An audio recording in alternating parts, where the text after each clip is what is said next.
This is the Troll Patrol, live with Justin Freakin. Welcome to the Troll Patrol Live. It's a freaking Wednesday, and yet again, it's another debate night. Tonight, the Virginia Senate debate between Tim Kaine and Hung Cao.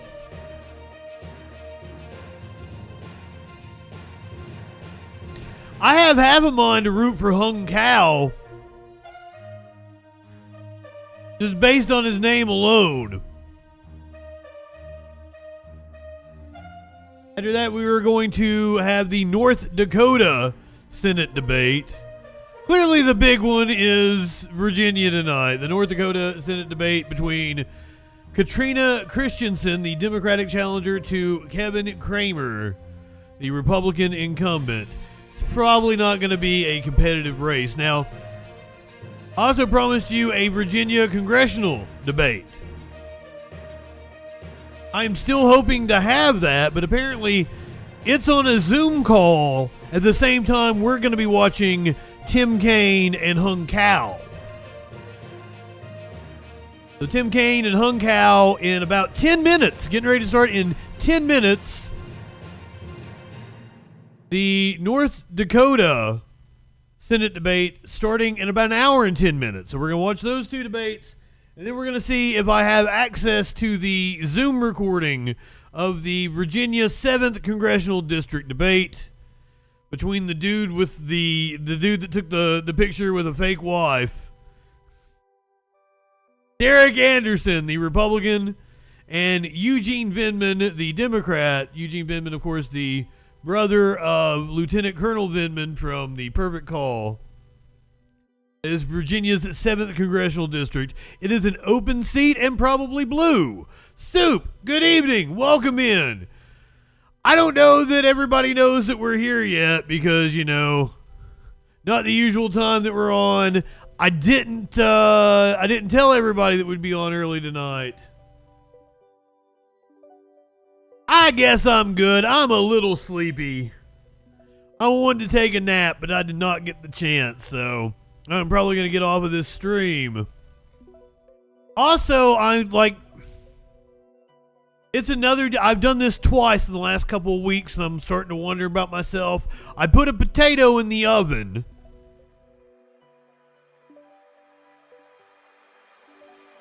Gave it a half hour, was aware of the time.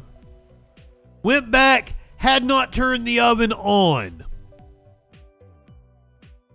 So my gigantic baked potato that I was going to have before the stream was not cooked for me. And I ain't microwaving no potato. It's a waste of a good potato. JD Vance has the face of a man caught between eras. He looks like he wants to segregate a My Chemical Romance concert. I'm not high enough for this shit.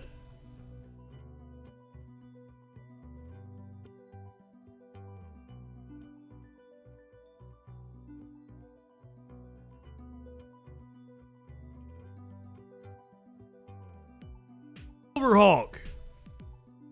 Hung Cao was your second pick. Hung Cao. I want to vote for him just on name alone. I don't even live in Virginia.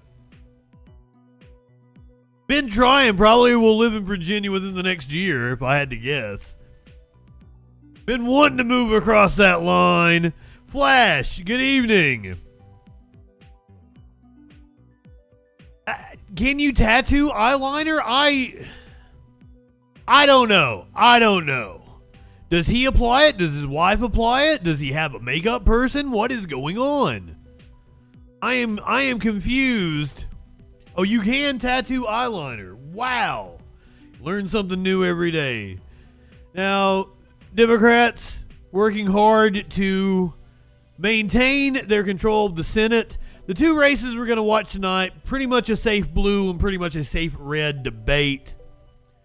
Tomorrow night, though, we've got a competitive one. That's the Pennsylvania Senate debate between Bob Casey and David McCormick. That one could be close.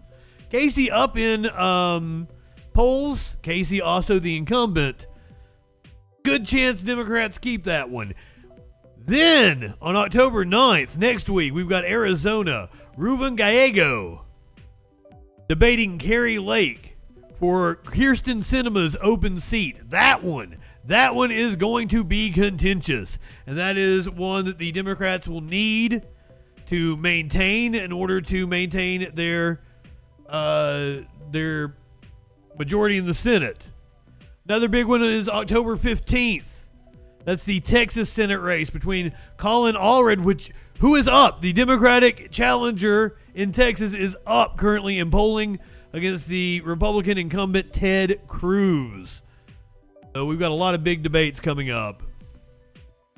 Here is a rundown of the Senate races. Of the United States Senate might come down to a race in the state of Florida, which is a lot closer than you would think. We have the map up here where we give odds. Central Virginia. 2% Republicans. That's where I want to go. Almost 70% chance of keeping the Senate in their favor. Why Florida? This is right on the verge of being a I lived in Christiansburg, Virginia for a couple years, and it was wonderful, and I wish I'd never left. I don't know why I did. I was stupid. If I had life to go to... I lived in this old, it wasn't Victorian, it was some sort of it was built in the 1800s and it had been remodeled into apartments. I had these, it sucked because I didn't have air conditioning in the motherfucker, but it was gorgeous. That's the apartment that I lived in right in downtown Christiansburg. It overlooked the main street.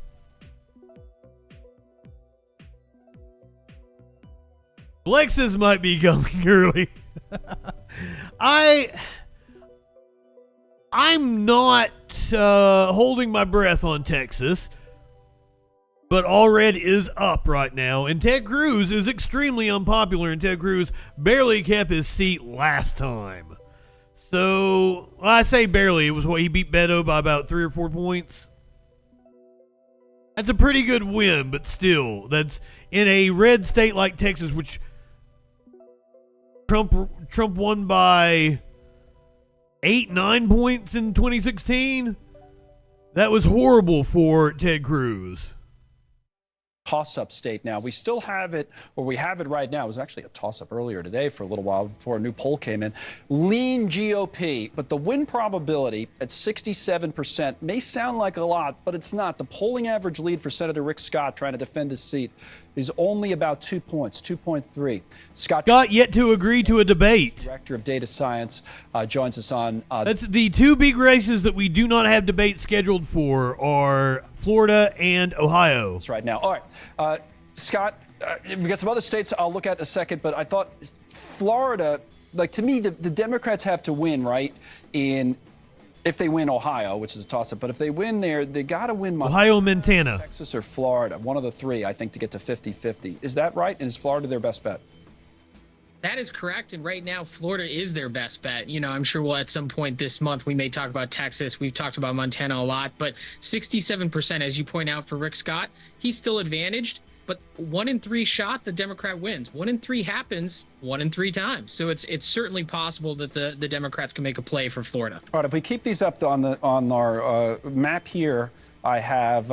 And they're not pointing out that abortion on the ballot in Florida, weed on the ballot in Florida, both could drive turnout for the Democrats. Ohio. So that's Sherrod Brown. So to me, that's a must-win for Dems. There it is. We have it 56% Brown. That's not great for him running against Bernie Moreno, but they've got to win there. He's still... Yes, the populist leftist candidate in Nebraska running as an independent is, up 3 or 4 points, Mox? What was it, over the Republican incumbent? Slight favorite, I guess, Brown? Yeah, I'd actually say that's good. Look, Ohio has been electing Republican statewide for a while. Donald Trump's going to win that state by 7 or 8 points. So the fact that Sherrod Brown is still in this race, Brown is popular, slight favorite, that is a good sign. But again, the polls have been looking good for Moreno the past week or two, and it's going to close fast. So we'll see. Two more here. We go back to the screen on the map. Montana and Texas. So Montana's Tester, they had a debate last night out there. I thought Tester did well. Running against, but you guys have that win probability at 79. Wow. Are Republicans. In other words, the Democrats would lose the seat. And if I back it out and go into Texas. Oh, it was in favor of the Republicans? I thought it was 47 towards the... Mox, I think it was 47 towards the Independent. And it was like 47 towards the Independent and 44 towards the Republicans, what I thought I saw. Can you verify that for me? Because I want to say the Independent was up. So it is the top of the hour, 7 o'clock.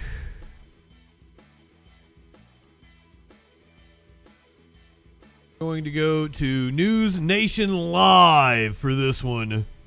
This is the Virginia Senate debate between Tim Kaine and Hung Cao. Control of the U.S. Senate runs through Virginia. Longtime Democratic Senator Tim Kaine wants another term. I'm proud of what I've done. I got a whole lot more I want to do. Republican challenger Hung Cao says he's ready to take a seat in the world's most deliberative body. Tim Kaine has been in office for 30 years, and he's saying, give me 6 more and I'll get us out. I don't think we buy that right now. Tonight, in their only televised debate, the candidates take on the challenges Virginians face daily. This country's taken a dark turn. How are we going to fix the economy? I don't see a competing economy in the world that has done what the U.S. has done, and we've exceeded our own expectations. Which candidate will you trust?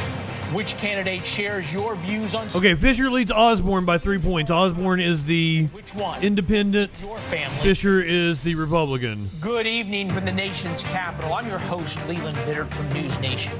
It's debate night, and we are focused on two men with very different views on border security, women's rights, and the future of an economy so many of us are struggling with. Moderating tonight's debate, Deanna Albrecht, Munchkin, good evening. at WRIC in Richmond, and Tom Shad, anchor at Wavy TV and Fox 43 in Norfolk. You're able to watch the debate across... Not high enough for this shit. Go ahead, light one up, tip one back. ...market in every county in Virginia, from Roanoke to Norfolk. Before we get to the questions, here are the rules. Senator Kaine, Mr. Cao, you will have 60 seconds to answer a question. If there is a follow-up question or rebuttal, you'll have 30 seconds to respond. When time is up, you will hear... Remember, stick with us. We got the North Dakota Senate debate directly after this. We'll also have 30 seconds for a closing statement. Now... We're going to try to watch Virginia's 7th Congressional District debate if we can. It is currently happening right now up against the Senate debate. And it's a Zoom meeting, so I don't know if we'll have access. You and welcome to our live audience that you can see that we have here. They've shown us that they are passionate, they are eager for tonight, but we have asked them to hold all reaction and response to the candidates until the very end. Good evening, candidates. I'm Deanna Albritton. And I'm Tom Shad. We are looking forward to a very informative hour, a discussion of Virginia's most important issues, and a very spirited debate from both candidates. Deanna? Yes, let's go ahead and get started with some big news here in Hampton Roads involving one of the busiest ports on the East Coast. The workers here are among the 45,000 in America now on strike, which could cripple our economy heading into the election and the holiday season. Mr. Cao, you have won the coin toss, so we will start with you. If you were in the negotiating room, what would a good deal look like to you? You have 60 seconds. Well, again, thank you, NSU, for having us here. You know, the economy is hitting us all the same way. That's exactly why the ILA is doing the boycott right now and going on strike, is because ask yourself this question. Are you better off today than you were 4 years ago? If you're a military person, are you better off today than you were 4 years ago? If you're law enforcement, are you better off today than you were 4 years ago? If you're a family struggling to put food on the table, are you better off today than you were 4 years ago? The answer across the board is no. The only people better off today than they were 4 years ago are illegal aliens, criminals, and senators like Senator Tim. What? We spend $1 billion a day to house and feed illegal aliens. I want to make sure students like NSU, when they're graduating, they know that they have a future to walk into. They get to grab onto the American dream the way I did. And that's what I'm going to fight for. I have to switch where we're watching. I'm sorry. They came here legally. I just noticed this is going to cut me off. Thank you, Mr.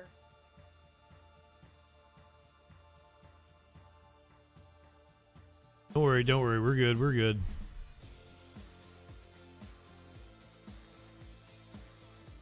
Is at a pig roast, and where's the leadership? They're, you know, if it's has to do with Ukraine, they're all over it. If it's about illegal aliens, they're all over it. But if you're Americans, you're on your own. Thank you, Mr. Cow. Mr. Kane, the same question to you. What does a good deal look like to you in this port strike? You have 60 seconds. Absolutely. Let me begin by thanking Norfolk State, Dr. Adams-Gaston, and the Spartans for welcoming me back to this stage. It's great to be back at Norfolk State. I want to thank Wavy and other stations for broadcasting this debate. And then two messages. One, a message of friendship to Virginia's Jewish community beginning Rosh Hashanah observations this evening. And second, a message of solidarity for those in Southwest Virginia who've been hit hard by Hurricane Helene. I was there Monday and yesterday. I'm going to be back on Friday and Saturday fighting. Port strike was the question. Delegation to get a disaster declaration. We'll be with you during your... They should give them opening statements. My opponent didn't answer the question. If you're in the room, what you're doing is you're trying to get the sides to come closer. I was on the phone earlier today with Acting Secretary of Labor, Julie Su. That's what they're doing. We are narrowing the differences, and I think we're going to find a deal. These longshoremen haven't had a new contract in 6 years, and they're entitled 6 years later to get better treatment. And that's what I would be urging if I was in the room. Mr. Kane, to follow up, what does better treatment look like to you exactly? You have 30 seconds. I'm not with the ILA to know exactly what they're asking for, but look, 6 years ago, the world was a lot different. My colleague said nobody's better off than 4 years ago. 4 years ago, we were in the middle of COVID.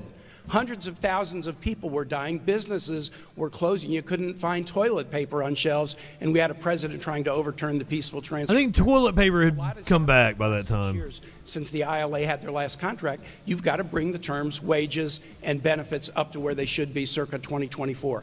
Paying them like it's 2018 doesn't cut it. Thank you, Mr. Kane. And now to Tom, we will turn to the evolving crisis in the Middle East. Thank you, Deanna. Mr. Kane, a number of Virginia-based warships have been deployed to the area over the past several months. So far, our posture has been to defend Israel.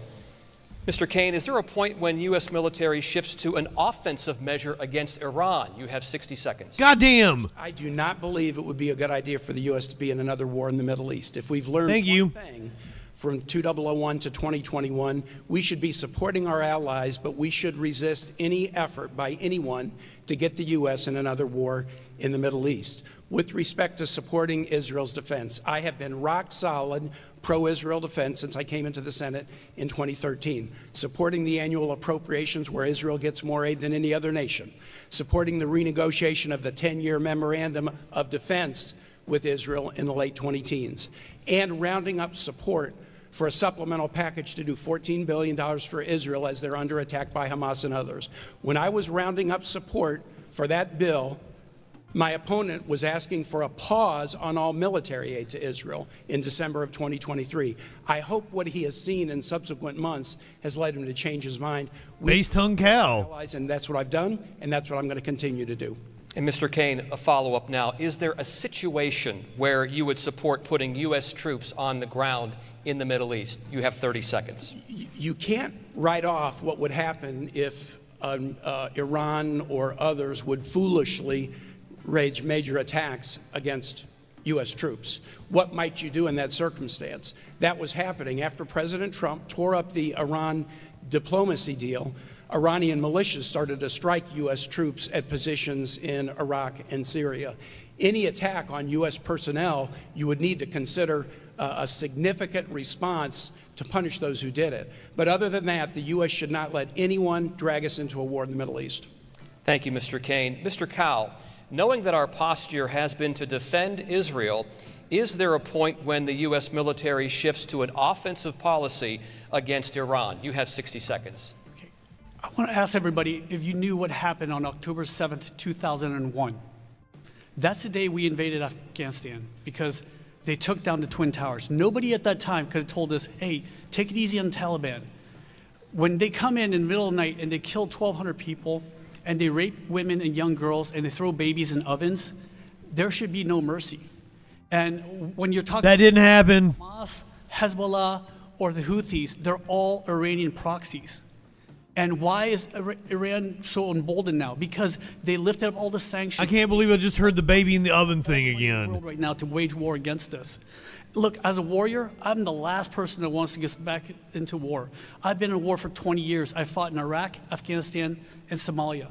The difference is that we have to stand by Israel. And he has basically held off on some of the weapons that are going to Israel, saying, no offensive weapons. We can't tell them how to do things. I saw that in Vietnam when they said, hey, let's not, it's like giving guns without ammunition. That's exactly what we're doing over there. And that's the difference. I will stand by our allies all the time.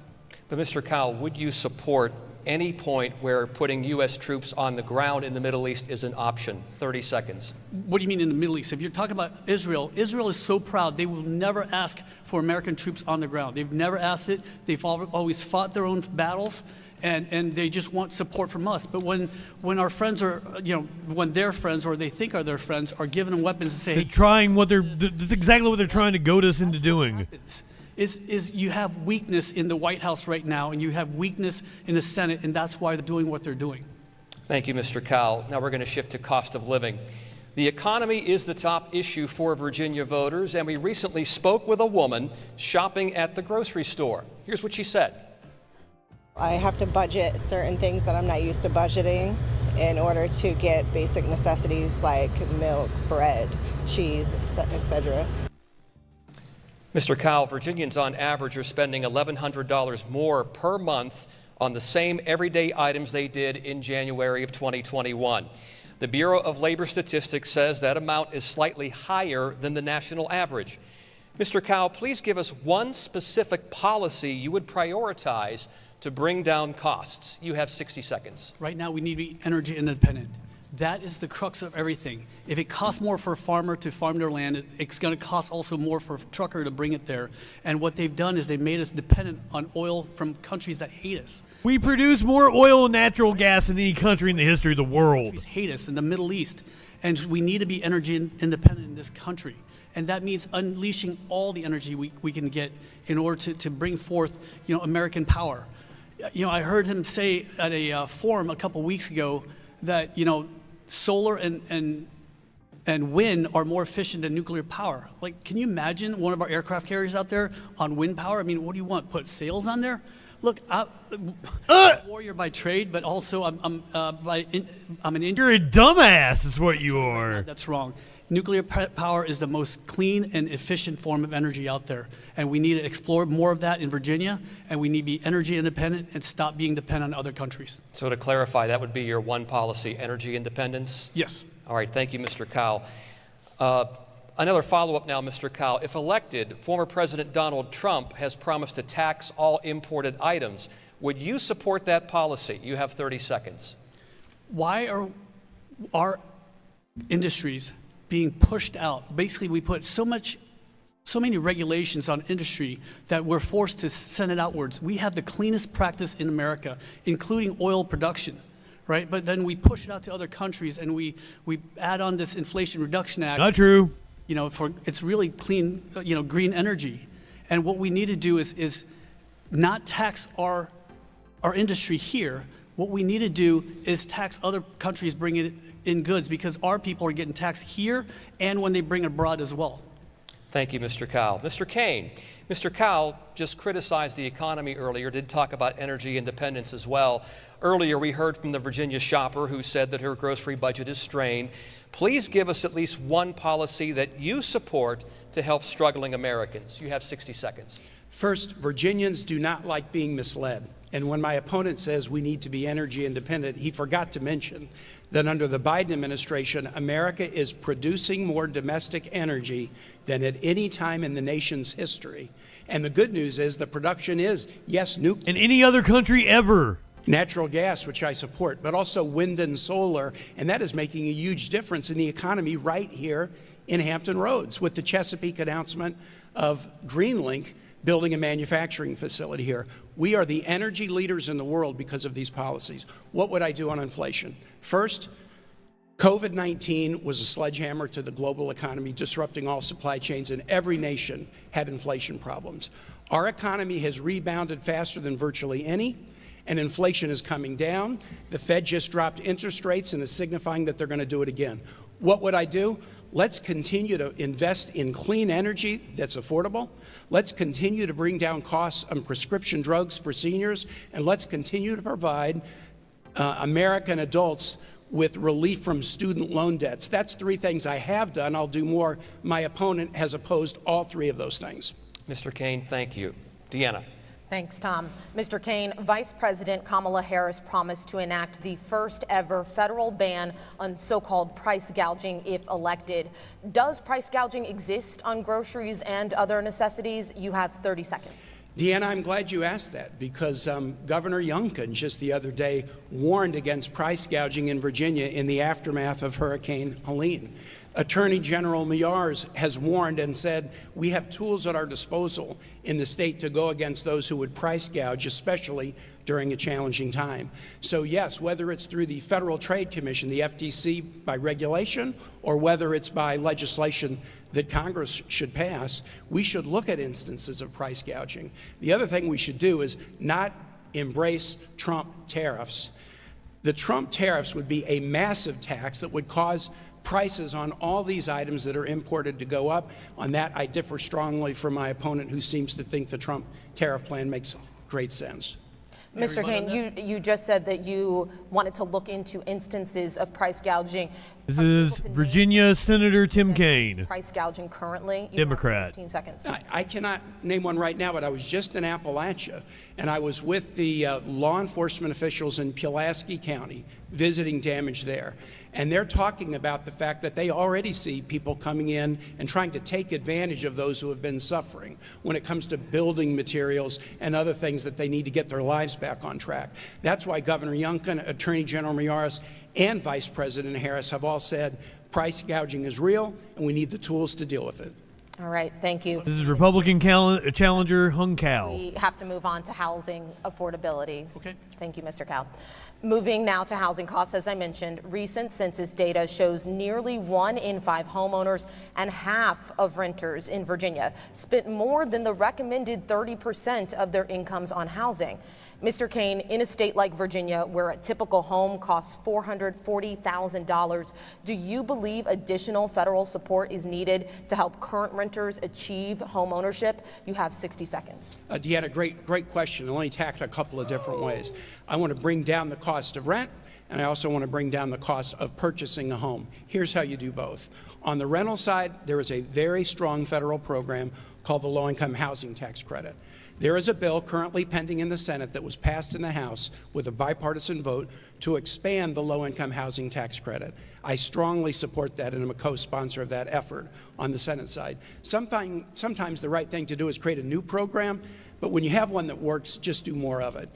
On home ownership, I support what the Vice President has indicated about federal assistance for down payments for those who are buying their first homes.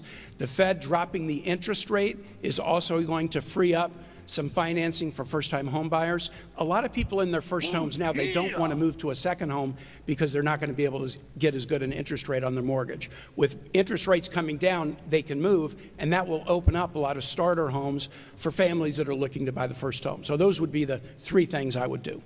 Thank you, Mr. Kaine. Some of those things you named might take a bit of time. Hung Cao is going to blame immigrants. Historically, several Virginia cities have ranked in the top 10 for evictions in America. So how would you help keep renters in their homes now? You have 30 seconds. Again, I think the low-income housing tax credit is the best program we have, but it is the case. Virginia has some tough landlord-tenant laws that in the past have led to high eviction rates in Virginia. We've got members of the General Assembly here, and I'm very proud of efforts that they have made in the last few years to change the landlord-tenant laws to reduce eviction rates. I think those efforts at the state level are showing success. There's other things we can do. I have a bill that would guarantee to any veteran that they could get a housing voucher so we would have no veterans homelessness in the country. So there are things at the state level that need to be done, but there's also smart federal strategies that work that I support. Thank you, Mr. Kane. Mr. Cowell, on the same subject, America is currently short 5.5 million homes. What policy would you support to increase the housing supply? You have 60 seconds. Again, one of the things we have in this, the problem we have right now is that we're paying $1 billion a day to feed and house illegal aliens. I told you! We're taking care of them better than we've taken care of Americans. We need to be medevacing a lot of these Americans that they're homeless right now due to Hurricane Helene. And we need to put them into the hotels and getting room service instead of giving it to illegal aliens. And my fear with what Kamala Harris wants to do with unrealized gains is if my house goes up in Zillow, you know, it's just go up in Zillow, but then I don't have that money in my pocket, and she wants to tax that. And that's exactly what's going on right now is, you know, one of the great things about being American is the freedom, and the second thing is ownership. Okay, a lot of countries don't allow you to own the lands, and what they're doing right now is they want to push you out of ownership of your home. Dude doesn't know how equity works. Corporations and very rich people can buy it, and that's what I want to fight against. Well, Mr. Cowell, thank you so much for responding, but I'm looking to see what policy you would support that would increase the housing supply. You have 30 seconds. Again, in Northern Virginia, where I live, there's a lot of, you know, the cost of living is very, very high. But if we can build affordable housing further south and have more VREs and mass transit to bring people up there to work at these, you know, in the Northern Virginia area, then that's how we're going to solve the problem. Thank you, Mr. Cowell. Moving on now to immigration. Tom will have the next segment. Everyone in the chat, light one up, tip one back. Mr. Cowell, you've supported removing undocumented immigrants who have committed violent crime. Do you support mass deportation of all undocumented immigrants? You have 60 seconds. Immigration is very near and dear to my heart. When Vietnam fell, we had nowhere to go, and America brought us in. And my parents waited in line for 7 years. We all did, for 7 years to get our citizenship. The last thing that my dad had hang over his bed when he passed away 2 years ago was his naturalization certificate. I love this country so much that I wrote a blank check up to and including my life to defend it for 20 years in Iraq, Afghanistan, Somalia, and other parts of the world. So here's my thing to anybody who wants to come here. Don't ask for the American dream if you're not willing to debate American laws and embrace the American culture, because I did. And so that's the number one criteria coming in this country. If you come here illegally, then you need to leave, especially if you're a violent crime person. We just found out last week there are 13,000 convicted murderers and 16,000 convicted rapists that came across under their watch. That's unacceptable. We need to protect Americans every single day. That sounds like bullshit. Thank you, Mr. Cowell. But the question, do you support mass deportation of all documented immigrants? That was the question asked. You have 30 seconds to respond. If you came here illegally, you're basically screwing up the whole system. There's people that are waiting in line, like my family, for 7 years for their naturalization papers. And so you can't jump the line. I mean, if you go to Costco and you jump the line, what do you think is going to happen? You know, and so that's the thing. You can't come here and expect the American dream if you're not willing to obey the American laws and embrace the American culture. That's what I did. All right. Thank you, Mr. Cowell. The policy of mass deportations, though, that you support, if they result in additional violence and unrest, how should the government respond? You have 30 seconds. There's violence and unrest now. Look at Aurora, Colorado. Look at all the other places in the world where MS-13 gangs are coming across. Fentanyl. It's already happening. It's already happening in our country. He's going to say the cats and dogs thing, isn't he? Right now, that's the first thing. We need to secure the border. We need to deport anybody that's already over here or committing crimes, and stop giving $1 billion a day, and that includes gift cards that they're giving them, and plane tickets anywhere, and a cell phone, and then enforce the E-Verify. If they don't get paid to do their jobs, then they will self-deport. Thank you, Mr. Cowell. Mr. Kane. Since President Joe Biden took office, at least 10 million undocumented migrants have crossed the border. Would you support granting amnesty to those already in the country today? You have 60 seconds. My opponent wouldn't answer your question on tariffs, and he wouldn't answer your question on the longshoremen, but he did answer your question on mass deportation. He's in favor of the mass deportation of more than 10 million people, which would devastate the economy. I have supported strong immigration policy since I came to the Senate in 2013. One of the first bills we had was a bill, comprehensive immigration reform, that included $45 billion of border security investment. The Republican House killed the bill after it was passed in the Senate by a bipartisan supermajority. In 2018, I cobbled together a bill, $25 billion in border security in exchange for protection for dreamers. President Trump said that he would support it, but when the Senate introduced the bill in a bipartisan fashion, he told those to kill it. We recently negotiated a very tough border deal that would have put a lot of resources on the border to stop illegal immigration. President Trump asked for Republicans to oppose it, even though it was supported by the Border Control Union. And when asked why he was opposing it, President Trump says, "We don't want to fix this problem. We want to complain about the problem." As soon as we get Republicans that are willing to work for common sense immigration reform, we can keep folks from coming here illegally, and we can also have the workforce that America needs, because we won't have it without immigration reform. Thank you, Mr. Kaine. But the question was, do you support granting amnesty to those already here? I've never supported amnesty. Thank you, Mr. Kaine. Mr. Kaine, one more question. What you have proposed would require significant funding. You talked about the Dreamers, you talked about other programs. How do you propose paying for this? You have 30 seconds. Tom, I'm glad you asked me that question, because the Congressional Budget Office and others indicate that one of the few things that Congress can do that will increase the GDP of this nation without really costing much money is immigration reform. Why? Because if we do an immigration reform that allows people to come here and work, they will pay taxes, they'll contribute to the Social Security Trust Fund, their productivity. Families like my opponents and families like mine who came here from Ireland in the 1850s, they will help grow the economy. Immigration reform might be the one best thing that could be done by Congress to expand the American economy. We need to protect the border, and we need to have the workforce that America needs going into the future. Thank you, Mr. Kaine. Now on the topic of reparations, I'm going to start with Mr. Kaine. 405 years ago, the White Lion slave ship docked with dozens of enslaved people just miles from where we sit here at Norfolk. Wasn't expecting that as a topic. Starting the slave industry in what is now the United States. Vice President and Democratic presidential nominee Kamala Harris did support some form of reparations in 2019 as a senator. Mr. Kaine, would you support some form of it for today's descendants of the enslaved? You have 45 seconds. Senator Cory Booker has a bill that would look at this question of whether those who descended from those who were brought here as slaves should be entitled to some form of assistance because of the generations of denying their families the ability to accumulate wealth. I think the best thing we can do to try to eliminate persistent inequalities is focus on education. I have been a proud backer of funding for HBCUs like Norfolk State, helping this university get funding for STEM careers for students, helping HBCUs be able to start medical schools to expand the medical profession, helping HBCUs train the next generation of classroom teachers. So I actually think the best strategy to deal with persistent inequities is educational support, and have always supported those efforts and will continue to.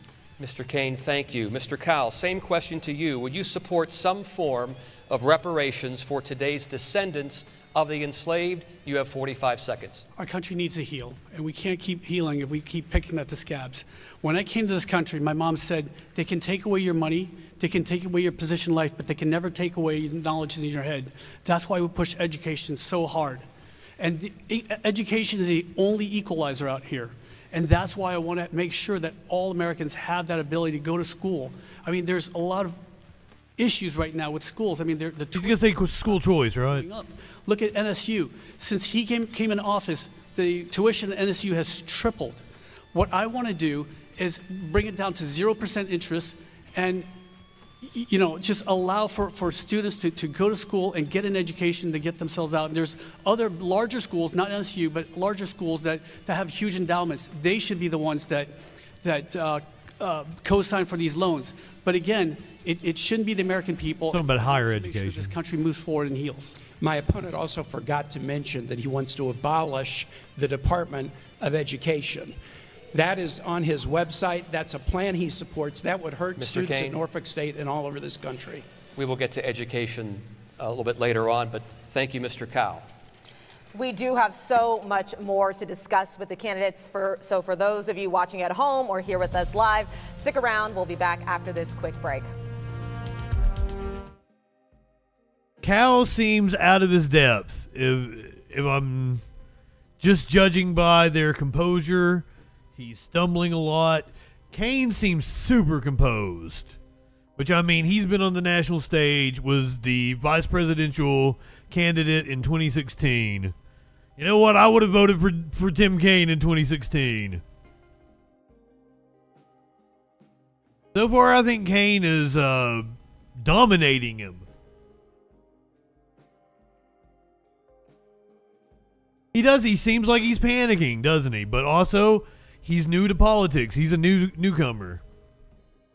Are we coming back now? Debate night in Virginia. There's also a congressional debate going on currently. We're going to see if we can watch that. That's Virginia's 7th congressional district. That'll be after the North Dakota debate. I'm getting all tongue-tied here. After the North Dakota debate, we are watching at 8 o'clock Eastern Time in about a half hour. Have Maynard right here at my feet. I'm going to try to get you guys North Dakota debate. Lenny, good evening. Welcome in. Anybody else I missed? Avalon, good evening. Shark Sandwich. He might try to run if I pop back anonymously. Sparkles. Why wouldn't you want to live at a Costco? They have rotisserie chickens. Minty, good evening, Ponder Monkey. Glad to see all of you. Thank you to Horseradish for the raid earlier. Can somebody shout Horseradish out for me? Just went and gave them a follow myself.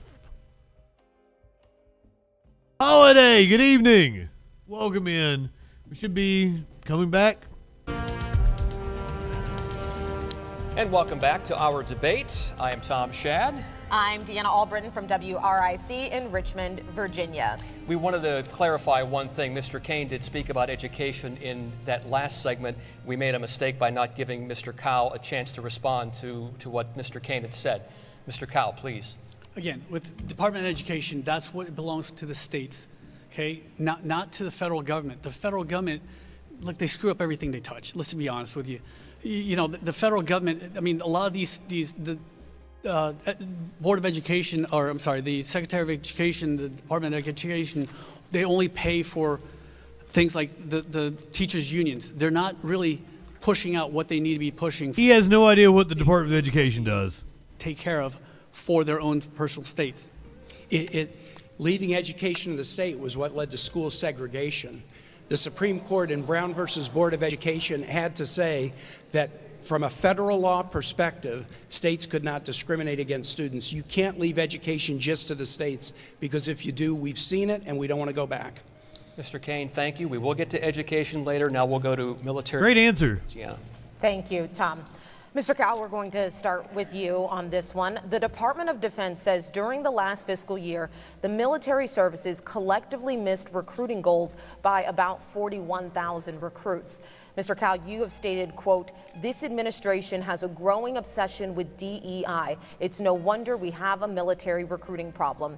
Can you please explain how you believe diversity, equity, and inclusion efforts have impacted military recruiting efforts? You have 30 seconds. 9/11 changed my life like it did a lot of military people. You know, I deployed to invade Iraq when my wife was 8 months pregnant with our first child. I didn't know if I'd ever meet him.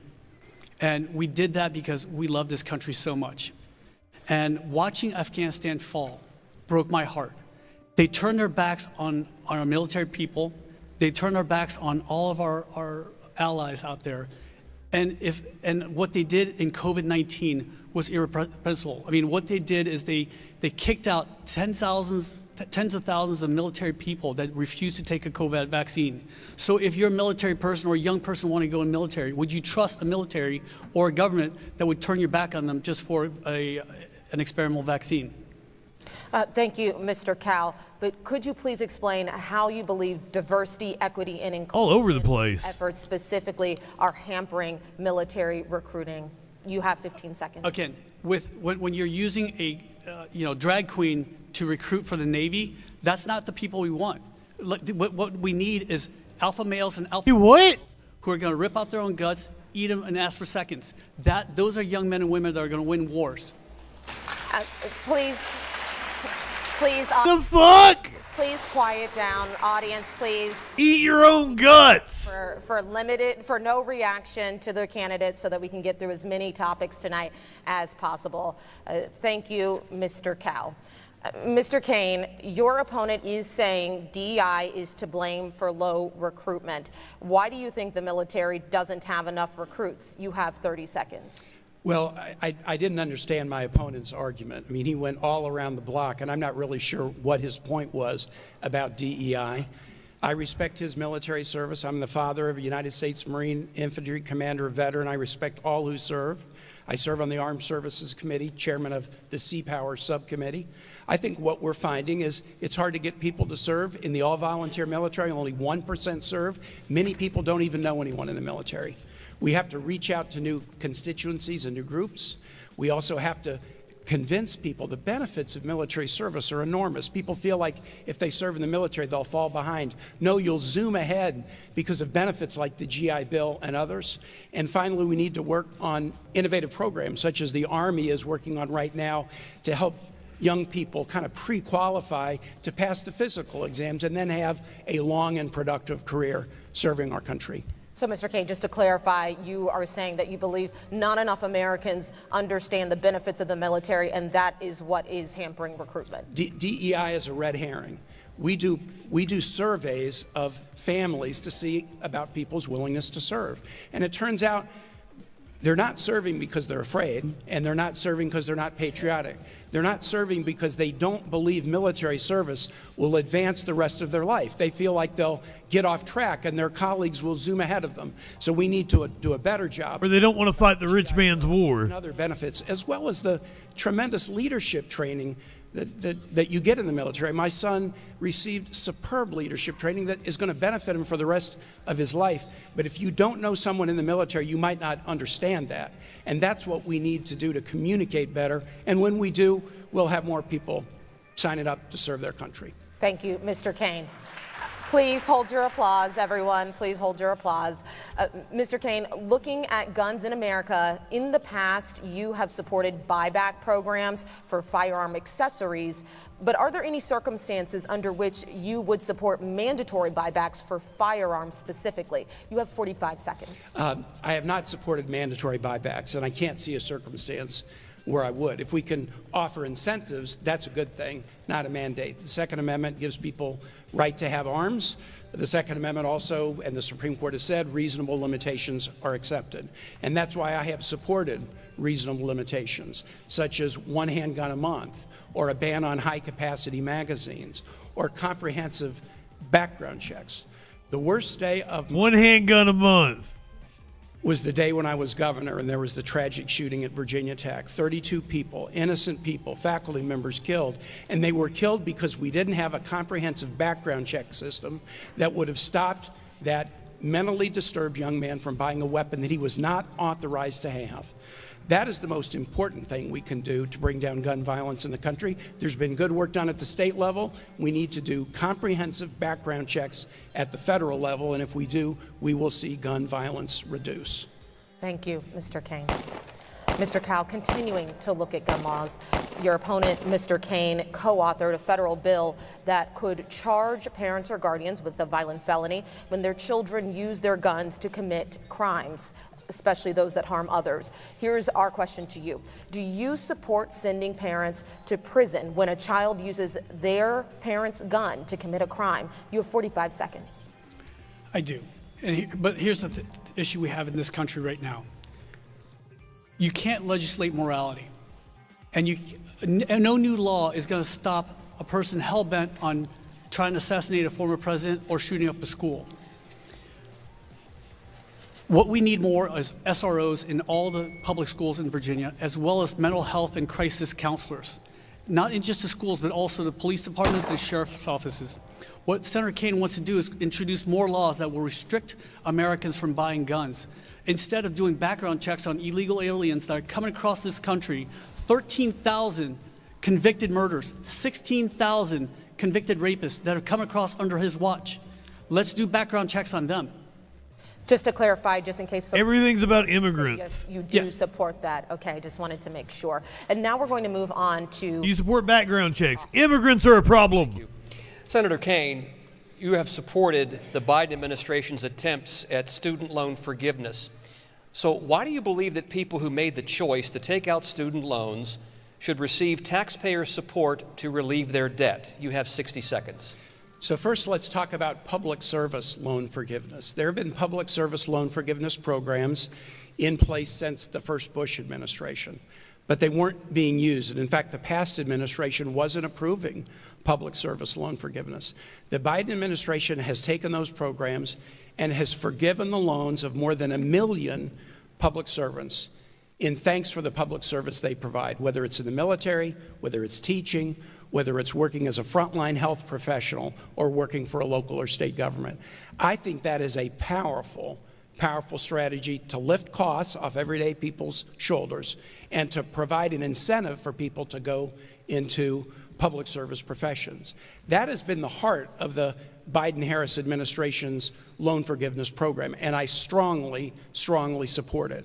Because if you go to school and then you commit your life to public service, I think that is a very worthy cause, and I think loan forgiveness under those circumstances makes perfect sense. It's also good for the economy, because when you lift the burden off people's shoulders to pay back loans, they're able to buy a house or buy a car or spend more money in their communities. Mr. Kaine, thank you. Mr. Cowell, as of last October, the U.S. Department of Education says more than 1 million Virginians owe a collective $43 billion in federal student debt, impacting their ability to contribute to our economy. So, Mr. Cowell, how would you help these Virginians ease that burden? You have 60 seconds. Again, bring down the interest rates to zero. And also, we need to withhold federal funding for any colleges that keep pumping up the tuition costs. Why does college cost so much? When he went to University of Missouri, it was $500 a year. Now it's 36 times more expensive. And so why is that? How come they raise tuition costs because we're withholding funding, you dipshit? For these loans. That's the people we need to go after. And look, we have the GI Bill. That is a great program for you. If you're struggling to pay for your school, then get a GI Bill. That means go out and serve the military. You'll get stipend as well as tuition. We need to fix education, and we need to do it now. But here's the thing with people like Senator Kaine. You've been in office, sir, for 30 years, in various offices, in the U.S. Senate for 12. Why have you not fixed it yet? What Virginia was the best. Audience. When I was governor, Virginia was named the best state for a child to be raised in the United States, the best managed state, and the best state to do business. And that continues because of our education system. Mr. Kaine, Mr. Cowell. You can respond, Mr. Cowell. Oh, again, he says what he's going to do. It's going to be like, hey, why haven't you done it yet? Honestly, of the 227 bills that Senator Kaine has proposed, only 3 of them made it through. That's completely wrong. That's a 99% failure rate. My profession is disarming bombs. Check the tape on that. That's completely wrong. Okay, sir. There's 3 out of 100 is 97, isn't it? Target store wearing a red shirt, and never go against an Asian when it comes to math. Trust me. What does that mean? Gentlemen, we're going to move on. Look, he's got a 99% failure rate. If I just used bombs and I had a 99% failure rate, I wouldn't be here. Best managed state in America, best state for business, best state for education. Mr. Kaine, Mr. Cowell, we're moving on to the next. He's right about that. Virginia is like one of the best states to live in across the board. The Biden administration announced $1.3 billion for historically black colleges and universities to ensure funding. Mr. Cowell, would you support continued investment for HBCUs from Congress? You have 45 seconds. Absolutely, and I don't know why they have to come hand in hand every single year. Let's make this a permanent thing and just move forward so that we can, again, like I said, education is the only equalizer out there. Let's allow for people to pull themselves up and start giving back to this country. Thank you, Mr. Cal. And Mr. Kane, given the record high deficit, how can future HBCU students trust that there will be continued investment? Did I mishear? He said 3 out of 100, right? Go by my track record. I have battled for HBCU funding for Norfolk State and other universities during my entire career. We could go for a walk right after this event, and I could show you buildings on this campus that were built because of bond packages I supported as a lieutenant governor and governor, and I could also show you programs on this campus that I have supported as a United States Senator. My commitment to HBCUs is intact for my entire 30 years, and I'm running against someone who says he would abolish the Department of Education. That is an extreme position that would hurt HBCUs, but would also hurt all of our colleges and all of our K-12 schools. Thank you, Mr. Kane. Mr. Cal, before those students or children make it to college, they often need childcare, and the high cost of childcare is forcing many families to make difficult decisions about whether to pay to help get care for their children or potentially quit jobs that don't cover those expenses. Would you support providing incentives to businesses to create on-site childcare options? You have 30 seconds. Absolutely. I mean, my wife and I had to make a decision a long time ago when we have 5 kids. And, you know, we made the hard decision that I would work and she would stay at home to take care of the kids because it costs too much to send them to daycare. And so, yes, I would absolutely incentivize and help companies, you know, get companies to help out with childcare for their families. Thank you, Mr. Cal. And to follow up, how would America pay for that, those incentives? You have 15 seconds. Again, there's a lot of things we could pay for if we stop paying $1 billion a day to illegal aliens. That's $500 billion a year that we keep paying for illegal aliens to house and feed them into this country. Let's take care of Americans first. Thank you, Mr. Cal. And Mr. Kane, you have already indicated your support for giving businesses incentives to create those on-site childcare options. Would Americans face increased taxes to pay for that? You have 30 seconds. I have a proposal with Senator Katie Britt, a Republican of Alabama, to take 3 provisions currently in the tax code to help parents and employers afford child care that are not very robust, and so they're not really working. And so Senator Britt and I have a bipartisan proposal that will be discussed when we do tax reform next year that would put money back in parents' pockets.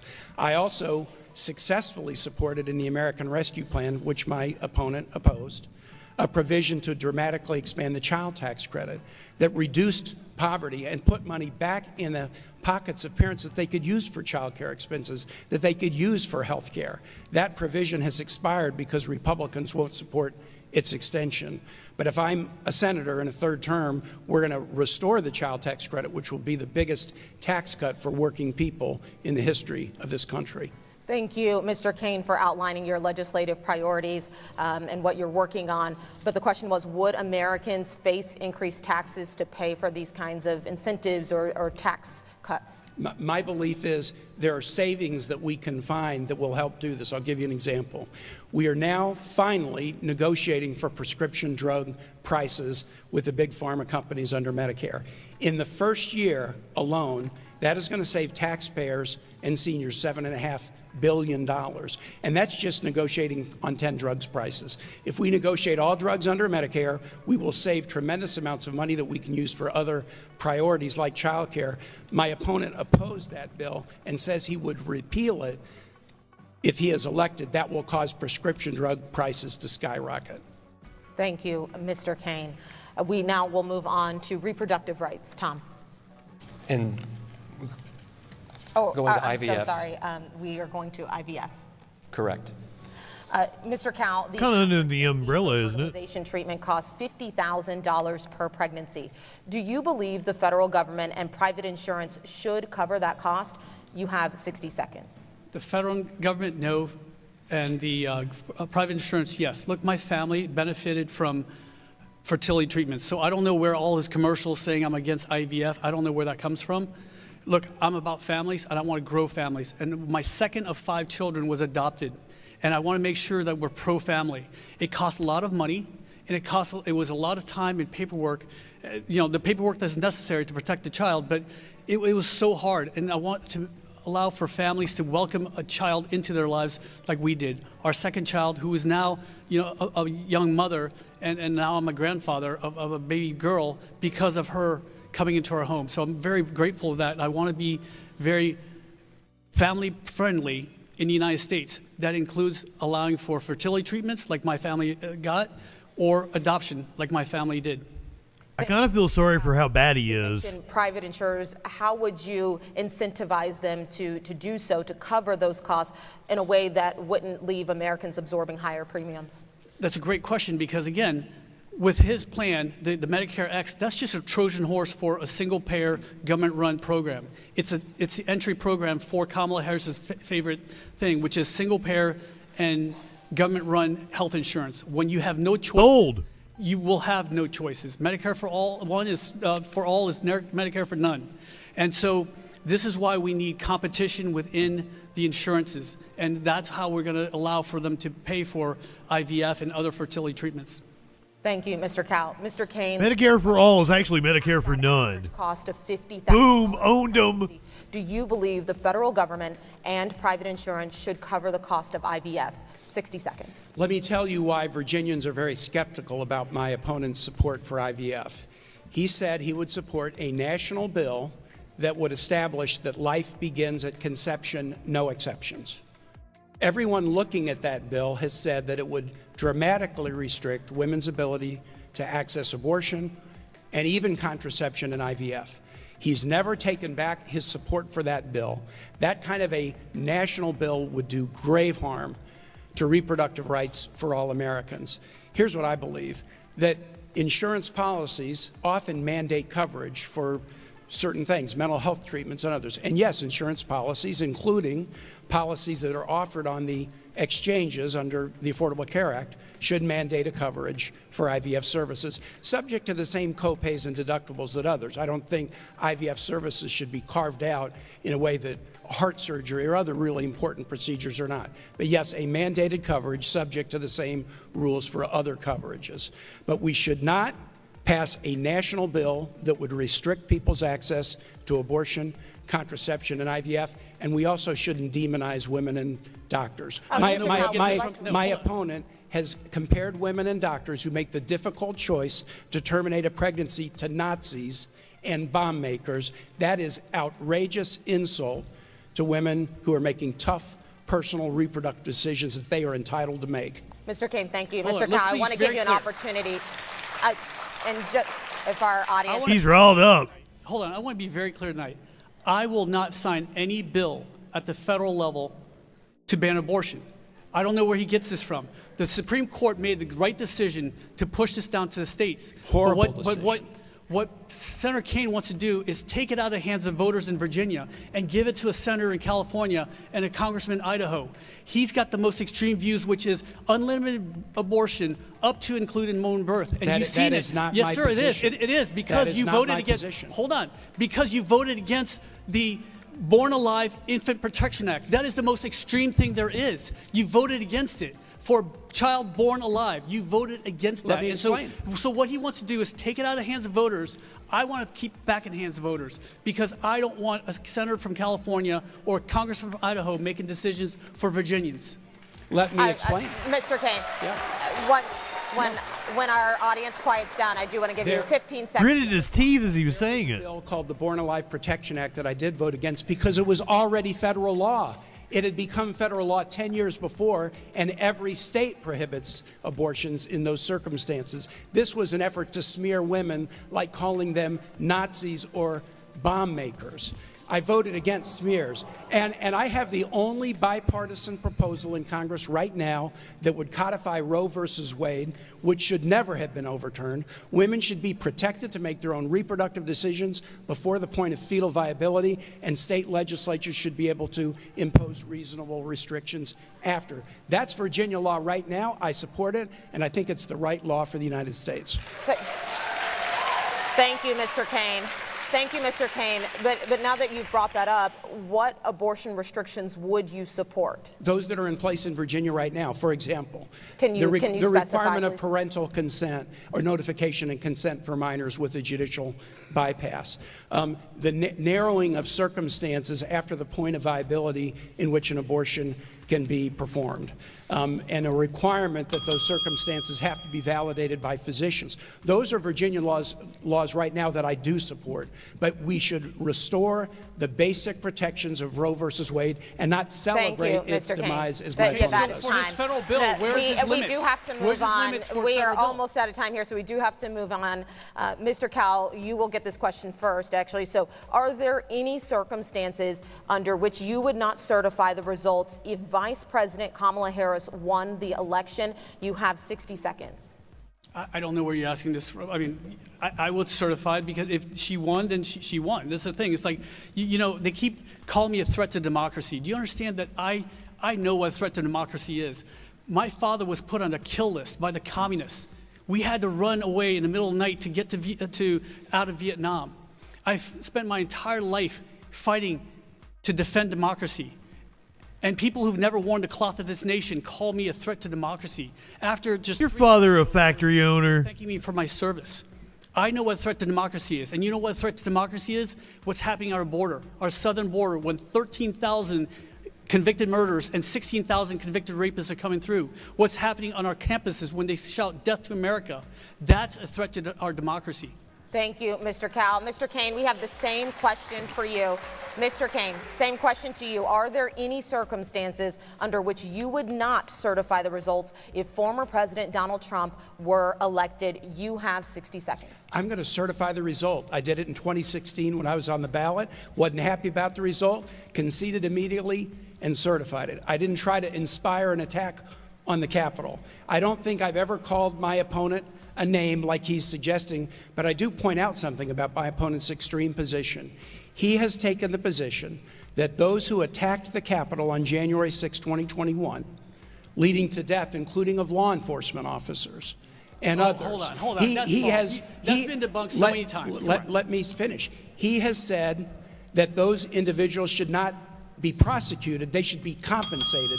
Those who attack the Capitol. Thank you, Mr. Kane. We are just about out of time, so we're going to have to end that. We're going to have to go to closing statements, gentlemen. First, we will allow the candidates 30 seconds for closing statements. Politically, you missed Hung Cow being an idiot. First, which was determined by recent polling. When Vietnam fell, we had no... Don't worry, I'm going to clip it. But this great country called the United States took us in and gave us an opportunity and gave us life. I grabbed onto the American dream. I went to the top schools in the country, including the United States Naval Academy. But I spent 25 years defending that right to come here. This country has taken a dark turn, and the Democrats are turning this country into what I ran away from. And 30 year... Mr. Cowell, I need time for Mr. Kane's closing statement. We're running out of time. Mr. Kane, 30 seconds. The choice is pretty clear for Virginians. Do you want results or do you want extremism?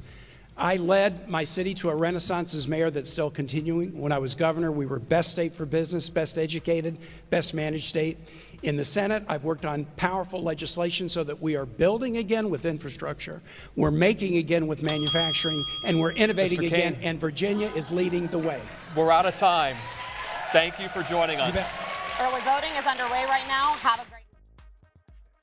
That was wild. That was a lot of fun. But we've got one more to go tonight. Is the possibly two. There was a Virginia congressional debate taking place right now as that was going on. We're getting ready to take the North Dakota Senate debate here in just about 2 minutes. We live in turbulent times. The media is full of deception, conspiracy theories, and fake news. Now, more than ever, it is important to ensure you're getting information from a source that's freaking reliable. I'm Justin Mullins, and this is the Freakin' News. Get a breaking or interesting story with a humorous twist in about a minute weekdays, 8 a.m. Eastern on YouTube, BitChute, Odyssey, and more.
Okay, we are back. I made it just in time. So we're going to North Dakota next. This is the North Dakota Senate debate. Democratic challenger Katrina Christensen against the Republican incumbent Kevin Kramer. I'm just waiting for the feed to start here. From Prairie Public Radio. So North Dakota, the Virginia Senate race we just watched, that is a safe blue seat. Tim Kaine probably going to steamroll Hung Cow, and after watching the debate, it's no wonder why. This next one is a safe red seat. So, two not competitive races, but two fun debates to watch, and then hopefully we get the Virginia 7th congressional debate afterwards. The problem with that is it was a Zoom call. So we could have watched it, but it was at the same time as the Senate debate. I would have much rather watched Tim Kaine and Hung Cow. Cow was something. I am definitely clipping. I don't even remember what it was because now I'm stuck on him getting the math. He said 3 out of 100, right? Did I mishear that? And then he said that's a 99% failure rate. And then he said, don't ever question an Asian about math. Did I hear that correctly? I'm gonna have to go back and listen to it, but that's what I think I heard. Might have been 300. That's why I might have misheard it. That's what I've got to go back and check it out. So we're currently waiting for Prairie Public Radio to go live. He said a shit ton of wild stuff. Where he said he was talking about drag queens. The Navy used a drag queen to recruit, and they want people that will rip out their own guts and eat them. Yes, that was the other one. That's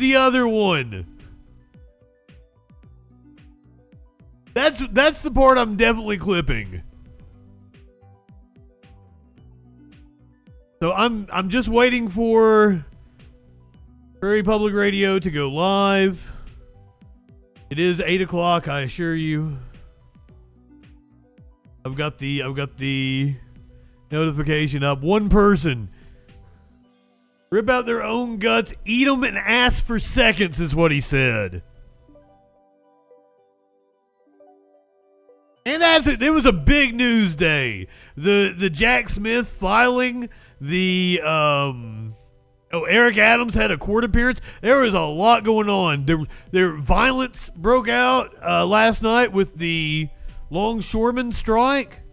A lot of shit going on. And people applauded. They applauded for the rip out your guts and eat it.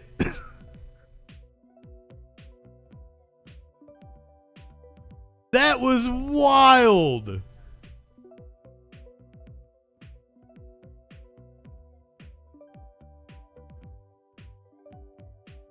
Any moment now, we're going to be watching the North Dakota U.S. Senate debate. Maybe they created a live. Oh, here we go. Talk about the tough issues as well as the easy issues. This is Kramer. This is the Republican. Times in my career. Yes, I have spent a good deal of my adult life in public service. I never stay in the same job very long. Try to move up and also the incumbent. Dakota. I look forward to the evening. Thank you. All right, first topic. Let's start with immigration. With the controversies surrounding immigration in rural communities like Springfield. Immigration in North Dakota. The concerns over xenophobia, along with the need for workers, especially in North Dakota. Well, at least he mentioned xenophobia. The concerns over strained resources in communities caused by immigration. Senator Kramer, you start us off on this one. Sure. Well, the first immigration challenge we have to fix is the southern border. The southern border, which was fixed when Donald Trump was president 4 years ago and Republicans had a majority in the Senate, and it was wide open by Kamala Harris as the border czar, and let 10 million people come in illegally. among those 10 million, 1 million of them convicted felons. 13,000 of them are, in fact, murders, convicted murderers, 15,000 convicted rapists. With regard to legal immigration, which is an important part of the point, Matt, we oftentimes don't talk about it. I've advocated many times for a skills-based, merit-based immigration system. In the United States, we allow 1 million workers to come into the United States, or immigrants legally to come into the United States. Only 15% of them are required to have a skill set or an education that's in high demand in our economy. I think we can do both. I think we can solve the southern border problem. In fact, if Donald Trump gets elected, he'll solve that in a matter of days. And I think we can also solve the workforce challenge that we have. Clearly, we have a shortage of people, a shortage of workers, and we ought to be able to have more of our legal immigrants come to the United States, not because they won the lottery or because they have a family member here, but rather because they bring a skill set, an education, some sort of an experience that adds value to the marketplace and the economy of the United States. We need them. Christensen. Thank you, Matt. I think Senator Kramer showed us he does have those D.C. talking points in that answer. Katrina Christensen, the Democratic challenger. We want to make sure that our communities are safe. And we had an opportunity earlier in this year, a transformative bill, a bipartisan border bill, the most conservative border bill that we've seen in 40 years. It would have given resources to Border Patrol to deal with the human trafficking crisis, to deal with the migratory crisis. It would have installed fentanyl detectors at our border to detect drugs. And it also would have given resources to the judicial system to adjudicate Is that a thing? Those asylum cases. This is the sort of thing that we should have passed. My opponent voted twice no on the bill. He turned his back on North Dakota communities. When I go to the Senate in January of 2025, I'm going to ask the Senate Majority Leader to bring back that bill because I want to protect our communities. Okay, Senator Kramer, response. Well, she's right about one thing. This is a stark difference. The bill that she wants to vote for, that she wants to support, that she criticizes me for voting against, actually provided an incentive for more cities to be sanctuaries. It provided new funding for sanctuary cities. Now, here's what a sanctuary city is. There are places like Chicago, New York, San Francisco. And the reason they're overrun by illegal immigrants, criminal immigrants, is because they have a sanctuary for illegal immigrants. In other words, if you're an illegal immigrant and you can make it to a sanctuary city, that sanctuary city has pledged not to cooperate with federal resources or federal law enforcement to have you removed from the city. If you don't break the law. The very idea we would fund and incentivize cities to not just allow a criminal element, but to actually provide a sanctuary for them does not keep places in North Dakota safe. It's exactly the draw that brings more people across the border. It's why we've had 10 million illegal crossings already since Kamala Harris became the border czar. The very idea that I would turn my back on North Dakotans and do something like that, people don't know me very well if they thought I would do that. Katrina Christensen, response. I think we just have our second example of DC talking points. The reality is this bill was incredibly pragmatic. I think when we talk about these sorts of things like the bipartisan border bill that would have stopped fentanyl from coming into our communities, that would have given the Border Patrol more than 1,400 new agents to deal with the migratory crisis, that's the pragmatic part. That's what North Dakotans want in the Senate. They want somebody who's willing to join with the other side and solve problems and stop fentanyl from coming in. The idealist, the talking point stuff has to stop. We have to solve this problem. We need to do this. We should have done it in May, but when I go to D.C. in January, we'll get this done. Okay, we have a lot of You're really good. So I'm going to get over to Bad she's going to lose. Let's move to the recent ruling by a North Dakota judge that North Dakota's 6-week abortion ban should be vacated and ruled unconstitutional. I know you both share different views on this topic, and voters want to hear them. So tell me your reaction to this first, and also what state or federal guidelines would you both favor regarding this controversial issue? Katrina Christensen, you start us off this time. So I support that women should have access to the health care that they need when they need it. Since the overturning of Roe, we've seen these really poorly written bans passed in states across the country. And we've also seen news story after news story of women being denied life-preserving care. and most recently, women actually dying under really restrictive bans. We've seen people have to be life-righted from Idaho to Utah. We've seen people have to drive from Oklahoma with cancerous tissue. Nobody wants to go to Utah. To Kansas to get treatment. We've heard about people being denied care in hospital parking lots. This isn't the United States of America. These things don't represent North Dakota values. We've also seen a backlash towards IVF care and birth control. We need to have access to health care as women. It's very complicated. And I think it's important that this ban be overturned here in North Dakota. And I also think at the federal level, we need to protect women's access to health care, including IVF. Senator Kramer. Promote me, Virginia, please. You brought up a state case in a federal race. So that'll be up to the Attorney General of North Dakota to defend North Dakota's law in district court. My understanding is they're going to appeal it. We'll let that work its way through. The overturning of Roe versus Wade actually gave states that right. By the way, the Constitution of the United States was written for states to create a federal government, not the other way around. So states' rights is very important to me. I am pro-life, but I'm also a solution-oriented pro-life Republican, because which is exactly why I'm a co-chairman with Amy Klobuchar of the Adoption Caucus. It's why I introduced legislation to make deadbeat fathers accountable for their unborn children. It's why I've worked with Senator Tammy Duckworth on providing financial aid for purchase of things as basic as diapers for babies. I think we have to be compassionate about life, and I think we need to have a culture of life. My opponent likes to talk about Washington, D.C. talking points. She just rattled off the most far-left radical talking points of the pro-abortion industry in America. She's the corporate person here, not me. She's the one using talking points, not me. Katrina Christensen. I don't think anyone on this stage is pro-abortion, and I think it's quite frankly disrespectful to label me in that way. I have given birth to 3 children, but what I do think is that people deserve access to health care. They deserve to live their lives the way that they want to, and to know that when they need health care, they can get it regardless of the state that they live in. Senator Kramer. Well, I want to add something to the IVF point she keeps making, because she brought up IVF, she brought up contraception. No Republican, nobody ever has opposed those types of freedoms. The one entity that Wrong. up, though, is Chuck Schumer, the majority leader. She can't wait to work with.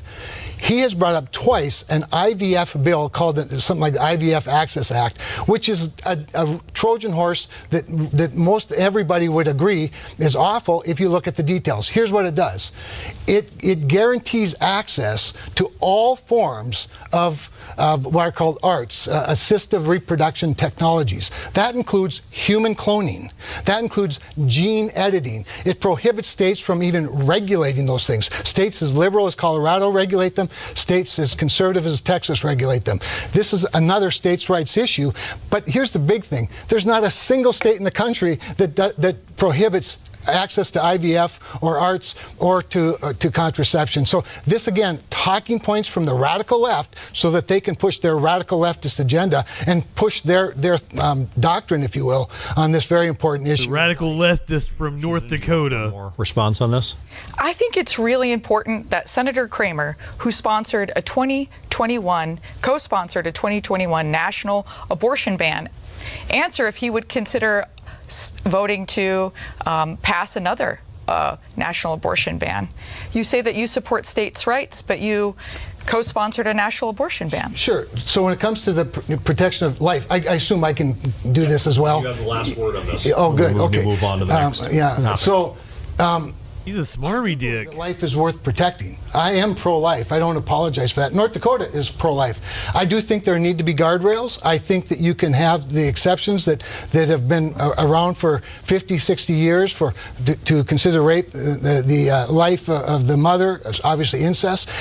But I also think you have to recognize that a baby is a human being at every stage of life, including pre-life. And we can work these things out and find some appropriate protection with appropriate guardrails and appropriate regulations.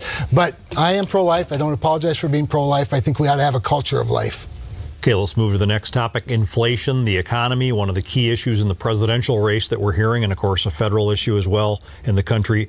Some argue excessive government spending has led to inflation, yet North Dakota is a key beneficiary of government spending. How do you two reconcile these two issues, and how, as Senator, would each of you work to get inflation under control? And Senator Kramer, you start this time. Sure. First thing we need to do to get inflation under control is to actually cut some of that free government spending, particularly this mandatory spending on what used to be the discretionary side of the budget. But the first thing and the best thing to curb inflation is to grow the economy of the country. And you can do that by reducing taxes. You can do that by reducing regulations, the overbearing regulations that have overwhelmed many in the agriculture industry, many in the energy industry. We've actually transferred much of our opportunity for mining, for extracting of minerals, for growing food to other countries because we make the cost so high. I'm not high enough. Fortunately, our Supreme Court has overturned a number of bad things, such as the Chevron doctrine, such as the waters of the United States, such as the North Dakota versus EPA using the major questions doctrine, where they gave rights back to the states. And I think that'd go a long ways to growing our economy and curbing inflation. Karina Christensen. You know, I totally agree. It's all over the place there. Too high. I go to the grocery store, I buy groceries for 3 kids every other day, and I feel it. And I most acutely felt it when I had to buy a new car. And I'd only had this car for about 3 years, and the interest rate was 3% higher on the car that I had to buy. And it cost $7,000 more. The reality is, what we need are senators who are willing to deal with the consolidation and the lack of competition that we have in our marketplace. My opponent, I think, went to D.C. with really good intentions. He's taken over $2.3 million in corporate PAC donations. $130,000 of that came from big banks. And I have to wonder, is he really serving the state of North Dakota and North Dakotans when he's had those donations?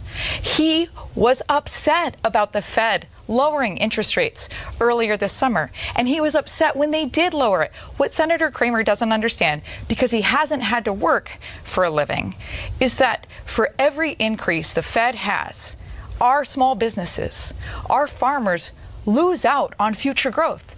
It's time to send Kevin home. Senator Kramer.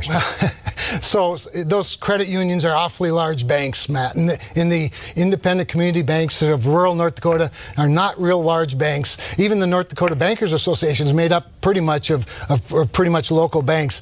So yeah, am I on the banking committee? You bet. Am I on the banking committee to look out for the little guy every day of the week? Now, inflation is the result of overcharging on the demand side of the economy. That's what they did with the IRA, interestingly named Inflation Reduction Act, really Inflation Enhancement Act. That's what they did with the American Rescue Plan, and they were warned. They being the Democrats, 100% Democrats, 0% Republicans voted for those two bills that supercharged, put fuel on the fire of inflation in this country. Warned by Democratic economists that said that this was going to cause an inflation problem. It's the inflation then that drove the Fed. Yeah, Larry Summers. Interest rates. They should have started sooner. They could have done it more modestly. They chose not to. I know how to fix the inflation problem. Elect a Republican majority. Last word on this, Katrina Christensen. Yes, I think, Senator Kramer doesn't want to address the fact that he didn't fight the 2018 tariffs that destroyed the soybean market for farmers in North Dakota. We lost $6 billion worth of revenue for our farmers with those tariffs. It's incredibly dangerous. And the fact that it caused inflationary pressures in the United States. Tariffs are really dangerous. Kevin talks about fighting for North Dakotans, but we didn't hear him fighting for those soybean farmers in 2018.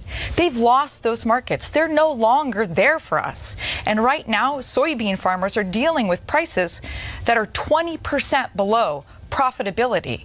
We need to send somebody to Washington, D.C. that understands agriculture, understands markets, understands competitiveness. It's time to send Kevin home. Senator Kramer. I have to respond to this because she just made a terrible error. There are 535 members of the United States Congress. In 2018, when the tariffs were levied and the Department of Commerce had hearings on these tariffs, 534 members of Congress didn't show up. One did.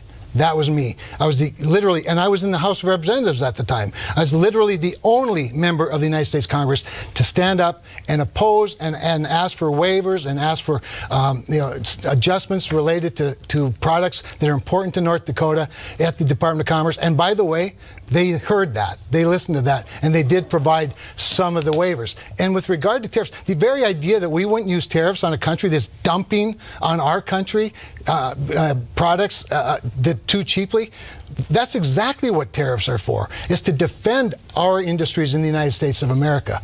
Okay, last word on this, yes, then we need to move on. I would like to have the last word. Of course so you he would. talks about reshoring manufacturing and producing things here, but Senator Kramer voted against the CHIP Act. In the United States of America, we do the best innovation. We should be reshoring manufacturing, and that's what the CHIP Act would have done. And it would have helped with some of the supply chain pressures that we experienced following the pandemic. It's really important that we bring that production back to the United States of America, that we drive innovation, that we drive growth, and we drive revenue. Those are the real solutions to innovation, not talking points. Now we need to move on to farming, and you can continue this if you want. So let's talk farming. It's been mentioned already. Farm economy. How do each of you stand on continuing farm subsidies? How crucial is farming in the state? And what do you think of the next farm bill? And you can continue this tariff talk if you want. Katrina Christensen, go first on this one. You know, I'm an agricultural engineer. I love to talk about the Farm Bill. I get very excited. I've met with so many ranchers and farmers as I've been campaigning around the state. And one of the things that I think is really important to note tonight is that we don't actually have an authorized Farm Bill. It's because of career politicians like my opponent who can't seem to keep the government open, who can't seem to raise the debt ceiling, and every 5 years, they're supposed to pass a farm bill, and we don't have one right now. How incredible is that? One of North Dakota's most important industries does not have an authorized federal farm bill. But if we were to have one, and we will when I go to D.C., we need to make sure that we adjust those reference prices so that our growers are doing okay. We need to make sure that we have dual enrollment for PLC and ARC programs. And most importantly, we need to reinstate country of origin labeling. My opponent voted to repeal country of origin labeling for beef and pork in 2015. And when he did that, he put our national security at risk, because a country cannot have national security without food security. Senator Kramer, response. Sure. First of all, the reason we don't have a farm bill is because the Democratic chairman in the Senate, Debbie Stabenow, she did really the cardinal sin of farm bills. In the middle of the farm bill, they changed the baselines on the non-farm parts of the farm bill.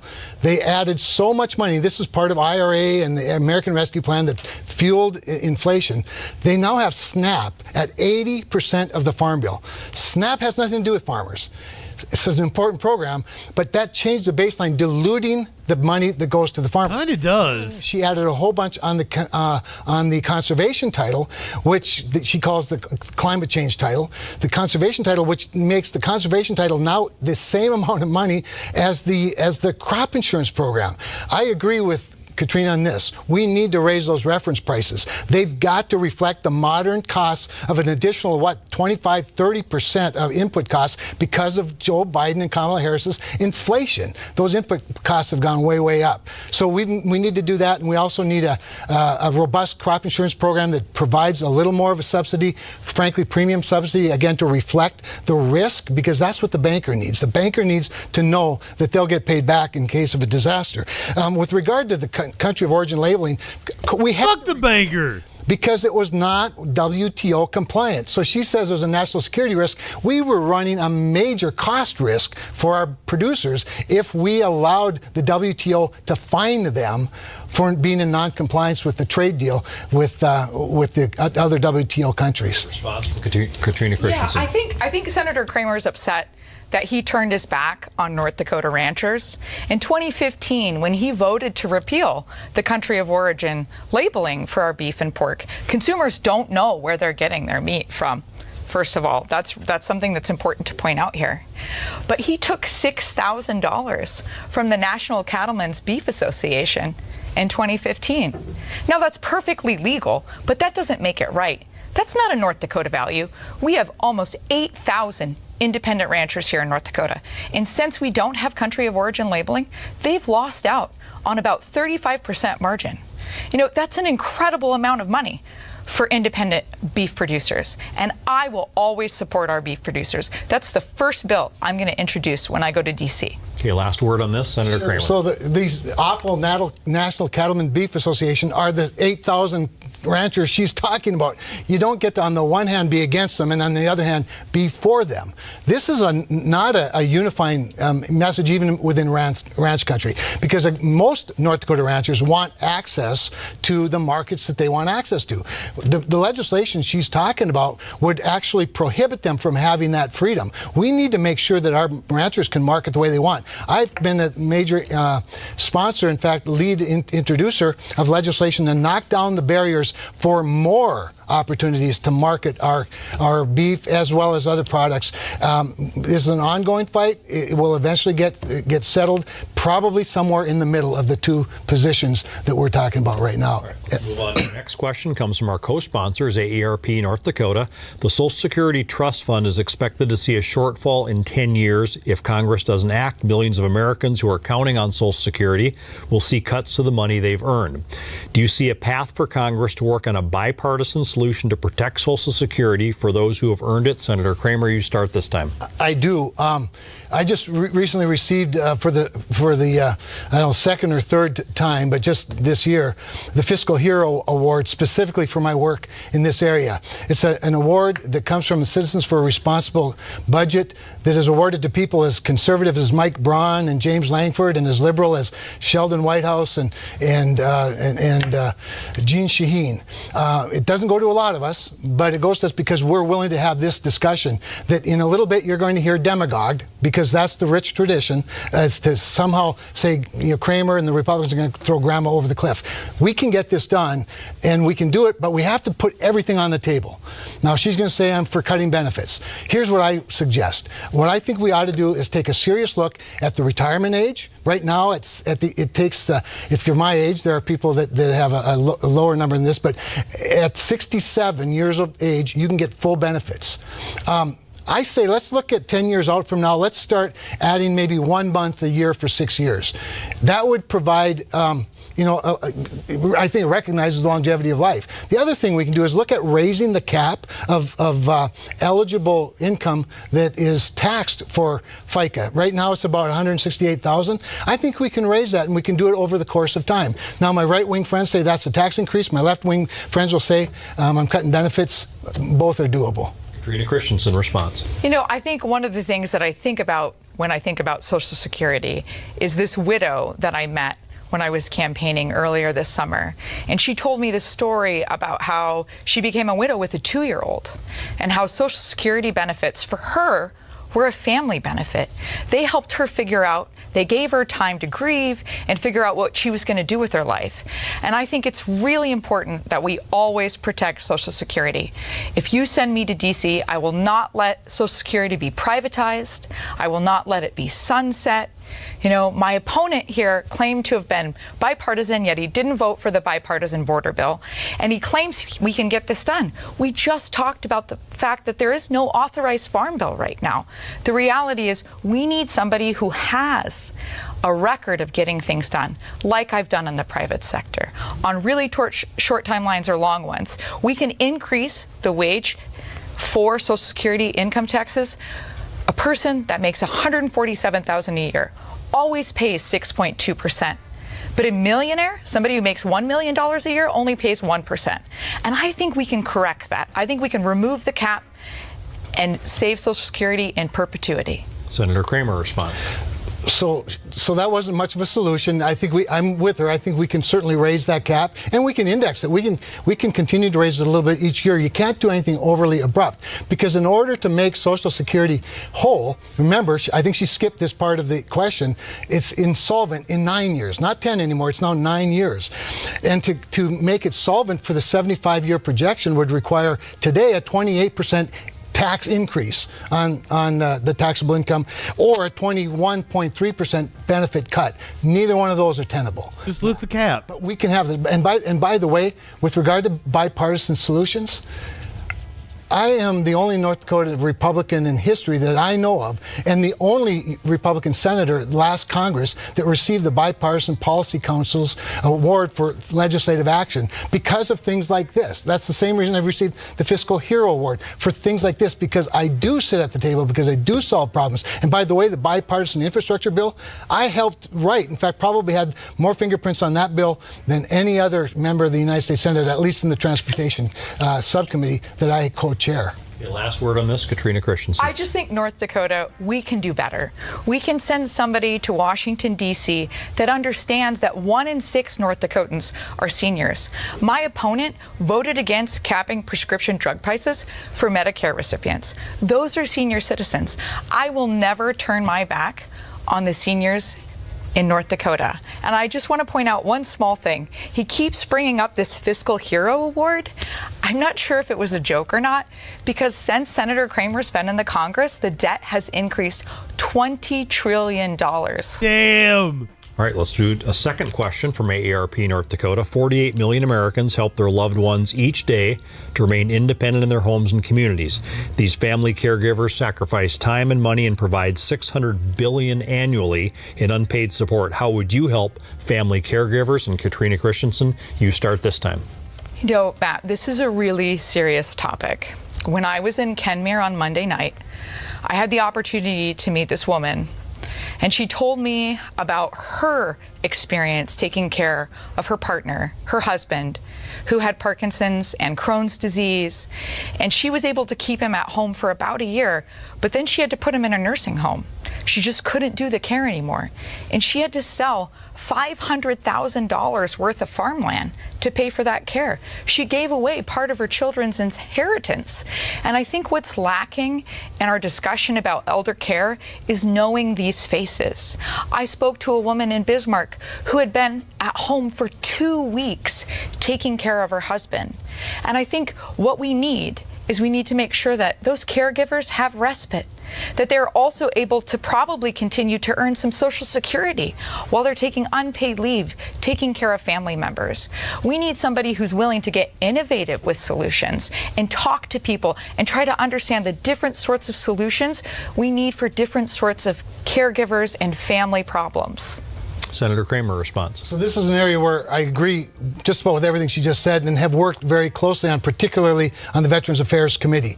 It is untenable to me that somebody could be, and this is an important point, not just providing compassionate care for their loved one, but literally saving the taxpayers of the country money doing so. That deserves the same financial reward as they're providing for us.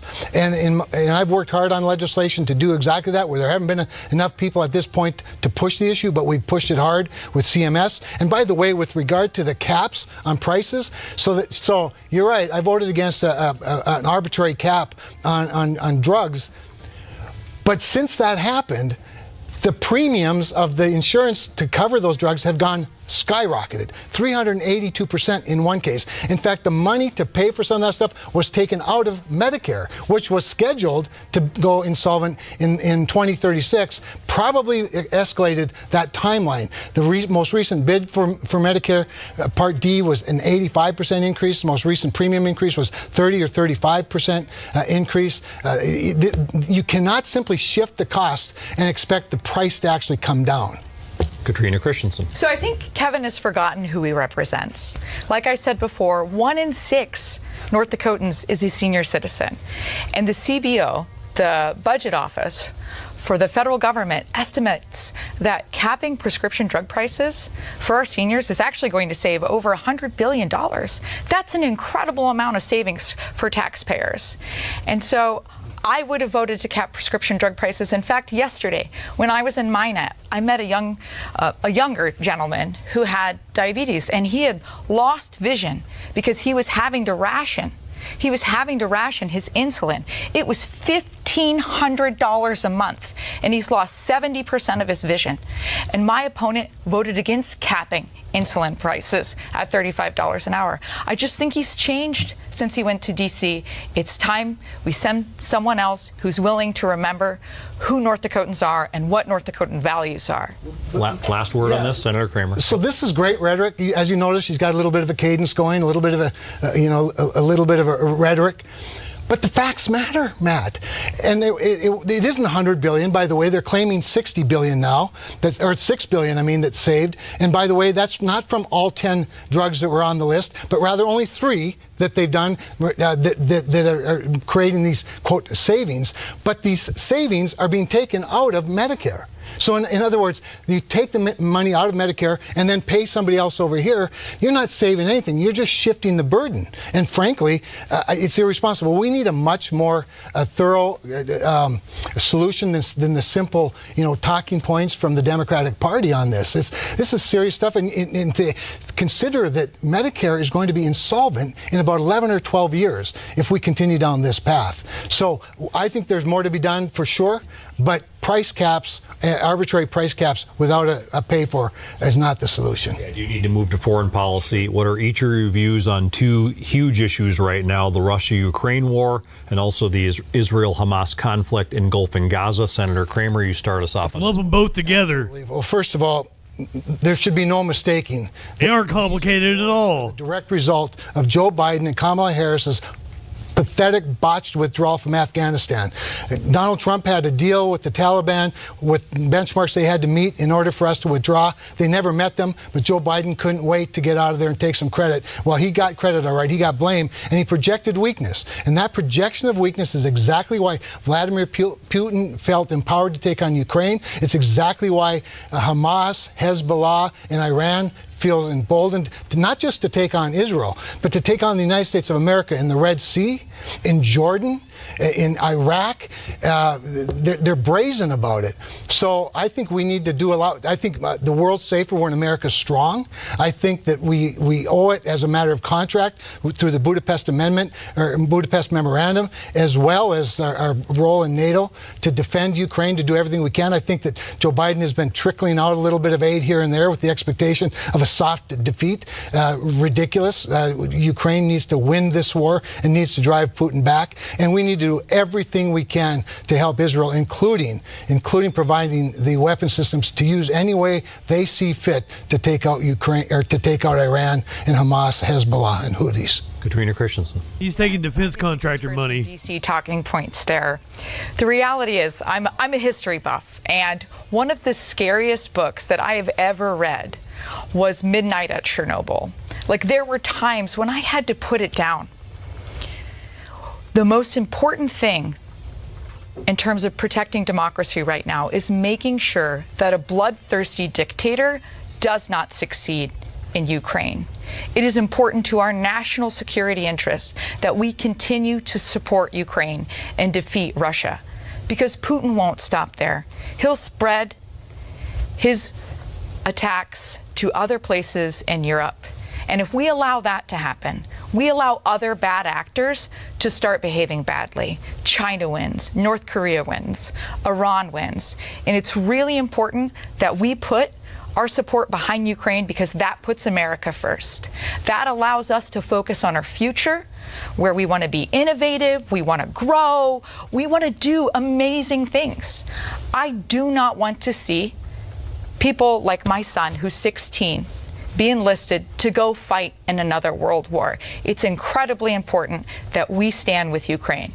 Senator Kramer, response. So I think she just basically said what I said. We've got to stand with Ukraine because we have a moral obligation, we have a contractual obligation, and it's what's best for the United States and certainly for the NATO alliance. We do have to make our NATO allies do more, and they've been stepping up. They started when Donald Trump insisted on it. At the same time, the Hamas and every dictator in the world is watching how pathetic our response has been to Ukraine, because this president gives them weapons and then says, but you can't use them in these ways. Or he says, we are going to get F-16s. Oh, but wait for a couple of years. We need to train the pilots. There's a total disconnect. And so, yeah, we need to bring peace through strength to all parts of the world. But we cannot do that under current leadership in this country, because he projects weakness. Just today, he's already calling on Israel to only respond to the Iranian attacks of 200 ballistic missiles just the other day, in a proportionate way. Can you imagine such a thing? Proportional? So in other words, if they shoot one missile, you can shoot one back? How about we wipe them out? The only ceasefire that we should accept is a white flag hanging over Tehran. That they want us eliminated, they want Israel eliminated. We should take care of it. We should make sure that we get a white flag over Tehran. And we can do that, by the way, with peaceful means, by taking out their oil, their oil supplies. They were all but broke when Joe Biden came into office. He unleashed their ability to sell their oil. They sold it to not just anybody, to our enemies, emboldening Russia, emboldening China, and then filling the coffers to kill Americans and Israelis. Last word, and then we'll move on. I appreciate that. I think Senator Kramer kind of jumbled up some things there. I think the important thing here is that when it comes to the conflict with Israel and Hamas, the most important thing that we need to have right now is a de-escalation of all the escalations. Innocent people are dying. The hostages haven't come home, and what we need is a ceasefire. And then we need to start to peel back that healing process, that peace process can be at center, but not until we have a ceasefire. And so those are the things that we need to focus on. All right, let's move to the energy industry, so crucial in North Dakota, energy independence for our nation. Tell me each of your views on how to expand North Dakota's energy industry and how do fossil fuels and renewable energy play into that. Katrina Christensen, you start us off this time. Yes, so I'm a North Dakotan, and so I understand just how important our energy economy is. I've had the opportunity to work in an ethanol plant. I climbed in so many unit operations in my first job as a plant engineer, and I get it. Natural gas made steam for our ethanol plant. It ran our reboilers that helped us distill the ethanol. It was an incredible learning opportunity. And so what I think is really exciting about North Dakota is we have so much natural gas. It's such a good fuel. It has a lot of energy in it, and we can do so many things with it. So I think the opportunity is to continue to invest in North Dakota's all of the above energy policy, and we should invest in things. We love capitalism in North Dakota, and we are always changing what we're doing. We're always learning. How's that working out for you? There's such an opportunity with new technologies coming online. I just want us to participate in that and continue to win and grow North Dakota's energy economy. Senator Kramer, response. That was a nice, happy talk, little speech, but there are serious problems. She didn't address a single federal issue, and the federal government is the thing standing in the way of these investments that she's talking about. It's why we don't have permitting reform. The federal government, this administration, has banned liquid natural gas terminals from being built to export natural gas. We provide the cleanest natural gas in the world. Vladimir Putin's natural gas is 50% dirtier than America's, and yet Joe Biden has transferred his climate guilt to Russia to meet the demands of Europe.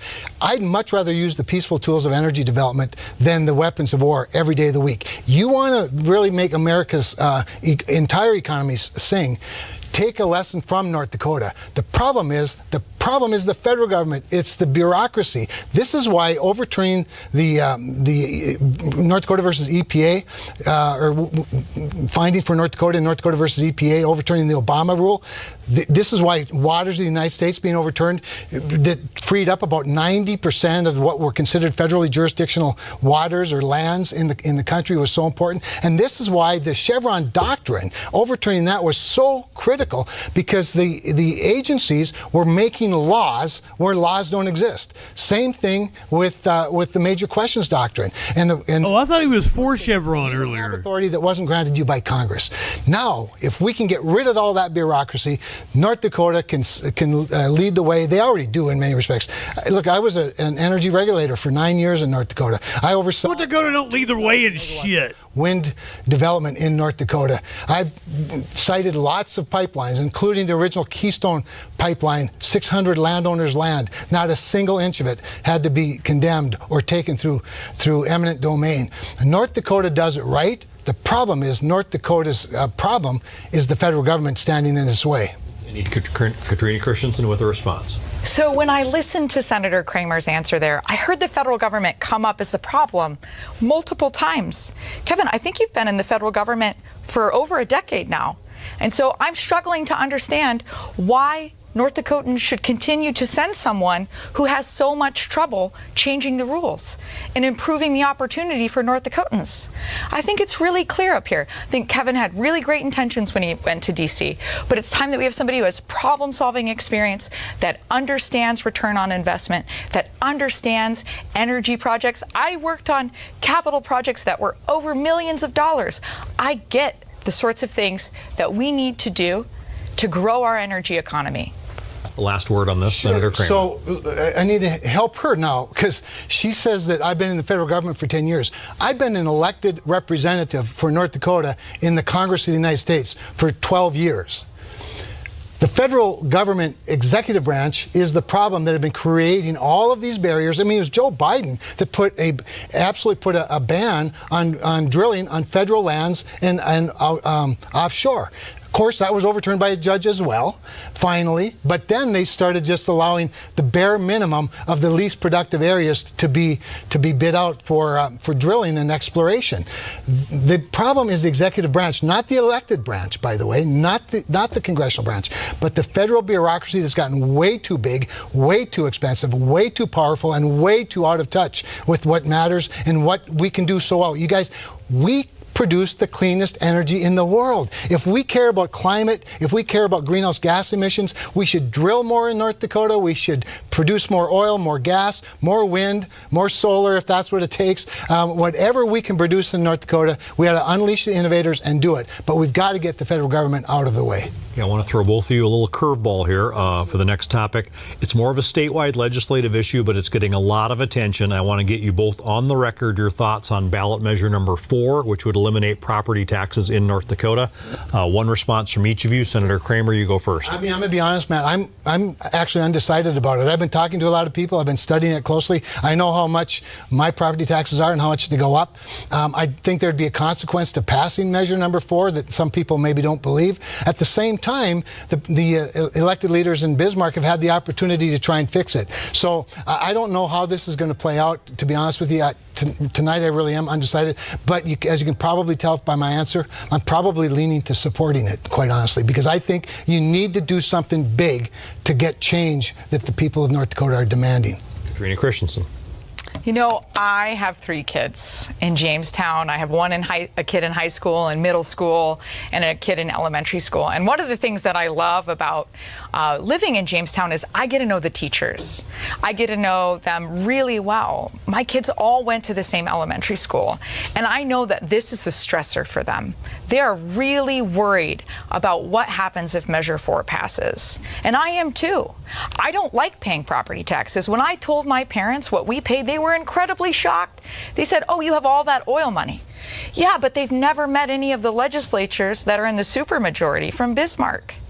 We need to deal with the property tax issue. And there are solutions. Okay? But I'm not sure that Measure 4 is the thing. I value the public employees. I value the people who plow snow every blizzard. I mean, I appreciate them so much. I don't think I can vote yes on this, but I can be vocal about the fact that we do need comprehensive property tax reform, because I know so many seniors who live on fixed incomes and are so frustrated with the lack of response in Bismarck to their cries for help. All right, we have time for a couple more topics. Property taxes fund schools. Question about North Dakota's public schools. Teachers are leaving or retiring or quitting. We hear this all the time with the profession. Some buildings are aging. Funding is always an issue. What are each of your views and solutions on funding for public schools and retaining teachers in the state? Katrina Christensen, you start first. This is a really great question. I'm so glad you asked. Actually, one of the reasons that I decided to become a politician, to run for federal office, is because I was really worried about the funding in my son's school after the pandemic. There weren't the resources. Currently, there's not a speech teacher in my son's school in person. At my son's high school, there isn't a Spanish teacher. Last year, he took it online, and it was so frustrating for him. It was really discouraging to see him struggle with that class online. And so I think what we need to do is recognize the power of the federal government. We can fully fund education. There are things that we can do to help out the state of North Dakota, to help our teachers, to help our students. We can fully fund special education. We haven't fully funded since we passed the Individuals with Disabilities Education Act in the 80s. We've never done that. We need to do that. We also need to increase our funding for Title I spending. 4 out of the 5 elementary schools in Jamestown are Title I wide schools.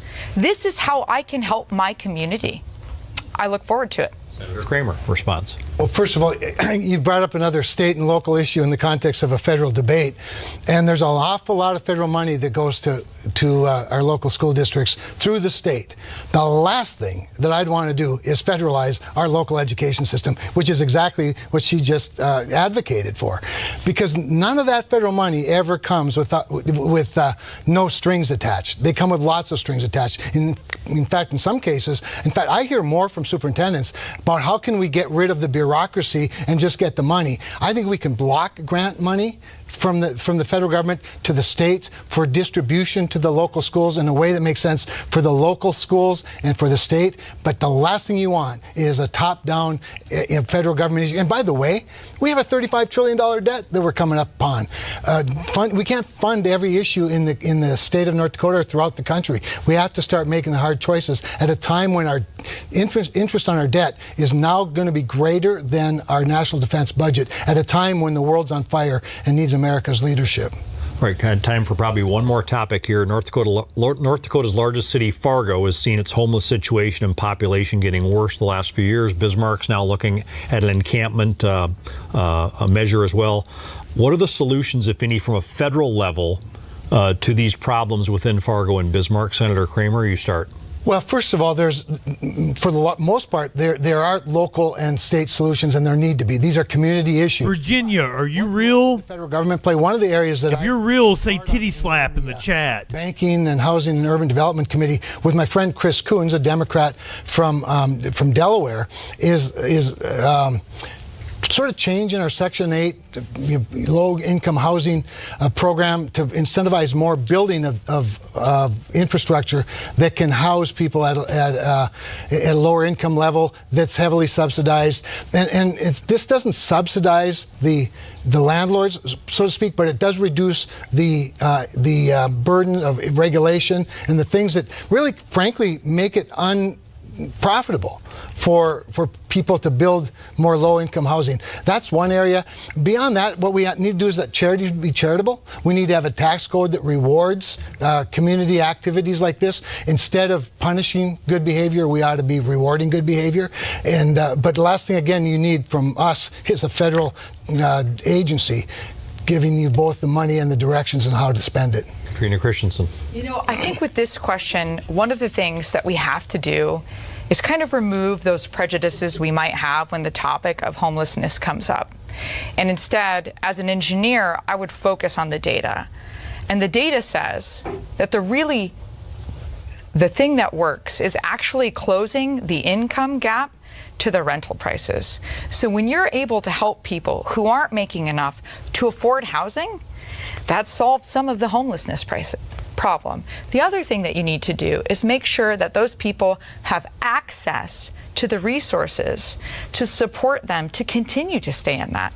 And the third thing that we need to do is address the venture capitalists and the individuals who are colluding in the rental market to raise prices. The DOJ just issued a lawsuit against a software company that was allowing renters to collude and raise prices. When I was in Fargo earlier this year, I talked to a woman. She was on a fixed income, she'd retired, and her rent went up $500 a month. That is completely unacceptable. So I think Senator Kramer, when he talks about the problems with the federal government, I'm not sure he realizes he's a senator and he sets those rules. And so we need to deal with the antitrust, we need to deal with the collusion, and we need to look at the data and propose solutions and fund them. That's the power of the federal government. and address them. $35 trillion debt. Closing statements. Yeah. You can do it here. We are out of time, so Sure. closing statements start. Senator Kramer, you have your 1 minute close. Go ahead. Thank you again, Matt and Dave and AARP and Prairie Public. Katrina Christensen, thank you for this opportunity. Look, I'm asking for re-election. I've been a senator for one term. The United States Senate is a place that respects and actually honors a second term. That seniority that you get with a gavel, and I'd have two of them if Republicans regain the majority, particularly in the national defense arena, as well as the infrastructure, environment, public works arena. Two very important areas for North Dakota. And with that comes more opportunity to persuade, more opportunity to introduce, more opportunity to set the agenda. And you know me. I've been with you for a long time. I've always had your back. You've always had mine as voters and citizens of this great state. I love my Lord. I love my state. I love my family. I have 6 grandchildren that live here in North Dakota. All of my kids live here in North Dakota. I plan to live in North Dakota the rest of my life, spend occasional weeks in Washington, D.C. when the duty calls. But for me, it's always all about North Dakota. Closing statement, Katrina Christensen. I appreciate that. Thank you, Senator Kramer. Most importantly, I want to thank Max, my husband, my 3 kids, Henry, Vivian, and Hans. You have been so incredible in supporting me running and campaigning for a whole year. I might have found you, Nazi, these nuts. And I love you so much. So I've had the opportunity to go to all 53 counties in North Dakota, and I've talked to That's discriminatory against people named Hans. I'm sorry. Democrats. And I've concluded that when President Kennedy said, our most basic common link is that we all inhabit this small planet, that we all breathe the same air, that we all cherish our children's future, and that we're all mortal. This is so true. And this is why we can't let our differences divide us. My opponent works to stoke divisions, but you can send someone to D.C. who's going to fight for you and your family and your community. And that's who I'll serve in D.C., not a party. It's time to send Kevin home. Thank you both for appearing in this important debate. I want to thank my guests again, Senator Kevin Kramer and Katrina Christensen. A reminder, Election Day is November 5th. Early voting starts soon, so please do that. My thanks again to AARP North Dakota and Prairie Public for tuning in. I am dying over here. Mr. Elwood, Kanye, Joey, good evening. Virginia, welcome in. Everybody, I want you to know, if you can't see Virginia's avatar, she looks like she's a very lovely lady. She's quite cute, and she's got the American flag wrapped around her, and she's like holding the camera up like this, giving like a sweet little look. You look very attractive, Virginia. I would totally slap them titties. A titty slap! Come on now. If there are new people here, my name is JustinFREAKIN. We cover the most absurd news, politics, and current events on the internet, and I am also your home for all things debate throughout the next month or so. I guess it's about the next month and a couple of days. We probably won't have any debates the first week of November. I know we have one on the 31st. We get Senator Josh Hawley debating on October 31st on Halloween. We've got one more to go tonight. When we come back from this commercial break, we're going to watch the Virginia 7th Congressional District debate. That's coming up right after this commercial break. Go ahead, light one up, tip one back. It's all right to have one fun before you hit the sack. I'm JustinFREAKIN. All we're establishing is this guy's wicked, sick aesthetic. Not high enough for this shit. I guess I gotta thank Matt Wall for introducing me to JustinFREAKIN. Hey there, y'all. We're about to get stupid, locked into what that news beat doing. Fu Manchu and a slick bandana, colder than ice, smoother than Santana. Audio, video, chat and calls. Right-wing nut jobs haunt the halls. What you wanna watch? Hey, what you think? And there's only one choice. It's JustinFREAKIN. The guy's, he's a formidable voice in the culture. Light one up and tip one back. It's a right to be high. Let's grab a snack. It's fucking news, quit panic, attack, and play your cards right and get a titty slap.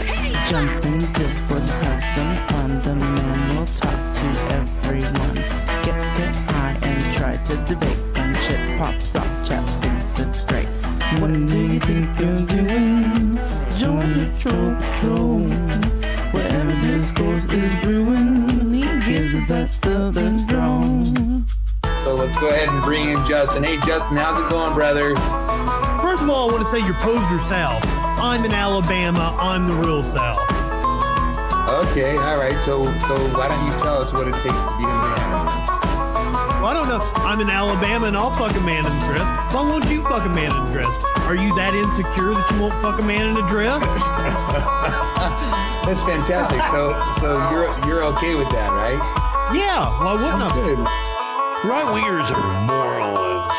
Like one hit and hit one back on one more clip. So we hit the set an alert when that shit goes live. Social fucking support and hit subscribe. Light one up and take a hit. He does no harm, but he takes no shit. He's the last one standing when the ship is sinking. Let's take another rip for Justin Freakin. Light one up, tip one back. I'm Justin Freakin. Not high enough for this shit.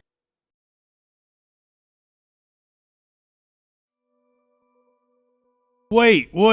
Is she referring to me saying the titty slap and she's saying she's firm on sexual... What?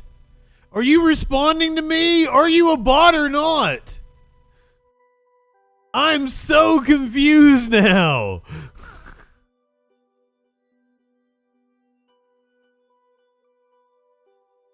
Light it, I'm lightweight. Light one up, tip one back, Virginia. Do you want to be my sugar mama? I think you might be real and you might be invested in oil. And she said she bought something. Did she had land? She's responding to the song. Oh, she's responding to the shit. She's okay.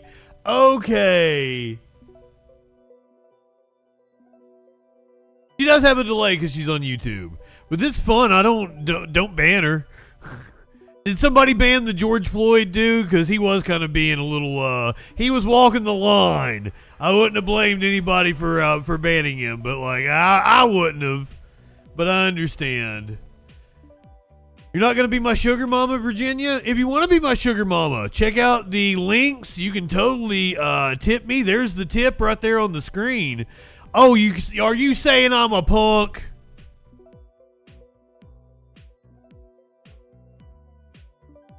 One more debate tonight. We're heading to Virginia. This actually took place when we were watching the Virginia Senate debate earlier. We're going to watch it on tape delay. This is Eugene Vindman, the Democratic nominee, taking on Derek Anderson, the Republican nominee. This is an open seat in Virginia. To the University of Mary Washington for a debate between former U.S. Army Colonel Eugene Vindman, a Democrat, and former Green Beret Derek Anderson, a Republican, both running to represent Virginia's 7th Congressional District. Don't be so hard on yourself, Virginia. MILF, welcome in. About the issues that the candidates want. We ask that you do not applaud during the individual questions. I hope you'll beat a hoe. Time to be heard, these candidates to be heard. We also want to make sure that you silence your phones. That's always an issue with events like this, and so please be sure. An AI bot would say they're a human. I've also silenced my phone now that everybody's here, and I don't have to worry about last-minute crises. Please join me in welcoming to the stage the candidates for the 7th Congressional District.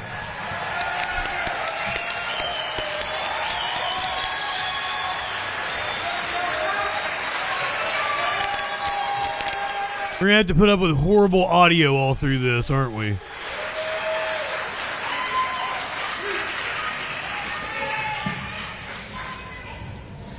Welcome to the 7th Congressional District debate at Mary Washington. We are delighted to welcome you to this event here at Mary Washington. We are going to first get a welcome from our Student Government Association, the main sponsor of this event, and we will then be followed by an introduction of the candidates from the Fredericksburg Area Chamber of Commerce. We thank, first of all, these organizations, because putting together an event like this is a major I challenge. have news to do. If you guys tell me it's too bad to watch, we can go to news. Community service here. It's up to the chat. Star, the Chamber of Commerce, the League of Women Voters, and of course the student government. We'll see how their audio is when they start talking. Thompson and Chadwick Yoder, the president and vice president of the Student Government Association of Mary Washington.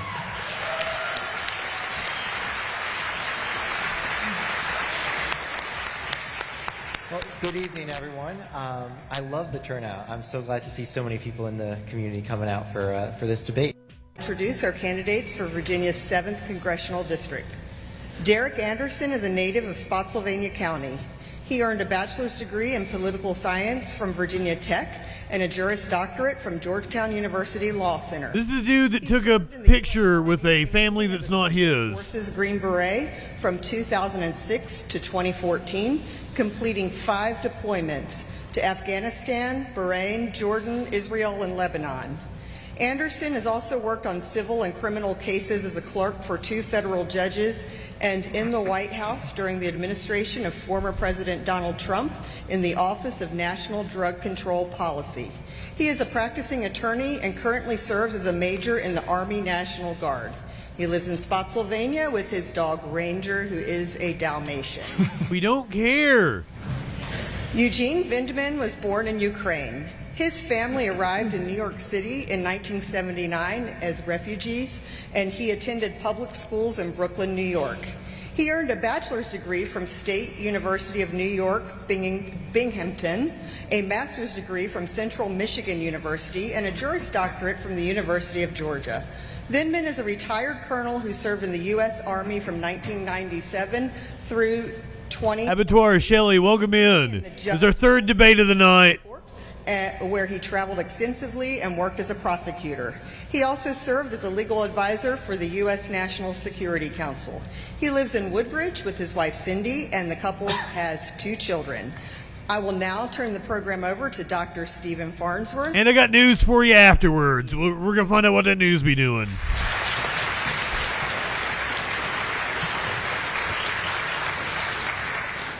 Thank you, Susan. The way that we have developed this debate and the candidates have agreed to the format. Professor Farnsworth? Coin toss backstage. And candidate Anderson will be giving the first opening statement, followed by... Dude looks like a cheap Albert Einstein impersonator. Our timekeepers have the signs to give the candidates a sense of when their time is about up. There is a green card for 30 seconds. There's a yellow card for 15, and then a red card for 0. The candidates will be able to see this up front. Virginia, if you're real, tip me. Donate to my Patreon, my Ko-fi. We'll make it. Send me money. To the no applause rule. You got money. And the closing statements, but applause during the question. Prove you're a real person. Remarks will involve the deduction of time against the candidate. No, I want you to take his spot. We also want to remind everyone that in order. Mary J, welcome in. I love you so much. I hope you're not mad at me. That you do not show signs. Since Mary Jane has arrived, light one up, tip one back. Demonstrate to give everyone a clear chance to see what's going on. Please respect the rules that the candidates themselves have agreed to. And with that, I want to thank the candidates for being willing to do this. It's an important service, a public service for these candidates to be willing to serve us in Congress. And so, Candidate Anderson, 2 minutes. The floor is yours. Hey, good evening, everyone. My name is Derek Anderson. I'm running to be your next congressman here in Virginia's 7th Congressional District. I grew up in Spotsylvania County, just right down the road. I started. We already heard all this shit. If you want to ask, her restaurant was Whistle Stop, and she did promote me to a cook. So if you ever ate a burger at the Whistle Stop, that was my mom, and that was the kid in the back. I graduated from Cortland High School before going to Virginia Tech on an ROTC scholarship. Love you too, Mr. Elwood. Family to graduate. My favorite son. I then joined the Army. While I was in the Army, I was an infantryman, went to Ranger School, and then deployed for 15 months as part of the surge. Black's own Tabasco. National Cemetery, where I did about 150 funerals. She's cracking me up. National Cemetery, which was one of the biggest honors in my life. I then earned my Green Beret. I led 2 Special Forces teams over the course of 5 deployments, including Afghanistan, Bahrain, Lebanon, Israel, and Jordan. I got out, went to law school, and clerked for 2 federal judges. Folks, what got me into this was seeing the botched withdrawal in Afghanistan. I lost 5 of my guys in Afghanistan, so as you can imagine, I was pretty upset with the lack of accountability on behalf of the current administration. Look, folks, I'm a common sense kind of guy. I want to make sure that it's more affordable for people to live in our district and get our economy back on track. I want to make sure that our border is secure and our foreign policy is strong so we can make our communities safe. I also want to make sure that we take care of our veterans. That's the kind of person I am. And folks, you're going to see a lot of things and hear a lot of things tonight, but I want to be clear. My opponent's focused on his past. He's focused on his revenge tour with President Trump and trying to rectify the failed policies of the Biden-Harris administration. Well, I'm focused on the future. So it'd be an honor not only represent the people here in the 7th Congressional District, but it'd be an honor to be your next congressman and represent the people that raised me. Thank you.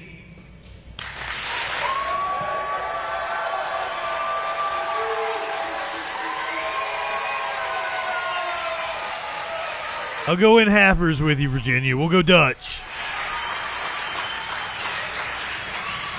Candidate Vindman, your opening statement, 2 minutes. Thank you. Calm down, moderators. Panel, Professor Farnsworth, for hosting this event. It's very important that we have a democratic discourse here. I want to thank the audience for being here. Your passion for our democracy is fantastic.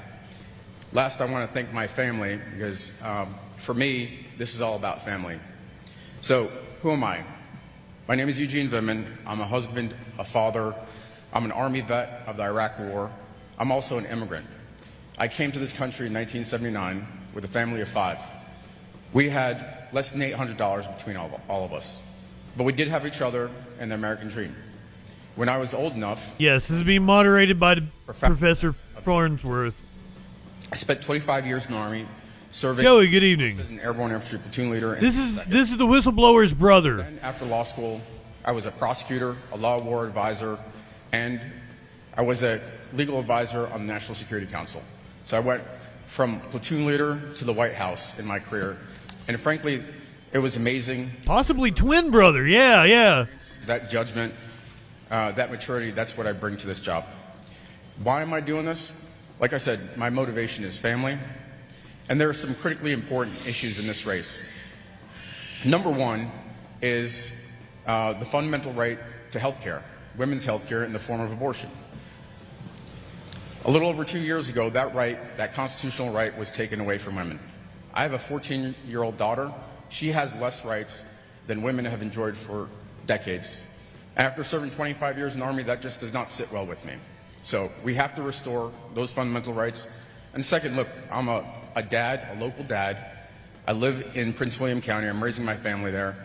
I'm very sensitive to the costs of housing, gas, groceries, and we have to address those. And those will be my priorities on day one in Congress. Thank you for your support.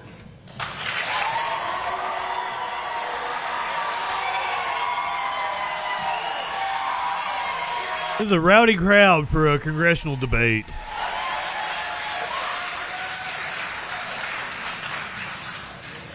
We'll now turn to the question and answer portion. I agree, Virginia. Tell me your rules. The first person... We got to set ground rules before we get into a sexual relationship.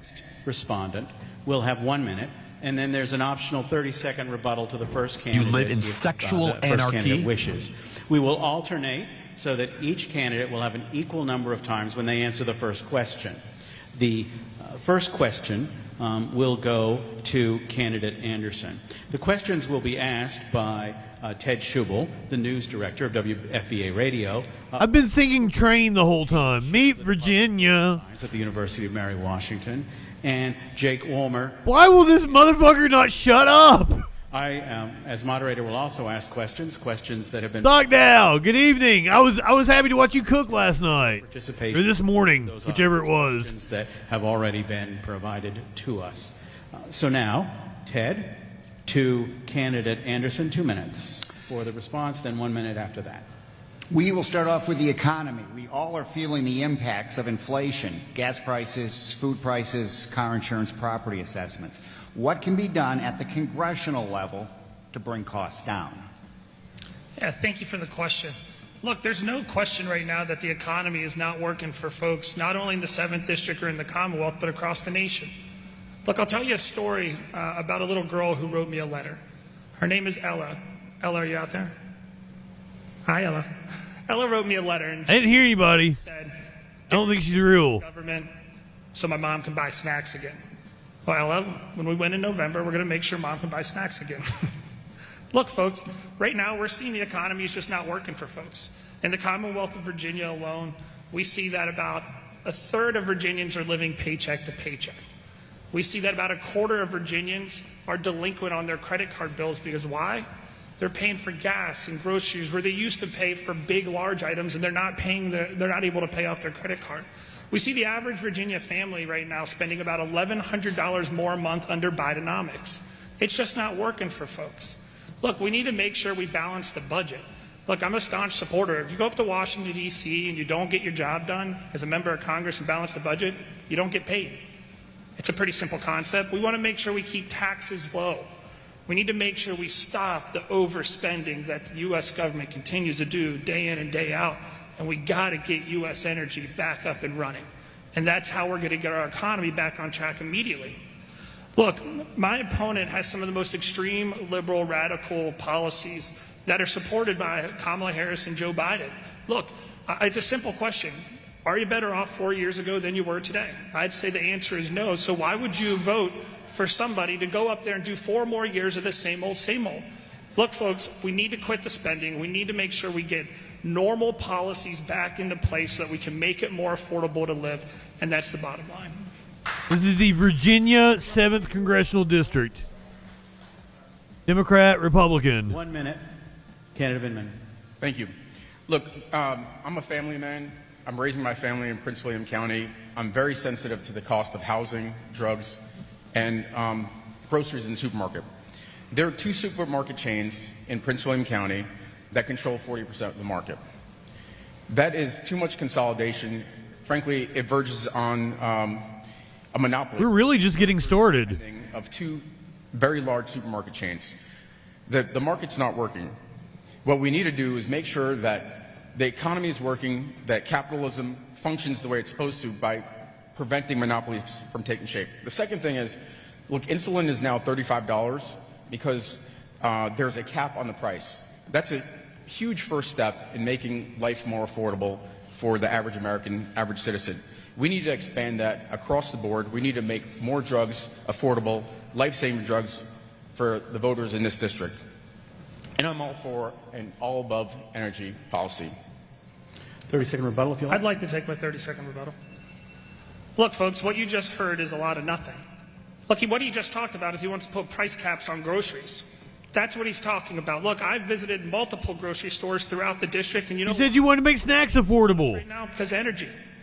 I've talked to places in Spotsylvania County all the way up to Prince William counties like Jimmy's Stop and Shop or Toto's Market. And the number one thing they say, the reason why their prices keep going up, the lights, trying to keep the lights on. Look, we got to get U.S. energy back up and running to make our economy work for everyone, not only in the country or not only in the Commonwealth of Virginia, but here in the 7th. The next question from Dr. Cooperman goes first to candidate Vindman.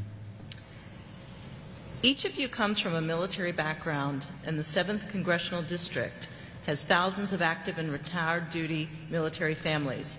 How has your military experience informed your beliefs about the role of the United States in addressing conflicts in places like the Middle East or Ukraine? Look, I spent 25 years in the Army. I'm extremely proud of my service.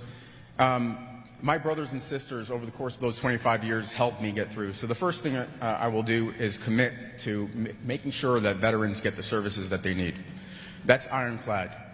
There are plans out there, like Project 2025, that my opponent, who's funded by extremists, he'll vote down the line.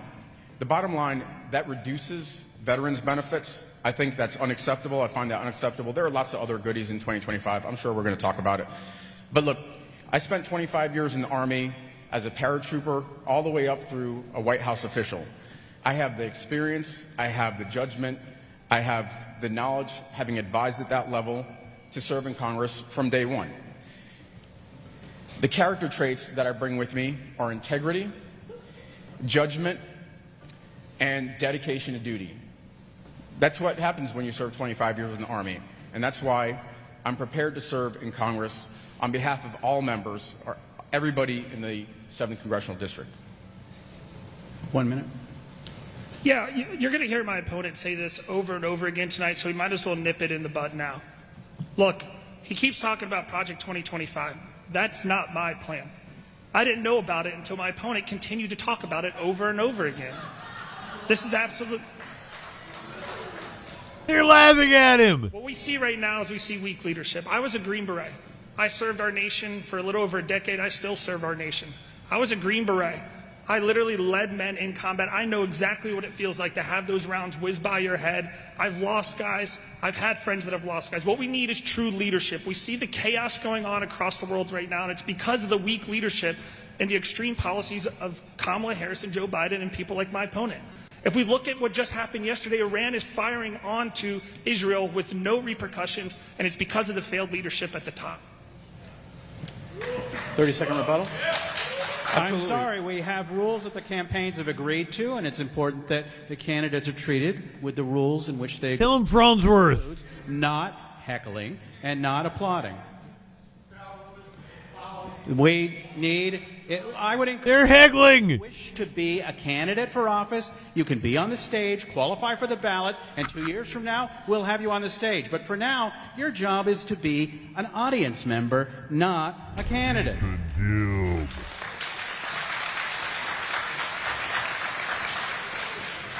30-second rebuttal, if you like. Sure, absolutely. Look, if my opponent has not heard of Project 2025, then he is very much out of touch with this district.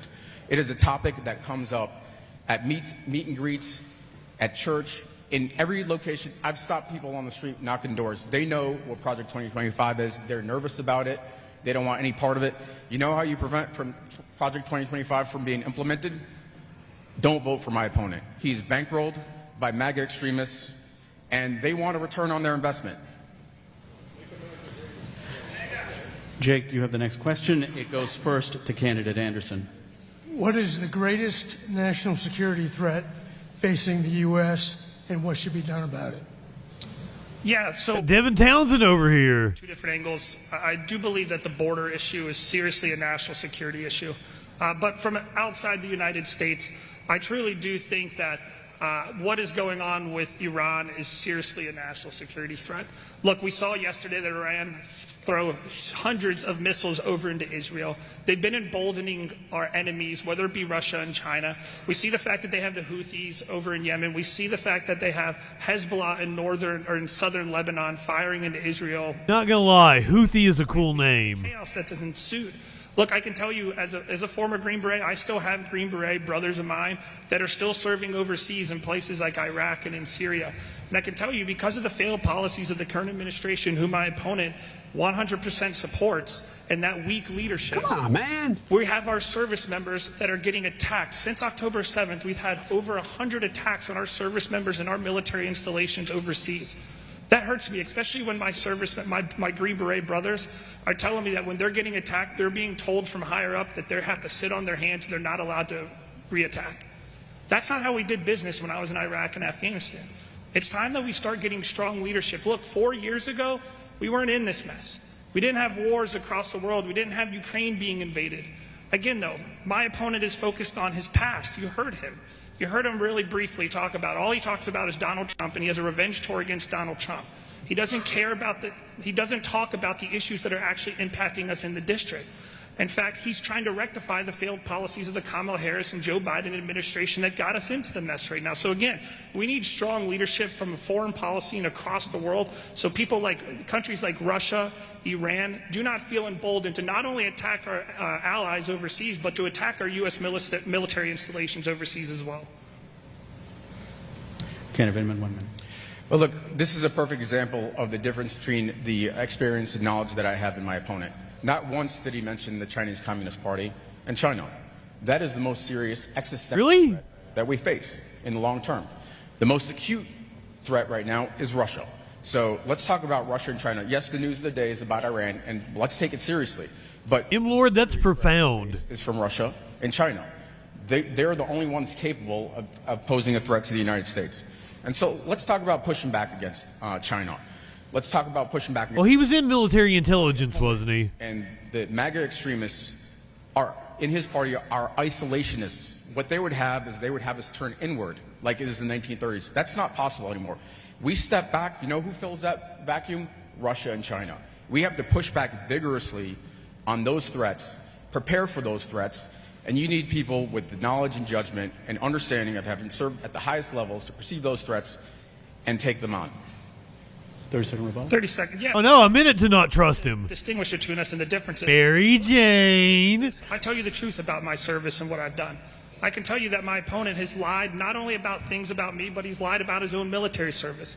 He's lied about being a colonel. He's not a colonel. He's lied about his time in combat. I actually saw combat. My opponent said that he used weapons of war in combat when he knows very well he did not. I was a former Green Beret who actually saw combat. So if you want to see the difference, wait, what? Try-hard combat veteran, I'm the guy. I would like. You talking about Tim Walz? I would encourage you to use the next question to start your response with a response at that point. We have a lot of issues to cover. Bronsworth, come on. The next question goes first to candidate Vindman. It is a question offered by our co-sponsor, the Chamber of Commerce. Where do you stand on the current union strike at critical ports around the East Coast? This potentially can hurt small business as well as trigger cost hikes. 2 minutes to candidate Vindman. All right, so happy to answer that question, but first let me address this issue of Derek lying about my record. He's lying about my record just like he's lying and trying to fool the voters in this district about his fake family. I mean, if you're going to lie there we go. about something as fundamental, he pulled it out. You're going to try to portray yourself as a family man so people like you. How can you be trusted on more serious topics? It's unacceptable, and you know why he's doing it? I'll tell you why. Because he wants to distract from the important issues in this race, like abortion, like reproductive freedom, and like, I mean, let's move on to actually important issues like the one that's being talked about. So look, there's a strike right now, and the president has weighed in. Basically, this is the first few days of the strike. I think we need to give the unions and the corporations that are running these ports, the longshoremen, the opportunity to work this out, but not a long opportunity. You know, we're just a few months away from the holiday season. Our economy is still fragile. I'm very sensitive to cost, as I told you, as a family man, local in this area. We need to focus on making sure that there's a quick resolution. I'd give them an opportunity to work it out, the longshoremen and the corporations, but if they don't, in short order, I'd bring them in and make sure that they negotiate through this. 1 minute. Well, let's talk about, he mentioned my family. Yevgeny, my family is right there, and I encourage you to go talk to my mom after this and see what she has to say to you. Your mom! I have a beautiful fiance right here that is also a veteran as well. Look, what he's talking about is unbelievable. He talks about focusing on a picture that I took with supporters in the district. Why is he talking about that? Again, we talk about distracting from the issues. Good grief, folks. You can't have anything more than just distracting from the issues.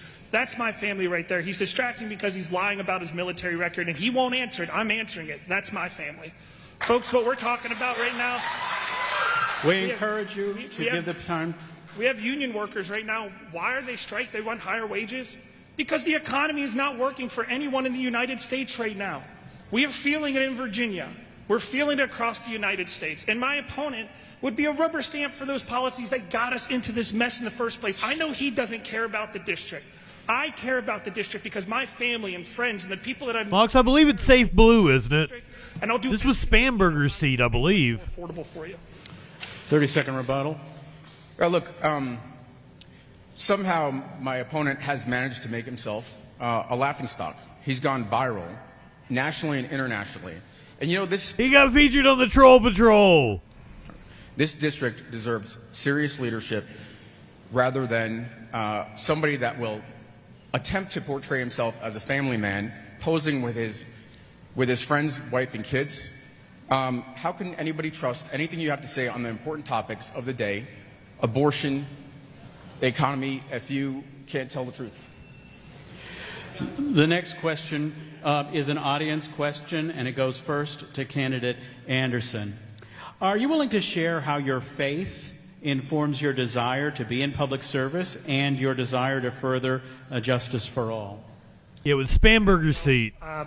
I'll be quite honest. One's held by Eric Cantor. I oftentimes didn't have the opportunity to go to church because I was usually at my mom's restaurants.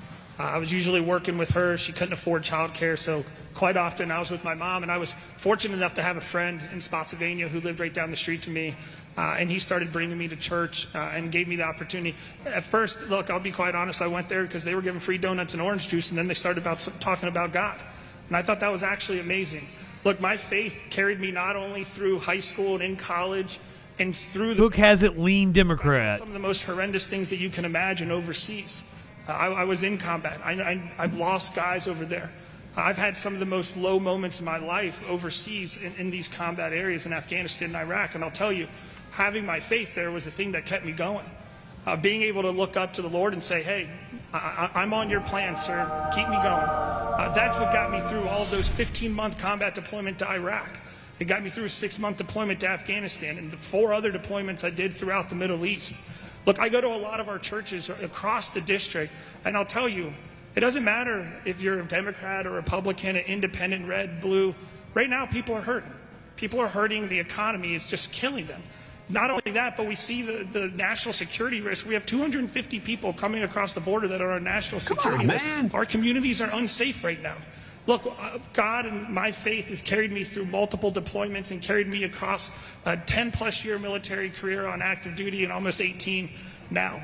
Look, I live in the Lord, and I go to church as much as almost every Sunday. During the campaign, it's gotten a little busy. So, again, I'm happy that my mom and my family were there for me and pushed me into that direction. 1 minute. His voice is annoying. The reason I'm in the United States, the reason why I'm a refugee in the United States is because I come from a Jewish household. So my family and I know what it's like to leave a bigoted communist dictatorship because of anti-Semitism. That's why we came here. And we came here because this country is generous to immigrants and refugees like myself, that we are now in a position to pay that back. All of my brothers, all 4 of us, joined the military. We served proudly and honorably, and frankly, I think that's a great return on investment. I will say that I've had the opportunity to visit, at this point, dozens of faith communities throughout the district, and it's really been an honor and a great opportunity for me to listen to different communities, understand where people are coming from, and I'm really enjoying that part of this campaign. Thank you. 30-second rebuttal. Yeah, and just be very clear. I think this is something that Yevgeny and I can agree with on this, on faith, that it's carried us through. Look, this election cycle is going to be pretty crazy. I think. Did you say Ugandhi? That every single day. Name's Eugene. Cycle. And I think that we always forget that at the end of the day, everyone in this room, and I know people are on different sides of the aisle and what have you, but at the end of the day, we're all Americans here. We all want to see the best for our country. We all want to see the best for our communities. And truly, that's what I'm here to do, and that's what I'm here to talk about tonight. So thank you. Ted has the first question going with Mr. Vindman. Mr. Vindman, on the abortion issue, where do you stand on the abortion debate? Look, this is the most important. Wasn't that one of the vultures in the Disney movies? Why? Because it affects women's fundamental freedoms. 2 years ago and change, there was a constitutional right to an abortion. Women controlled their bodies, and that right is now lost. My daughter has fewer rights than women have enjoyed for generations. And again, as somebody who defended Americans' rights and freedoms, that just does not sit well with me. So the questions that must be answered, and frankly my opponent has dodged up to this point, are 2. 1, will he restore Roe? Will he restore women's reproductive rights and freedoms to what they were, where they are entitled to health care? My sister-in-law had a series of ectopic pregnancies. You know what the treatment for that is? It would be considered an abortion. There are women dying around the country now because they don't have access to this fundamental right. So my opponent has not answered this question head on. He needs to answer the question of whether he would restore Roe, restore women's fundamental rights. And 2, I would like to hear him say definitively that he would vote against a national abortion ban. Just a second, if you would. I want to remind all of you that you need to be neighborly to the people who want to hear this debate. So your comments that disturb the people next to you can't hear the answer. And so I really let's get rowdy. To do the respect that your fellow members of this community deserve. I'll now turn to candidate Anderson. 1 minute. Yeah, my mom had me at a very young age. She was 18 years old when she had me. And my mom's happy she had me, and I'm glad that she had me. Look, the Dobbs decision was clear. It gave this right back to states to make decisions that fit the states. And in fact, Virginia has spoken on this issue, but my opponent will continue to lie, whether it be on media or what have you, about my position on this. I'll be very clear. I do not want to refederalize this issue, so I will not support a national ban on abortion. I will support IVF. My brother is... That could have possibly been my gate, Mox. I want to make sure that he has an opportunity to have a kid, and I do support over-the-counter contraceptives. But my opponent continues to lie. No, I don't have a gate on the audio, actually. But I heard it. He can't talk about the other issues. He can't talk about the economy. He can't talk about the border. He can't talk about anything else. But I want to be very clear. My opponent will be one of the most far-left radical people in Congress that Virginia's ever seen. He would support... Oh, sorry. I do have a gate. Government-funded abortions up until and even after birth. Governor Northam said he would make them comfortable. And my opponent would support those policies. 30-second rebuttal. Look, I guess as somebody who's been a prosecutor, I will say that's murder. So that's also a lie. Derek is lying to you about my positions on this because, again, did you notice he didn't answer the question? Will he restore women's reproductive rights? He didn't answer that question. But I'm going to keep pushing him tonight, and I'm going to do my best to make sure he answers. The next question goes first to candidate Anderson. As we saw from the recent devastation wrought by Hurricane Helene in western North Carolina, Eugene seems like he wouldn't be any fun at parties. Extreme weather events are no longer uncommon. What is your position on climate change, and what is the appropriate role of the federal government to help folks and states when these disasters occur? Yeah, so I absolutely understand that there is climate change, right? I understand that we want to all make sure that our environment and our communities are safe and flourishing and that we're not destroying it. What I think this really comes down to is energy, though. We need to really talk about energy and the fact that how it's being used and what we're doing, because right now our economy is struggling because we're not energy independent. Look, we My God, again! By being energy independent immediately. In fact, we've seen that what we're doing right now is that we are a net import rather than a net export. No, we're not! We're buying more oil overseas than we are creating here. What does that do? No! Talk about preserving our climate and our environment. Let's stop buying oil and gas from countries overseas that don't have the regulations that we do in the United States. We should be producing it here so we can monitor and make sure that it's clean. What a dumb fuck. My opponent and his party have been on the wrong side of this issue. They've had some of the most extreme, radical, liberal policies when it comes to energy. In fact, my opponent would support it, electric vehicle mandate. He would support a mandate that requires you to give up your gas-powered vehicles and your gas stoves for an electric vehicle that you can't afford. It would cost us $1 trillion more in taxes to have that. In fact, we'd be given $7,500 in tax credit because China's borrowing our money or buying up our debt right now, and then we'd be given $7,500 back to him to buy a lithium battery that China, again, is creating. He talks about China being an existential threat, but he wants to give our money over to China. Look, the Kamala Harris-Joe Biden regimen of energy right now is not working. In fact, in the first few days of their administration, they made sure that leases couldn't be bought for oil. They made sure that we couldn't export natural gas, and that killed our energy policies immediately. We want to talk about why gas prices are up than they were 4 years ago. There's your answer. 1 minute. Yeah, so I'm not sure I heard how Mr. Anderson plans to address climate change, but I'm glad to hear that he at least recognized it because that's fairly out of step with the most of his party. Look, first, I guess you'd have to trust Mr. Anderson at his word, which, again, that's your decision to make. But Project 2025 takes a different position. And you would have to trust that Derek Anderson would stand up to his MAGA funders, bankrollers, and that he would vote out of lockstep with his party. And that's a huge risk. You know how you mitigate that risk? You don't vote for Mr. Anderson. Look, this country is producing more energy than ever. We do need to have an all-of-the-above energy approach. We need to do that until we are able to transition fully to clean energy, including nuclear energy. I'm frankly a big proponent of nuclear energy, gas, solar, wind. These are the steps we have to take in order to address climate change. Thank you. 30 seconds. Yeah, you heard it again, folks. My opponent is focused on his past. He's focused on his revenge tour with Donald Trump and trying to rectify the failed policy. You said, oh, well, Derek didn't give, I just gave a whole list of policies that we could do to get our energy policy. You gave nothing except for don't vote. Look, this is absolutely horrendous that he's not even focused on the future of this country and the focus on this district. Look, why?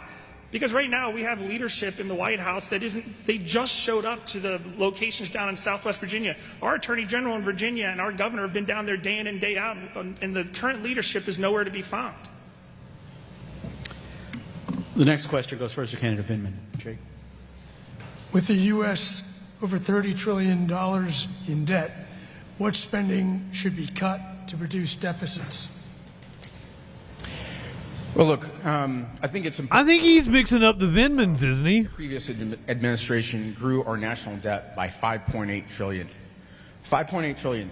That's more spending than I think certainly in the 19th century, but maybe all presidents combined to raise the debt that high. Oh yeah, this one got fired too. That's right. That's how we ended up in this position. But we do need to cut debt. We need to be cognizant of the fact that our debt situation long-term is unsustainable.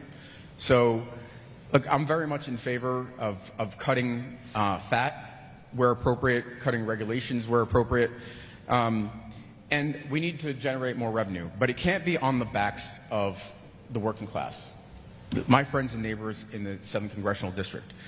Let's think about the tax regime. In 2017, 80% of the benefit went to the top 1%. You know what? In the next Congress, the next member of Congress to represent the 7th Congressional District is going to be deciding what the taxes look like. And from my perspective, I think we need to make sure that the 80% get the vast majority of the tax benefits and not the top 1%. 1 minute. Yeah, let's talk about spending. Look, I'll be the first to say Republicans and Democrats need to stop with the overspending. Both administrations, for the last few years, we continue. That's why we're $42 trillion in debt. But I'll tell you what, as a former Green Beret, as someone who knows what it means to conduct a mission and go out and do combat operations, when I say I'm going to do something, you'll have my word. We're going to make sure we cut spending. And look, I'll tell you, my opponent in his far-left radical policies are going to increase spending 100%. In fact, we know that because Joe Biden and Kamala Harris spent $7 trillion right off the bat in their administration. In fact, my opponent would support an EV mandate, like I mentioned, that would cost the American taxpayers $1 trillion. Look, folks, we got to cut the overspending because the more that the government is spending, the less money we have in our pockets. If we want to talk about cutting spending, I'd encourage my opponent to talk about some of these policies that Kamala Harris and Joe Biden want to implement on day one. 30 seconds. Yeah, it's weird to lean into your military service when the other dude is like a decorated vet. Get our debt under control because it's all about talking points and scare tactics. Let's talk about something serious. First of all, you know, Derek, you keep distorting my position because you want to distract from the issues at hand, okay? So how are we supposed to believe anything you say when you can't fundamentally portray yourself as who you are? You're a DC corporate attorney that defends pharmaceutical companies. The next question goes first to candidate Anderson. It's an audience question.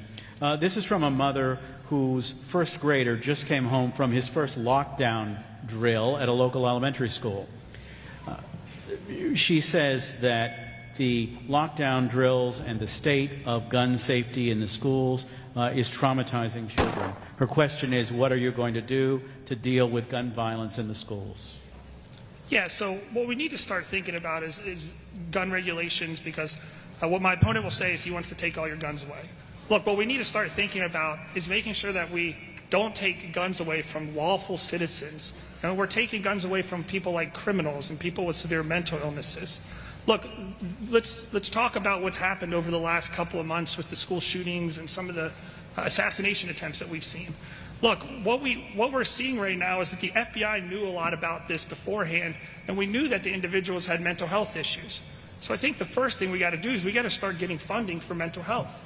We got to make sure we get funding for mental health. As somebody who's a service member, who's a veteran, who gets their health care from the VA, who served with Green Berets and people in the Army throughout my career, I can tell you a lot of my buddies that have come home overseas, it didn't work out for them because they didn't have the mental health, whether they be civilians or in the military, the mental health facilities and funding in order. I've had a buddy I went to college with that committed suicide coming back from deployment. So we got to get this mental health issue back under control, and we got to stop making it a stigma. Look, I'll tell you what my opponent and his party, what they've done time and time again. My opponent and his party have continuously voted against legislation that would support funding for mental health.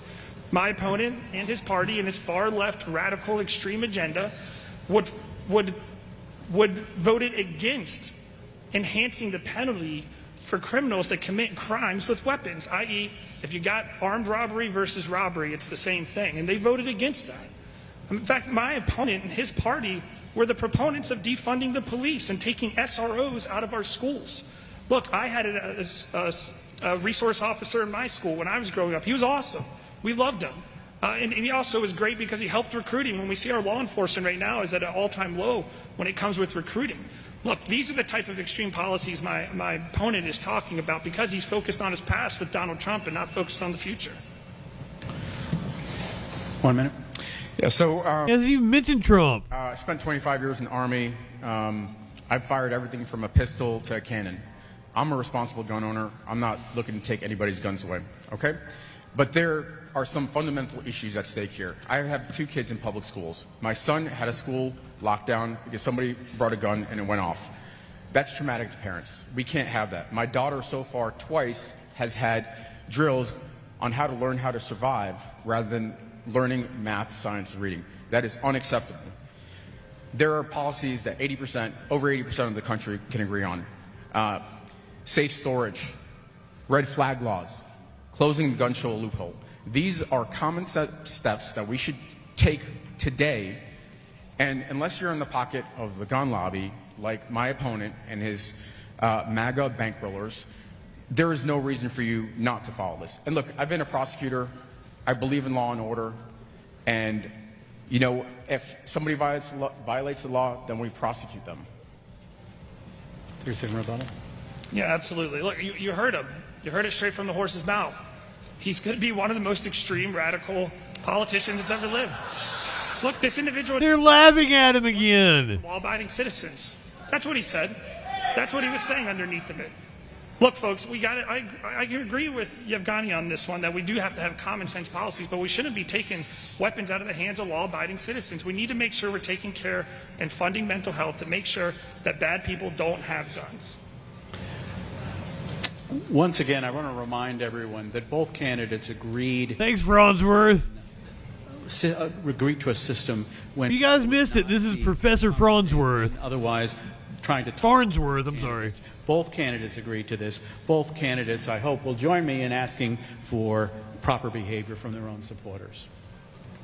I want to move to the next question. Goes first to candidate Vindman. The current U.S. minimum wage is now $7.25 an hour, and it has been at that level for quite some time. Do you support or oppose an increase in the minimum wage, and why or why not? Yeah, first, let me... Oh, was that the Ukrainian pronunciation? I was wondering what he was doing. Supporters to please be civil and cordial so we can get through this debate and you can hear where both of us stand. So look, the minimum wage has not changed in, I don't know, a decade and a half. There are people that are, you can't survive on a wage in certain parts of the country. I mean, think about this district. If you're making $7 and change, you're not going to survive on that. With housing prices so high, with costs for groceries high and gas prices high, I mean, it's great to see gas prices go below $3. That's a good first step, but we're not there yet. So we definitely need an increase to a living wage. I think $15 an hour is a good step. And, you know, the workers deserve this. Corporations are making record profits these days. They're making record profits. The grocery store chains that I talked about earlier Those grocery stores chains are making record profits. They're paying their folks minimum wage, occasionally slightly better than minimum wage. We need to make sure that we're taking care of workers. Our economy is still 2/3 based on consumers. You know how we make sure that corporations continue to make profits and our economy thrives? Make sure that we're paying our employees so they can continue to spend money.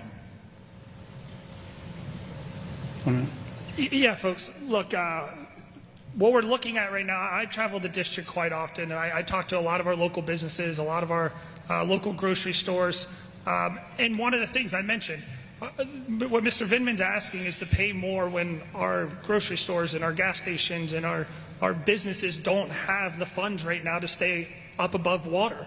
Look, I can tell you that a lot of our local businesses right now, they can't afford to stay above water because they're paying high cost for energy.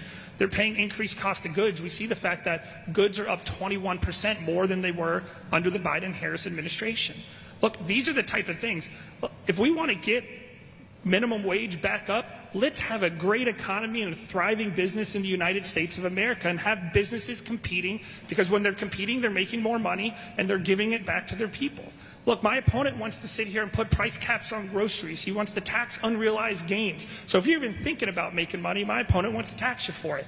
Look, the best way we can get businesses back up and running is making sure we get energy independent and make sure our economy's back on track. 30-second rebuttal. Yeah, look, again, corporations are making record profits.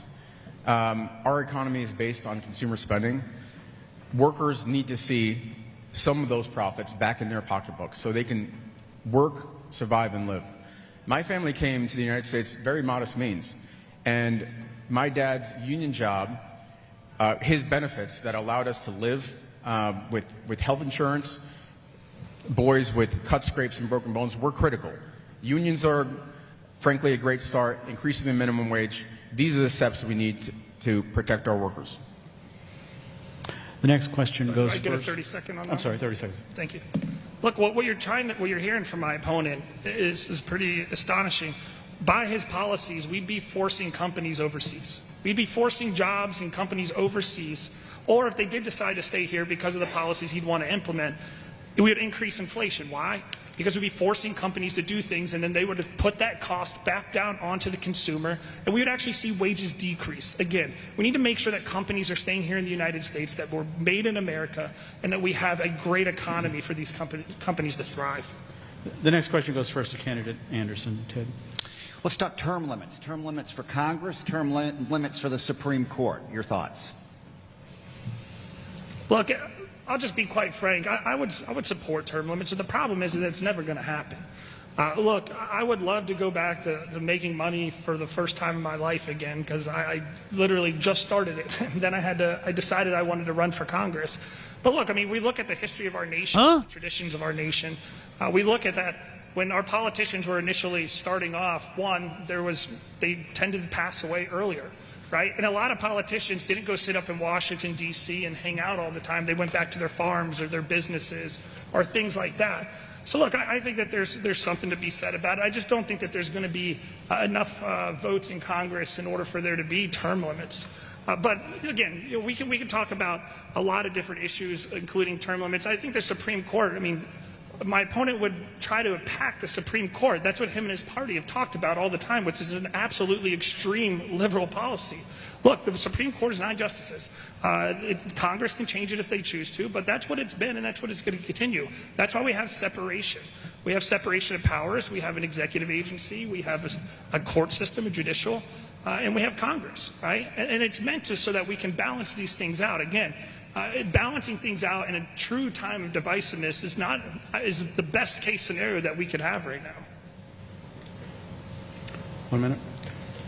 Look, I guess I would start with this. After 25 years in the Army, I have a spouse-imposed term limit. So the long and short is that... Oh, that joke didn't land. Because we need to have fresh ideas. We may not get there, but that doesn't mean we don't attempt to implement term limits. I think, we can negotiate where you can have a discussion about whether term limits are necessary. He did tell him to be quiet. But the bottom line is the way the government was designed, the way the legislature, Congress was designed. Oh, he's a horrible speaker. A career. And so I think we ought to have a discussion about term limits, and it's an important topic, and we shouldn't just gloss over it because it's too hard to do.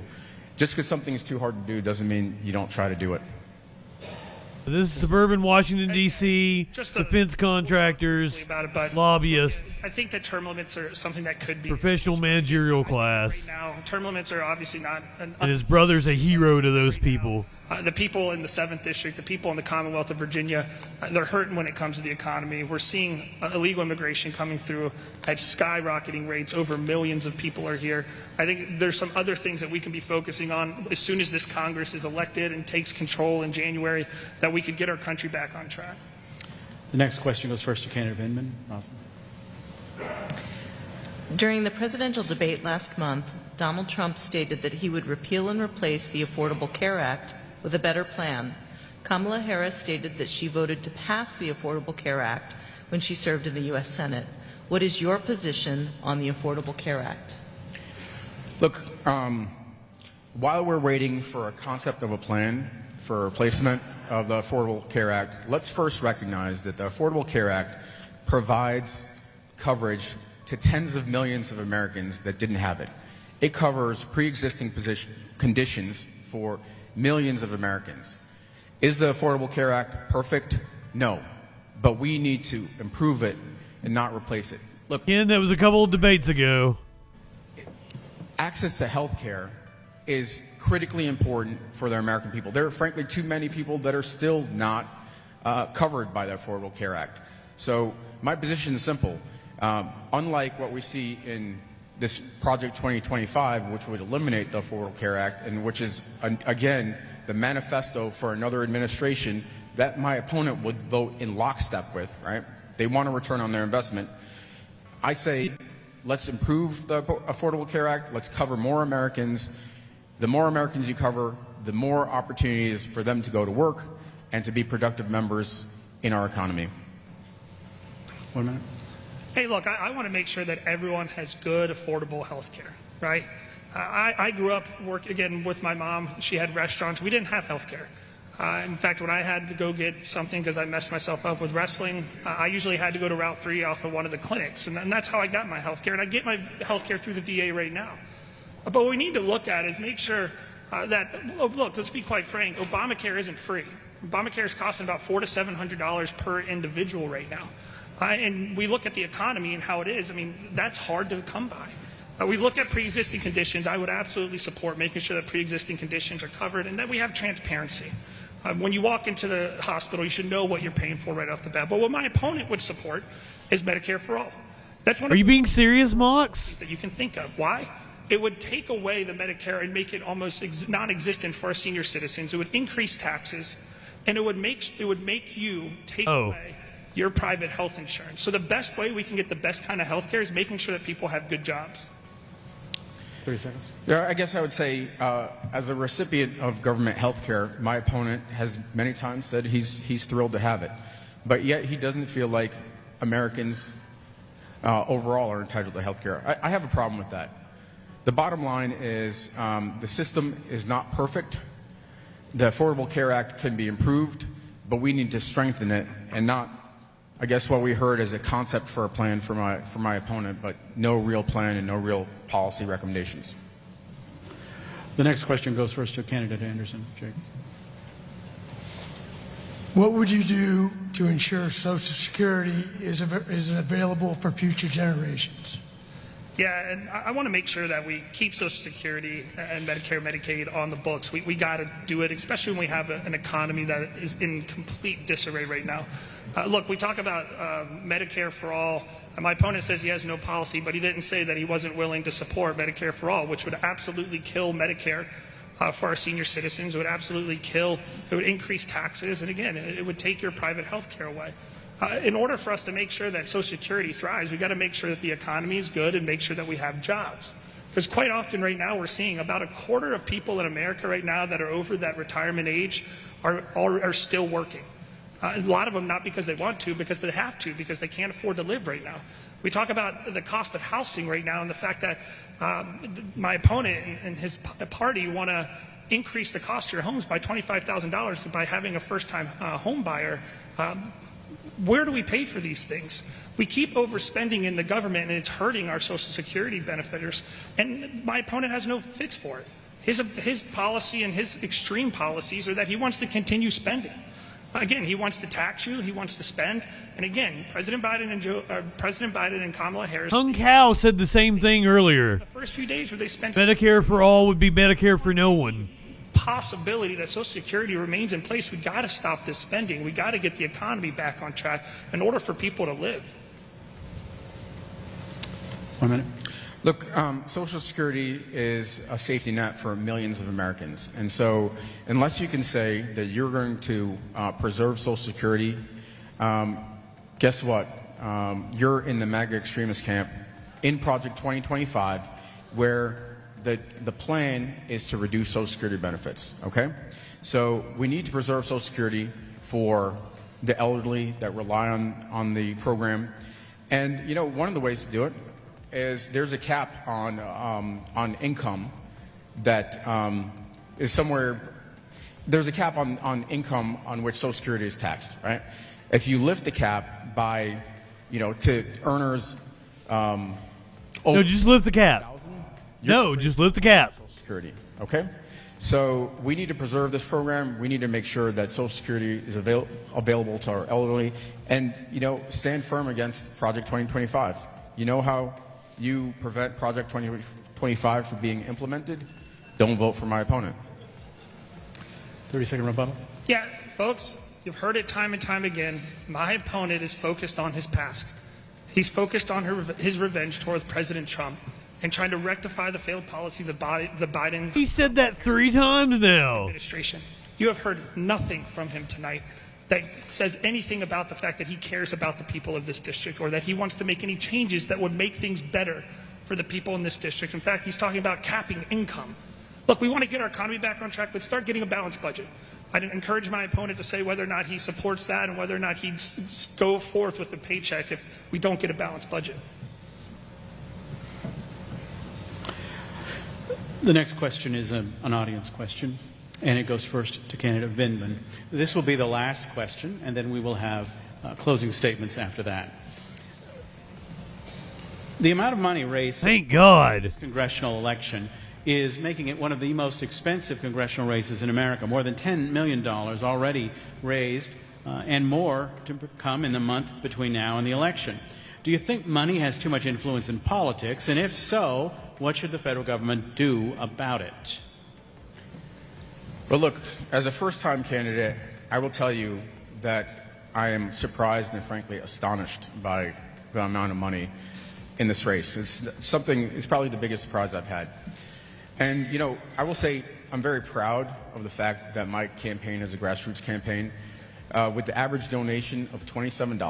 $27 is my average donation. But when you have hundreds of thousands of donors, including over 10,000 in Virginia, then you're talking about, you know, a movement. A movement is forming. So the long and short is there's too much money in politics. You know, you take it up to the presidential, the Senate and presidential level, you're talking about billions of dollars being spent. This is all as a result of a decision by the Supreme Court called Citizens United.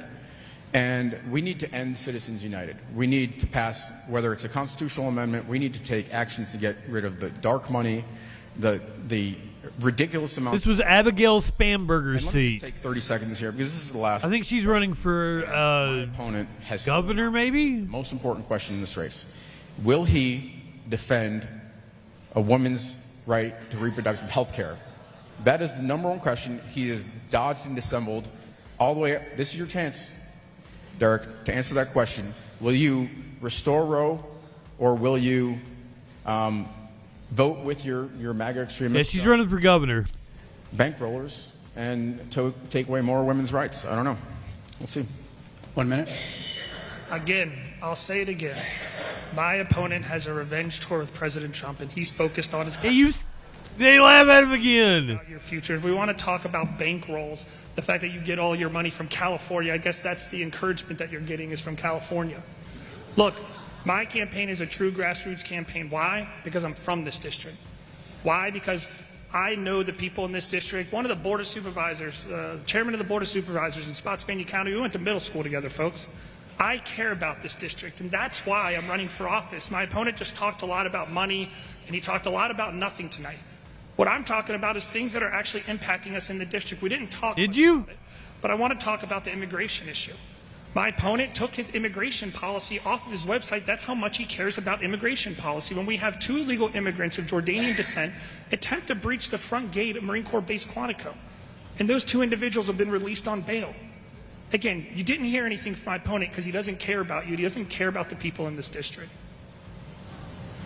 30-second rebuttal. Yeah, so again, crickets on the most important issue in this race. But look,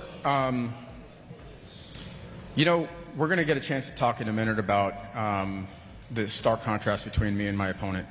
And, you know, it would have been great to talk about abortion because I am for a strong, immigration, because I am for a strong border as somebody that served in national security for 20 People to Biden at the White House. But we also have to recognize that we are a country of immigrants, and we can't demonize immigrants. We're going to move to a moment. You guys remember that time that Biden was asked about abortion and answered with immigration? And candidate Anderson, 2 minutes each. But before reverse Biden, thank the many people who have made this event possible. Thank you, of course, to my fellow panelists, Dr. Rosalind Cooperman, Ted Schubel, and Jake Womer. Thanks.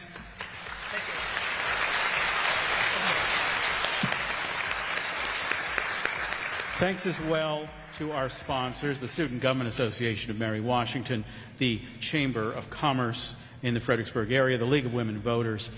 Thank you all.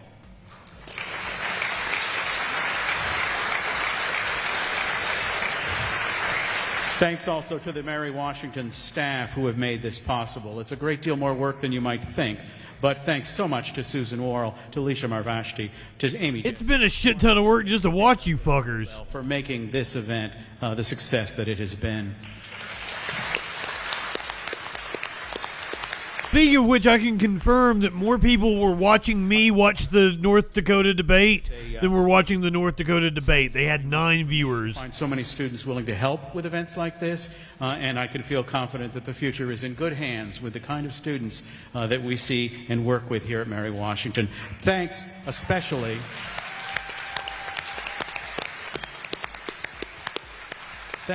to William Thompson, Chadwick Yoder, Naja Wilson, Caleb Doloff, Martina Pooh, William Goodman, Sophie Desimaz. Oh, I'm cutting him off. Oh, man, I'm done with this. I was going to listen to their closing statements. I can't do it anymore.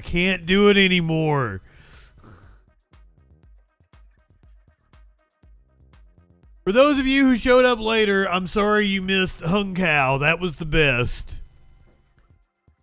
Multiple clips are going to go up on YouTube of it, though, because holy shit. What was it he said? He didn't want drag queens recruiting for the Navy. He wanted people that would rip their guts out, eat it, and ask for seconds.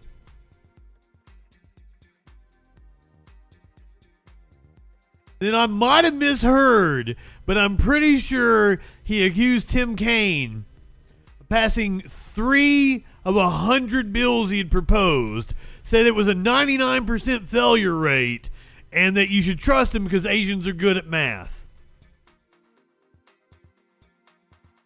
It might have been 300. He might have said 300, but I'm pretty sure he said 100.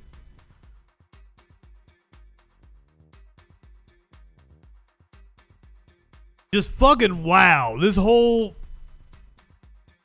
North Dakota was kind of tame.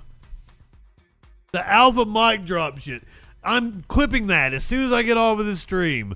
I am clipping that, but don't think we're going anywhere just yet. We gotta find out what that news be doing. Let's start with the big news of the day. Documents unsealed in the Jack Smith indictment of Trump. Let's break it down. Some of the evidence that was found out. Apparently, Trump told them, let them riot. Washington, welcome to America Decides. We start tonight with breaking news right here in Washington. A federal judge has unsealed new evidence in former President Trump's 2020 election interference case. Tanya Chutkan, she's the federal judge, made public parts of the key filing from special counsel Jack Smith. He submitted this filing last week under seal. It has now been unsealed. As you might recall, Trump is facing 4 charges in this particular case, among them conspiracy to defraud the United States. The former president has pleaded not guilty. I want to bring in CBS News chief legal correspondent Jan Crawford to catch our audience up on this. Jan, this filing is a reflection of the special counsel's orientation in his case to the opinion rendered by the Supreme Court providing immunity for presidents in their official conduct. If you'd be so kind, pick it up from there. You know, Major, people throw around words like unprecedented and extraordinary a lot, breaking news. This is all of those things. Right.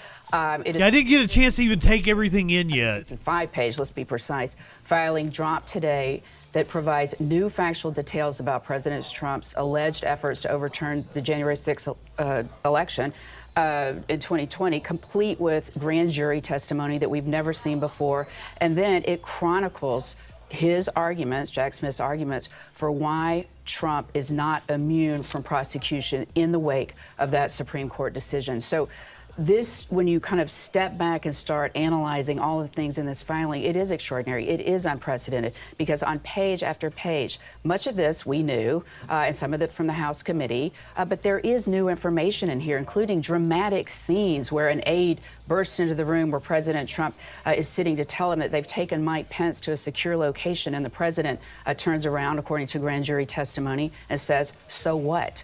According to the filing. Dramatic stuff in there that people have not heard before. And then we have in this filing Jack Smith's arguments for why this prosecution should go forward, all 4 charges against the former president, despite that landmark ruling from back in July by the Supreme Court. And we talked about that at the time. Absolutely. There was a lot of overheated rhetoric around that, too. People saying that that the Supreme Court has shielded Trump from prosecution, that they had embraced Trump's claims that he had absolute immunity. And as you and I discussed at the time, that was not true. The court said that official acts could be immune, but presidents could be held liable or criminally prosecuted for their unofficial acts. And the court, in its opinion, referred to a case on the D.C. Circuit that kind of set out a roadmap for how Trump could be prosecuted. The actions of an office holder, or was he acting as an office seeker? Get back to what's in the document. This filing that Jack Smith has dropped today,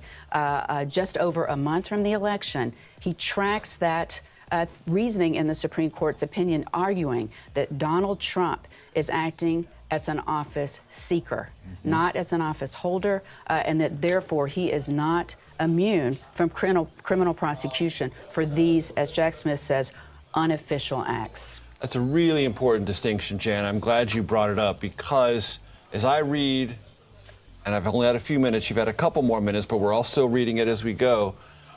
What Jack Smith is saying is there is no role for a president in an election other than to preside over how the states handle it and then accept it. He was acting in a way that only a candidate, a self-interested candidate, would operate, not as the office holder of the presidency. Right. He's an office seeker. And the vice president at times was also an office seeker, a running mate, or when he was... And made different calculations and, importantly, different choices. And the vice president is present in this filing. Absolutely, and that was a big question because the court did flag that the vice president and some of those communications, the Supreme Court did flag that some of those communications with the vice president may be considered official. But again, and Jack Smith did narrow some of that original indictment. But in these pieces of evidence that he puts forward... Oh, Tyler X, hell yeah! President Trump. Hell yeah, welcome in Raiders! Somebody shout out Tyler, somebody shout out Globus! Somebody shout out Redolent Thought. Got some cool peeps up in here. Welcome in, everyone. I am JustinFREAKIN. We find out what that news be doing Sunday through Thursday, 8 p.m. Eastern. The most absurd news, politics, and current events on the internet. We just wrapped up 3 straight goddamn debates. We watched Tim Kaine and Hung Cow at 7 o'clock Eastern. And my God, was that crazy. Look for clips of that on my YouTube. JustinFREAKIN. We watched the North Dakota Senate debate, and that one was kind of boring, but we had an AI bot from YouTube in here, and she was saying crazy-ass shit. The Book of Books told us black people have Tabasco or something like that. The second one had some moments. The third one had some moments. That was the seventh congressional district in Virginia. Now we're catching up on that news before we get out of here. Just trying to find out what all is in the document released. I didn't get a chance to read it myself because I was getting prepared for the show. The filing made public earlier today. Here's some legal experts on CNN. They've had a little more time to go over it. What moment that really stood out? And it seems like there's an indication of who this person is. An assistant to the president who worked very closely with Donald Trump, is not someone who is broken with him in a real way. But when you read this person ran in to try to get Trump. When did Crystal Ball start working for CNN? What this information could mean to Trump. And he responds, so what? Not high enough for this shit. This is why the brief is so interesting, because I believe the brief actually said they don't intend to try to admit that into evidence, but it's there. Why is it there? Because this is a two-part document, right? This is for the public. This is for us to all say, wow, this is a really powerful case against the former president. This is really, really bad what he did. It's also, of course, trying to convince Judge Chutkan and the judges up the chain that all of this evidence should come in because it's not subject to the Supreme Court's immunity decision. So it kind of has those two things. But that is really more of an atmospheric point, I would say. They don't intend to try to admit that. Spill the tea. I want to know the juicy shit. That guy acting in bad faith, and the case against him is really powerful. Well, and for everyone following along at home, what they're trying to do is say, hey, despite what the Supreme Court said about presidential immunity, we still have a case here. This can still go to trial. And Joey, part of that as a criminal defense attorney, how did you see it when they talk about how they say they have someone from the FBI who can testify to the activity on Trump's phone that day, that his Twitter app was open during the afternoon of January 6th, that he was using it paired with Dan Scavino's testimony that only Dan Scavino and Donald Trump had access to that Twitter account. Yeah, Caitlin, as a defense attorney, I'm concerned about this for a number of reasons. What's this? This is the motion which lays out, from Jack Smith's perspective, what's going to be admissible, what is my proof, what is my evidence. Came out of the crystal ball factory. Cell phone data. It's about a number of things. Number one, I see Mike Pence shaping up to be an all-star witness here. Remember, you would think under the conventional wisdom of that Supreme Court case that you can't talk about Mike Pence, right? Immunity applies. He's the vice president. Don't touch it. No. Jack Smith says, wait a second. It's a presumption of immunity. However, who is Mike Pence? His running mate. What are you doing? Running as a candidate, not as president. So you're going to have Mike Pence really taking the stand if it moves forward, giving damning evidence with respect to the conversations he had with his boss concerning this fake elector scheme, concerning his presiding over the Senate and ditching the real, ones and putting in these other ones. And so that's going to be problematic. What else, Caitlin? I'm concerned as a defense attorney, all of these statements that were made and things that were done with the state people coming from Arizona, Georgia, Wisconsin, Pennsylvania, take it as you will, but all of the pressure on them. And then when the outset of this segment, you showed the January 6th, that's all coming in because that was the culmination of this pressure upon everyone to say, I won, you lost. So there's a lot to work for and work with as a defense attorney to refute if the matter goes forward and all of this comes. Yeah, I feel like let them riot is the most damning part. Kemp and Doug Ducey, who was then governor of Arizona, Brian Kemp, still the governor of Georgia. And it says like P17 is Georgia governor, and then Brian Kemp is blacked out. I think we know that it's him, but it talks about how Trump had this intense pressure campaign on them to overturn the results. Doug Ducey at one point is saying, okay, send me your evidence. What are you looking at? Trump never gets back to him.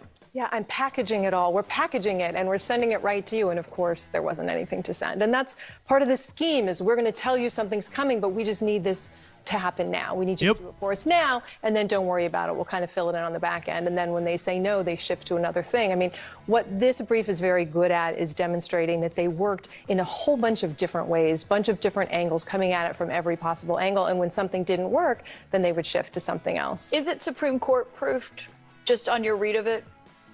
I think it is. I mean, they Can anything be Supreme Court proof?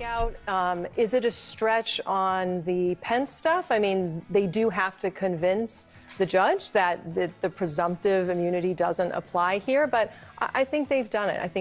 I mean, I would be a little hesitant because I also wouldn't have said that the Supreme Court. Everybody's so creative. While acting as president of the Senate in terms of the certification should have been even presumptively immune. So, who knows? But I think they've done a good job with it.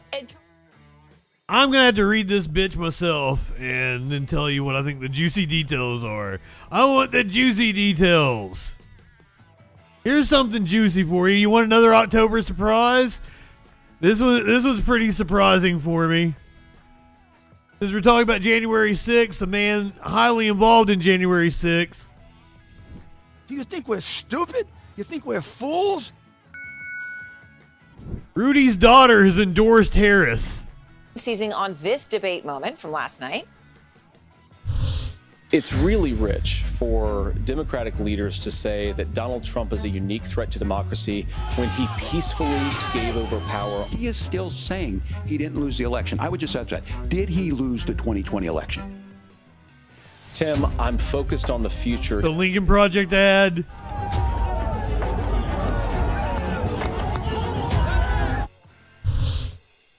The new ad slamming Vance over his answer to the question about January 6th in a moment that the campaign considers to be what they want to be seen as the highlight of the vice presidential debate. Oh, was that a Harris Priscilla Alvarez campaign ad? Campaign. And Priscilla, I know at this hour you've got some new reporting on Walz shifting his strategy after last night's debate. He spent the day on some cleanup after what happened, but what are you learning? Well, this is a strategy that ultimately boils down to ramped up media appearances because the reality, Aaron, is that this is the final stretch of this campaign, and allies to the campaign want to see more of Walz on the campaign trail, but also in media appearances because they believe that his likability is what resonates with voters. Now, more media appearances means answering questions from reporters, and that was something that he did today during his bus tour in Pennsylvania, trying to clarify his previous comments about when, or rather what he has said about the Tiananmen Square protests. Take a listen. Look, I have my dates wrong. I was in Hong Kong and China in 1989, August of 89, into Hong Kong, into China. I need to be clear, I will tell you that. Fucking Fetterman laughing at him back there. Over the course of the debate last night, so he's still doing some cleanup there, but certainly an indication of what more we'll see from him on the campaign trail. And he has a lot of travel coming up. I think she's on a rooftop somewhere. Oh, she's in Tel Aviv. As a West Coast swing. Over the course of all of that, he's expected to make a late-night TV debut, according to the campaign, as well as participate in what they're calling a high Exactly, DJ Dub. culture podcast. Now, they haven't said what these outlets are, when they're happening, but certainly an indication of what we'll be getting from Tim Walz over the next few weeks, again, as both he and the vice president hit the trail in earnest. Aaron. Priscilla, thank you so much on that new reporting. Priscilla's new reporting comes tonight as Giuliani endorses Harris. Caroline Rose Giuliani, that is.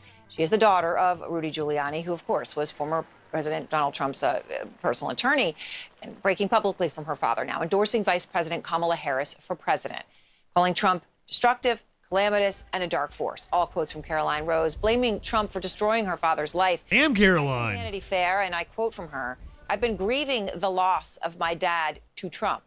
I cannot bear to lose our country to him, too." Caroline Rose Giuliani is out front now. She's a writer, a filmmaker, and obviously the daughter of the former New York City Mayor, Rudy Giuliani.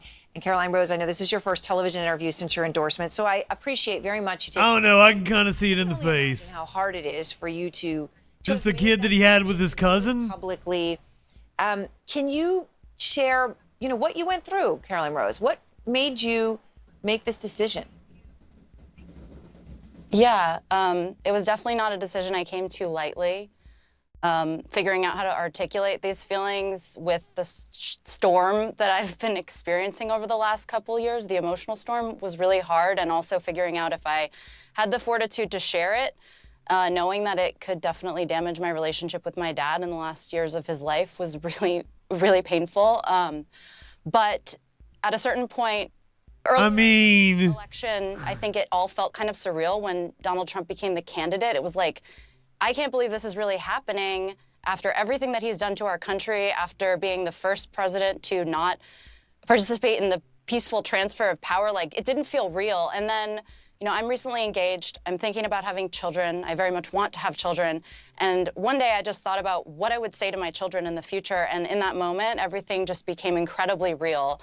Like, I want to live in a country, if I have a little girl, I want her to have autonomy over her body. And if she becomes a boy, I want her to feel safe and respected in this country. And no matter the gender of my children, I want them to live on a planet that's habitable. And I would really also like them to live in a democracy. Yeah. So it just, the stakes all hit me. 11, welcome in. You know, I had to use every resource at my disposal to get this message out there that we need to elect Kamala Harris if we want a future. And for you, you have a voice, and you know you had to decide whether to use it. But that's what's got to be so hard. I mean, I know she sounds intelligent, unlike her father. With your father is Caroline Rose, but as you say, it's the final years of his life. You love him. He is your father. Have you talked to him about this endorsement? Has this been anything where the two of you have been able to have a heart-to-heart or even a face-to-face conversation? I didn't let him know I was writing this specific article, but along the way, I've always made my opinions clear, and he does know that I was raised to speak my truth. Be sure more people are watching the Troll Patrol than are watching Rudy's podcast. That it will hurt him, and I do hope he knows that I love him. I hope that was clear. But yeah, we haven't spoken about it yet, and probably won't for a while. I feel like Giuliani's got more things to worry about. People whose families have been hurt and damaged and broken by what we've seen in this, you know, what this country's gone through politically. Is it possible for you, Caroline Rose, to put words around how you can feel the way you feel and be speaking out, but also love someone so much? I'm done with this.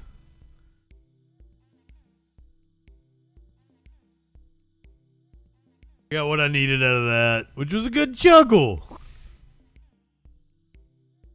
Let's talk about the aftermath of the debate from last night. Apparently, this young man going viral. I haven't seen it yet. I haven't seen the clip, but I've seen the clip going around. With you, how are voters there in Michigan reacting to what they saw last night? Oh, Jose, Ana, they are reacting. I can assure you of that. And there's a reason for that. J.D. Vance will be not far away from where I am today in Oakland County, Michigan. And when you talk to people here at Oakland University, they'll tell you that, you know, it's not 1, 2, or 3 days before one of the 4 candidates for either president or vice president will come through here. Oakland County, it's not an exaggeration to say, will be one of the most consequential counties in this swing state come Election Day. That's because there was a 100,000 vote swing from former President Trump in 2016 to President Biden in 2020. And even next door in Macomb County as well, which leans Republican, the student body populace here at Oakland University is made up of largely young people from both of those key counties in Michigan. And all of these issues that we talk about day in and day out are on the minds of the young people here. By the way, Michigan had some of the largest youth voter turnout in the 2022 midterm elections. Gun violence was one of those issues, particularly because of the shooting at MSU and at the high school nearby here back in 2021. And there was a young woman, Jimena, who was the student body president here at Oakland University, who had brought up that issue in advance of the debate. After the debate, I wanted to ask her and her fellow students about how they reacted to the conversation about gun violence during the debate. Here's what they said. A long-winded setup. J.D. Vance talk about that. Jimena was talking about how because of what happened at one of your neighboring schools here, it's an issue that rings close to home. I thought it was ridiculous. I mean, the issue is guns. The issue is not better locks on doors. So, you know, that was a notable and I think memorable exchange from the debate when he spent a minute setting that up to get that one little soundbite and cut right back to him. When Senator Vance was talking about the solution to gun violence being better. This is why I don't work in the media anymore. Objectively, I don't think I told you good evening. That certainly resonated with the voters here, and there were all kinds of issues from reproductive rights to immigration that elicited, I think, a strong response, and it wasn't just in favor of... Unless MSNBC wants to hire me, then, like, you know, I think they're great. Which is, like I said, largely a Democratic-leaning area. It certainly did resonate with them. And I guess the big question that It's on so many minds as we try to read the tea leaves of where this campaign and this election cycle goes next is after last night's debate, did it move the needle at all in terms of anyone's vote? I think so. And you know what, Anna, there's one person I think I should probably ask that. Come on in here, Marcus. Marcus was on with me last night. He has gone somewhat viral this morning. Come over here, Marcus. Marcus, we're live on MSNBC. It's good to see you again on campus. Anna Cabrera was just asking me, do you think that the debate last night moved the needle in any way for your fellow? I want to see the clip. Came out of it, as they went into it with their minds already made up of what they're doing. I would say people were pretty resolved when they came in and when they left. Nobody really had too many opinion changes. If you saw with the flags how we was doing, nobody really deterred in opinion as much. So people were kind of decided going into the thing and then leaving. I know there was one person who kind of flipped, but I think that was about it. Marcus, it's good to see you. And now the people of America know who Marcus is, Anna and Jose.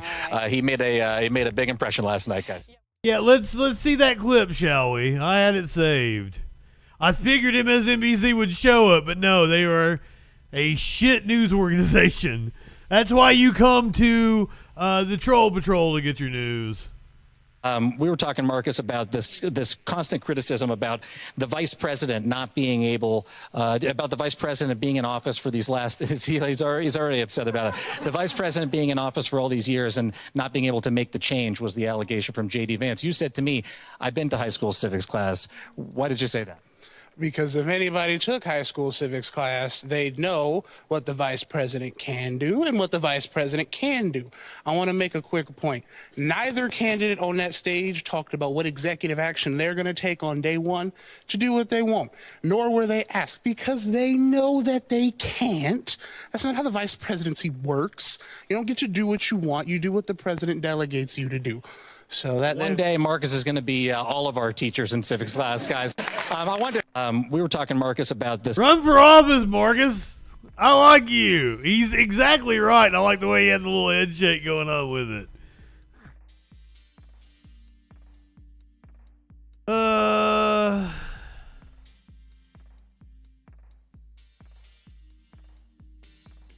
Harris made a visit to the affected areas of Hurricane Helene today. I still think it was too early for candidate or anybody to come to this area. We don't want you here. It is a waste of resources. But she was under pressure. She was in Georgia. I am here to personally take a look at the devastation, which is extraordinary. And it is and particularly devastating in terms of the loss of life that this community has experienced, the loss of normalcy, and the loss of critical resources. And so I'm here today to thank all of those who are working to get folks the support and the relief that they so desperately need and so rightly deserve. I was just talking with one of the members of the community and her daughter who lost her husband. We're almost up to 100 clinically. And there is... May have already broke 100. I haven't checked. Pain and trauma that has resulted because of this this hurricane and what has happened in terms of the aftermath of it. I do want to acknowledge and thank the first 189 have been extraordinary. Having met with them, they are the kind of folks that are the heroes in moments of crisis who do extraordinary work that is still hundreds flash other people. Yeah, she was under a lot of pressure because of right-wing media. You heard it while we were talking on C-SPAN last night. I don't understand. I clipped the thing from C-SPAN of me talking, or I'm on hold waiting for Greta to talk to us. And there was a caller, and he was talking about how Trump was everywhere. And Greta pointed out the governors have asked the candidates not come here because they're taking up resources. And the dude's like, well, I hadn't thought about that. And I mocked the dude, right? Someone came to my YouTube and was like, yeah, Trump has been on the scene. Go him. Where's Biden? Where's Harris? And I'm like, Did you not watch the video, dude? How do right-wingers do this? How do they get given the information and then completely fucking ignore it? It's like it doesn't like sink in.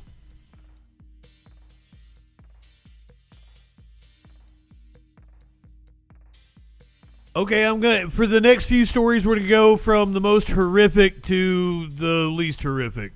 To like we're gonna be showing solidarity and celebrating at the end. So let's get horrific out of the way first, so you know what I'm talking about. Fears of a regional war in the Middle East accelerated today. Iran is bracing for an Israeli response to yesterday's unprecedented ballistic missile barrage against Israel. In Lebanon, Israeli forces have suffered significant losses as their ground invasion targeting Hezbollah militants pressed on today. 8 soldiers were killed in combat, and Israel continued its bombardment both of Lebanon and Gaza, killing dozens. We have Nick Schifrin in Tel Aviv tonight and Layla Molana Allen in Beirut, and that's where we start our coverage. War in the skies, and now on land too. Israel's first full-scale ground incursion into Lebanon for nearly 2 decades on Monday night met little resistance. Today, a different story. IDF soldiers crossed barely half a mile into Lebanese territory when they were ambushed by Hezbollah fighters. I would like to send my condolences from the bottom of my heart to the families of our heroes who fell today in Lebanon. We're in the middle of a tough war against Iran's axis of evil, which seeks to destroy us. Axis of evil! Back in vogue again. To show it remains ready to fight, despite crippling attacks on its leadership and communications network. The group has been preparing for this war for years and says most of its weapons stocks are still intact. In Beirut's southern suburbs of Dahia today, amidst the shattered ruins of residential apartment blocks, a Hezbollah spokesman accused Israel of targeting civilians. For us, of course they did. Large-scale destruction of the southern suburb is destruction itself. Killing, hatred, criminality, and repeating what happened in the Gaza Strip. All the civilian buildings that were bombed in the suburb in the last week are purely civilian buildings inhabited by Lebanese civilians. Nearly 2,000 people have now been killed here in just 10 days. As Iran launched its largest ever missile assault on Israel, the air was thick with foreboding in Beirut. Iran awaits Israel's response, but the retaliation in Lebanon was swift. As another day of devastating Israeli airstrikes leaves dozens more dead and many thousands more homeless, people here in Lebanon wait in fear to see what the next stage of this escalating regional conflict will bring. For the PBS NewsHour, I'm Layla Molana Allen on Lebanon's southern coast. Hold on. Where today those Iranian ballistic... Do we give a shit about what Israel has to say? In the southern Negev desert, the fuselage of a missile that can carry a 1,600-pound payload caused no damage. A U.S. official tells PBS NewsHour Iran tried to destroy its targets, but largely missed, and its missiles suffered a significant failure rate. One of the targets was the Tel Nof airbase, where today Israel's top officer delivered this threat. We will respond. We know how to locate important targets. We know how to strike with precision and power. No, you don't! What important means, Israeli officials won't say publicly. One official briefed on the matter told PBS NewsHour that Israel could target Iran's economy and not its nuclear sites, a target that President Biden today opposed. They have a right to respond, but they should respond in proportion. But U.S. officials believe the Israeli government feels less restrained since they killed Hezbollah leader Hassan Nasrallah. In Gaza, residents feel there's no restraint. And today marked the death of Jude, who just started his life. This war spares no one. Not the daughter who today lost her mother, or the mother too shocked to realize she'd lost her son. Gazan health authorities say in the last day, 70 were killed by Israeli airstrikes. Fuck! Israel says it struck multiple UN shelters used by Hamas as command and control. Struck multiple UN shelters! I can promise you the UN is not letting Hamas use their shelters. Another Gazan laid to rest today, 38-year-old Sameh al-Asali, a resident of the occupied West Bank, and the only person known killed by Iran's massive missile attack. As for Israel's response, U.S. officials tell me tonight they hope it's calibrated to allow Israel to reply, but one that falls short of inspiring Iran to launch another round of missile attacks. For the PBS NewsHour,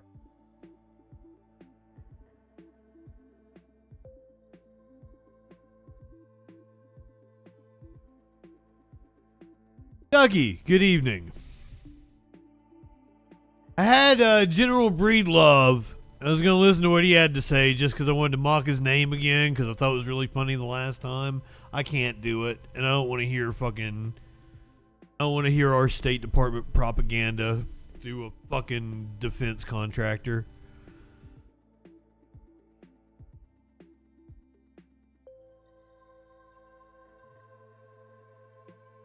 Let's do,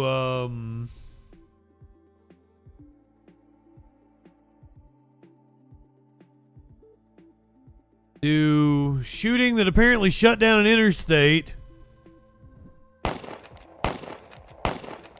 was just right down the road from another shooting. 'Cause America.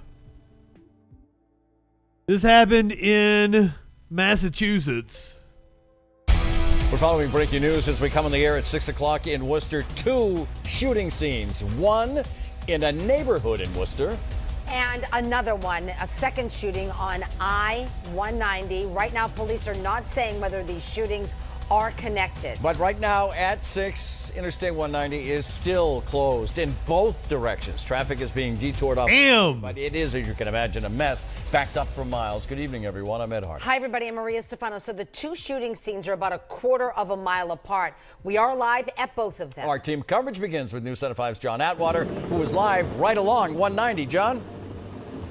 And Ed, you're right, traffic, it has been a mess for hours. This is the reason why. Look behind us here. This is not something you see very often during rush hour. Completely quiet out here because the road is shut down. In the distance there, you see a number of police cruisers. This is where officers were doing a line search of the highway earlier this afternoon. We'll show you that view from Sky 5. You can see several officers combing the highway and the grassy area just off the highway for evidence. They responded this afternoon to reports of a man with a gun here, and witnesses tell us they heard a series of gunshots right here on 190. Now, we spoke with 2 women. They were caught in traffic this afternoon, and they locked their doors in their cars. They saw a man running down the highway right toward them. He was about 5 feet away from us. Yeah, no further than 5 feet away and from he had this panicked look on his face, like he was being chased. I'm being chased. Then he runs about 50 feet more. And he stops. And he just pulls something to his head, and he's on the ground. Right when he got up to my car, goddamn! That's when we started hearing gunshots, but it was from the cops. Yeah, and we thought one of the gunshots were going to go through the car. Of course. So as you can imagine, absolutely terrifying for those 2 women who came within just feet of that suspect here on the highway this afternoon. Again, we're told that suspect taken into custody. We have not been updated on his condition right now. We're live in Worcester. John Atwater, WCVB News Center 5. All right, John, thank you. Our live... Wait a minute. I thought they made it sound like he... Yeah, you just said take it into custody. I thought they described a suicide, and then the cops came up and shot him, but they took him into custody. I'm so confused. Running down the highway right toward them. He was about 5 feet away from us. Yeah, no further than 5 feet away and from he had this panicked look on his face, like he was being chased. I'm being chased. Then he runs about 50 feet more. And he stops. And he just pulls something to his head, and he's on the ground. Right when he got up to my car, that's when we started hearing gunshots, but it was from the cops. Yeah, and we thought one of the gunshots were going to go through the car. So as you can imagine... Yeah, people survive, especially like people that put it under their chin and then shoot their fucking nose and shit off. Don't do that. People that put it here on their temple and then just shoot their eyeballs out. Horrible. Horrible. Don't do that shit. You're gonna do it right. Jesus. Is that TOS? Just gonna say, you don't want to live with the consequences of that. I'll have to nuke the bot again. Sorry. I'm not encouraging anyone to do that. I'm just saying, nope, not gonna do it again. Absolutely terrifying for those two women who came within just feet of that suspect here on the highway this afternoon. Again, we're told that suspect taken into custody. We have not been updated on his condition right now. Sorry, Snicks. John Atwater, WCVB News Center 5. All right, John, thank you. Our live team coverage continues with News Center 5's Mary Saladna live at the other shooting scene. Mary. Oh, I record locally, Mox. Yeah, Maria, you know, not only did this guy run by people on the highway, he ran by school kids as they were getting off a bus here in this neighborhood. We're at the corner of Marconi Road and Heralt Road. This is the house where the shooting happened. Obviously, you can tell police are still processing the scene, probably waiting for a search warrant. They're standing by and keeping everyone away. This is number 32 Marconi, and again, Heralt Road meets it right here. These kids tell me that they were getting off the bus. A cute little area. Heard a few pops, which they assume now was gunfire, and saw the man run past them within feet of them as he tried to take off and get away. We heard the pops first, like the gunshots first. Okay. And then he came running from, I don't remember where, maybe the side of the house. Came running, like fast. And he dropped some things. He went back to get it, and that's when he kind of looked up at me, and that's when I knew I should run. All right, he didn't point anything at you, or he just He just looked at me in a way where I felt I should run. And he picked up what he dropped, which was money and keys. So that was Grayson Kennedy Picos. They saw this man, and he saw them too. They tell me that he eventually went running down Marconi, which leads toward the highway, and that we have to assume is how he wound up down on the highway where John is at this point. Again, a lot of young people are talking about this. We're talking to them and their parents. So these shootings are related. The neighborhood is obviously a very quiet neighborhood, but they tell us that a family does live here. Picturesque neighborhood. A man and a woman, and they know the family involved. We're trying to be very sensitive to what we know at this point, but witnesses tell us they saw a man being taken out of the bushes who apparently was injured. They believe shot, but he was moving when he was taken away by ambulance. That's all we know about his condition, and we're trying to work with the police to firm that up. We'll, of course, continue to... Same dude, and he was indeed shot. We can at 7 o'clock tonight. We are live in Worcester. I'm Mary Saladna, WCVB News Center 5. Great, Mary. Thank you for that. Interstate 190, by the way, is still shut down for the shooting investigation. Do stay with News Center 5 on air and with our WCVB app for updates. So yeah, I believe that this one is going to be one that we will get an update on.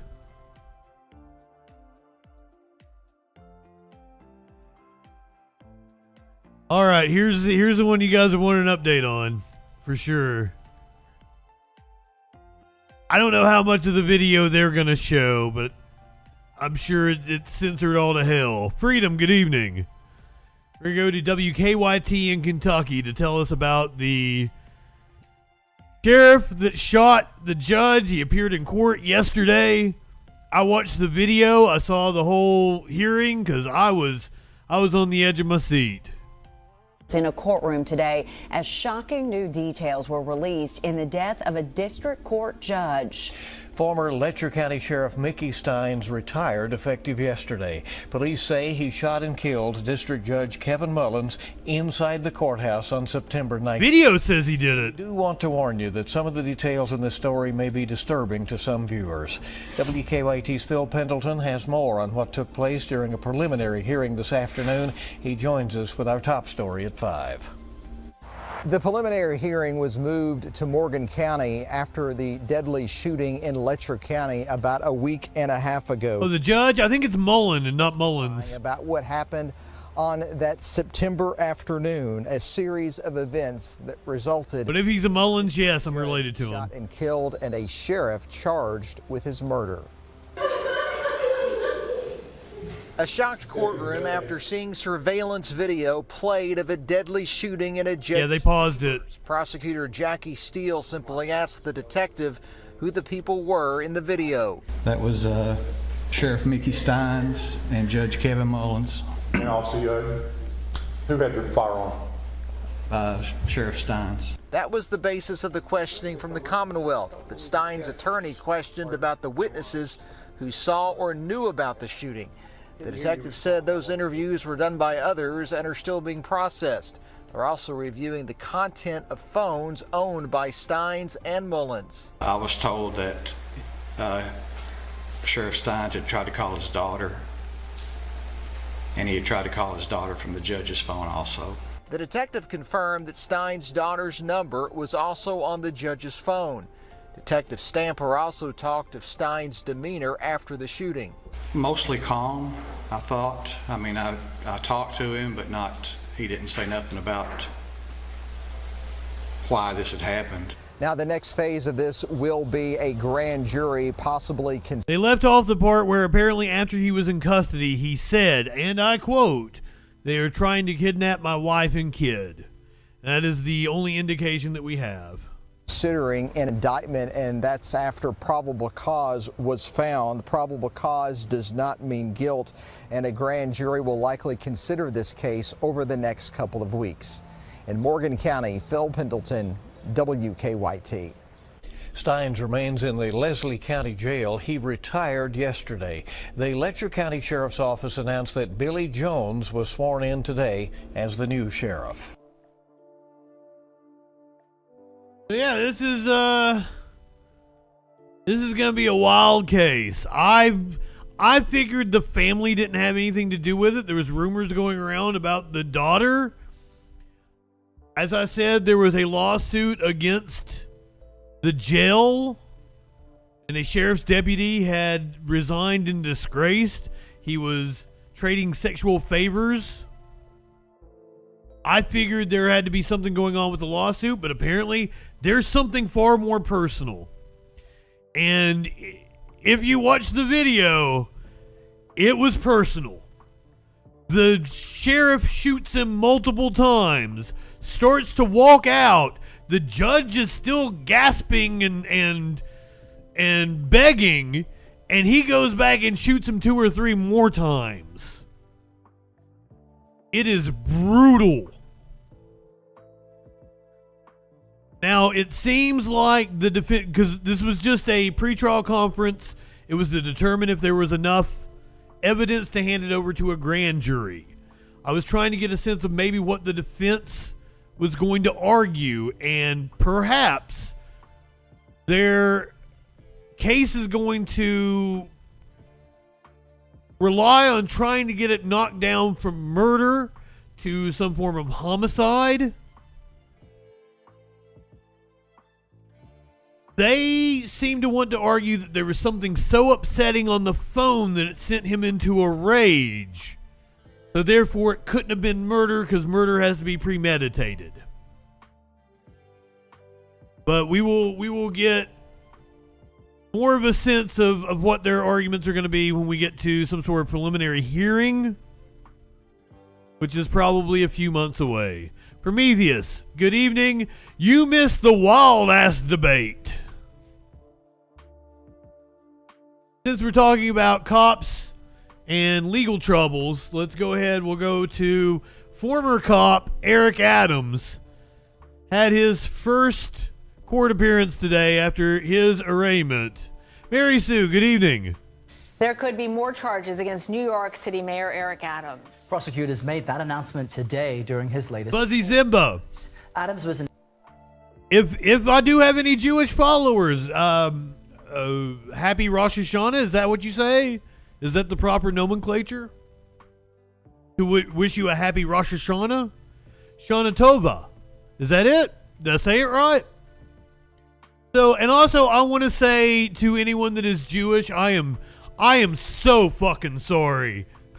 I had no idea how bad anti-Semitism was until I started doing content and right-wing assholes started thinking I was Jewish. Oh my God, I'm so sorry. Shana Tova.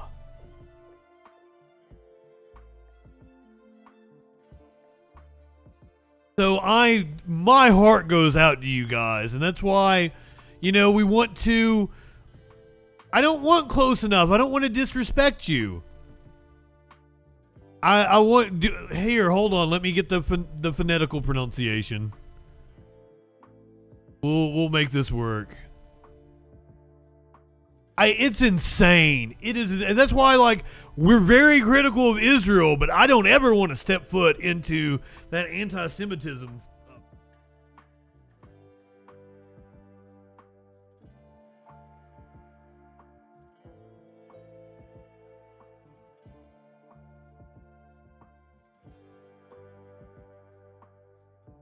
Used to wish people a good head of the year or a happy Rosh Hashanah. We are looking at how to pronounce Shana Tova. Shana Tova. Shana Tova. Is that better? Dougie, I don't know if I told you good evening. Shana Tova. To you, Prometheus. To you, Avalon, and anyone else celebrating. Welcome in, Princess Kimberly. I used to think I was a sociopath when I was younger, and that's just, I guess, being a teenager and shit, because I was like, wow, I really don't feel anything. But my God, the older I get, the more I feel. I can just see an animal and just start crying. So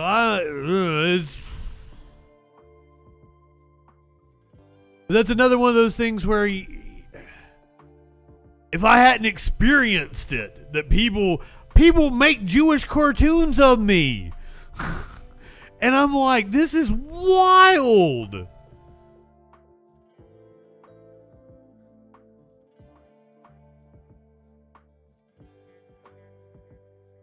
Anyway, Israel was giving money to Eric Adams, weren't they? Eric Adams had his first court hearing since his arraignment today. There could be more charges against New York City Mayor Eric Adams. How long is he going to last? During his latest court appearance, Adams was indicted on 5 counts, including bribery, wire fraud, and solicitation of a contribution by a foreign national. The mayor denies any wrongdoing and has pleaded not guilty to all. I hate to stop the story, but I want to know, is there a special meal that you make for Rosh Hashanah? I know at Passover you have the latkes and is there some kind of soup? What is there a special meal, or do you just do like a normal like we would like a Sunday meal? All charges. CBS News national correspondent Nikki Batiste is following the story for us. She's outside at the courthouse in Manhattan. Nikki, what happened there in court today? Well, the big headline is that the prosecution said there may be additional charges against Adams in this case, and or there may be other defendants charged. That was really the big takeaway from this hearing, which was otherwise fairly procedural, talking about dates, motions, discovery. I will note that the defense has continuously talked about a key witness who they claim has lied. We have to wait to see if they are able to present 0.35 Liz Trusses. The case. Adams walked into the hearing, out of the hearing, did not say a word to the press. Inside the courtroom, I can tell you, he looked straight ahead, listened to the judge, briefly spoke with his lawyers, but was otherwise just stoic. What's incredible, Nikki, as there's this indication of additional charges, Mayor Adams has been defiant. He says he's innocent, he's not resigning. Yes, I would love Mayor Adams if he wasn't a dickhead and totally guilty. Like, the way he has handled this, I think is so awesome. People within his administration leave, and he has a whole nother term, a whole full year to continue to be mayor. Is he sticking to his guns as of today, or is there any kind of hint that maybe he will step down? Errol, I've seen no hint, or he's made no hint that he has any inclination to resign whatsoever, despite calls from all levels of government for him to do so. There were even hecklers outside the courtroom as he walked out, saying resign, resign, resign. The only person who has the power to remove Adams from office is New York Governor Kathy Hochul.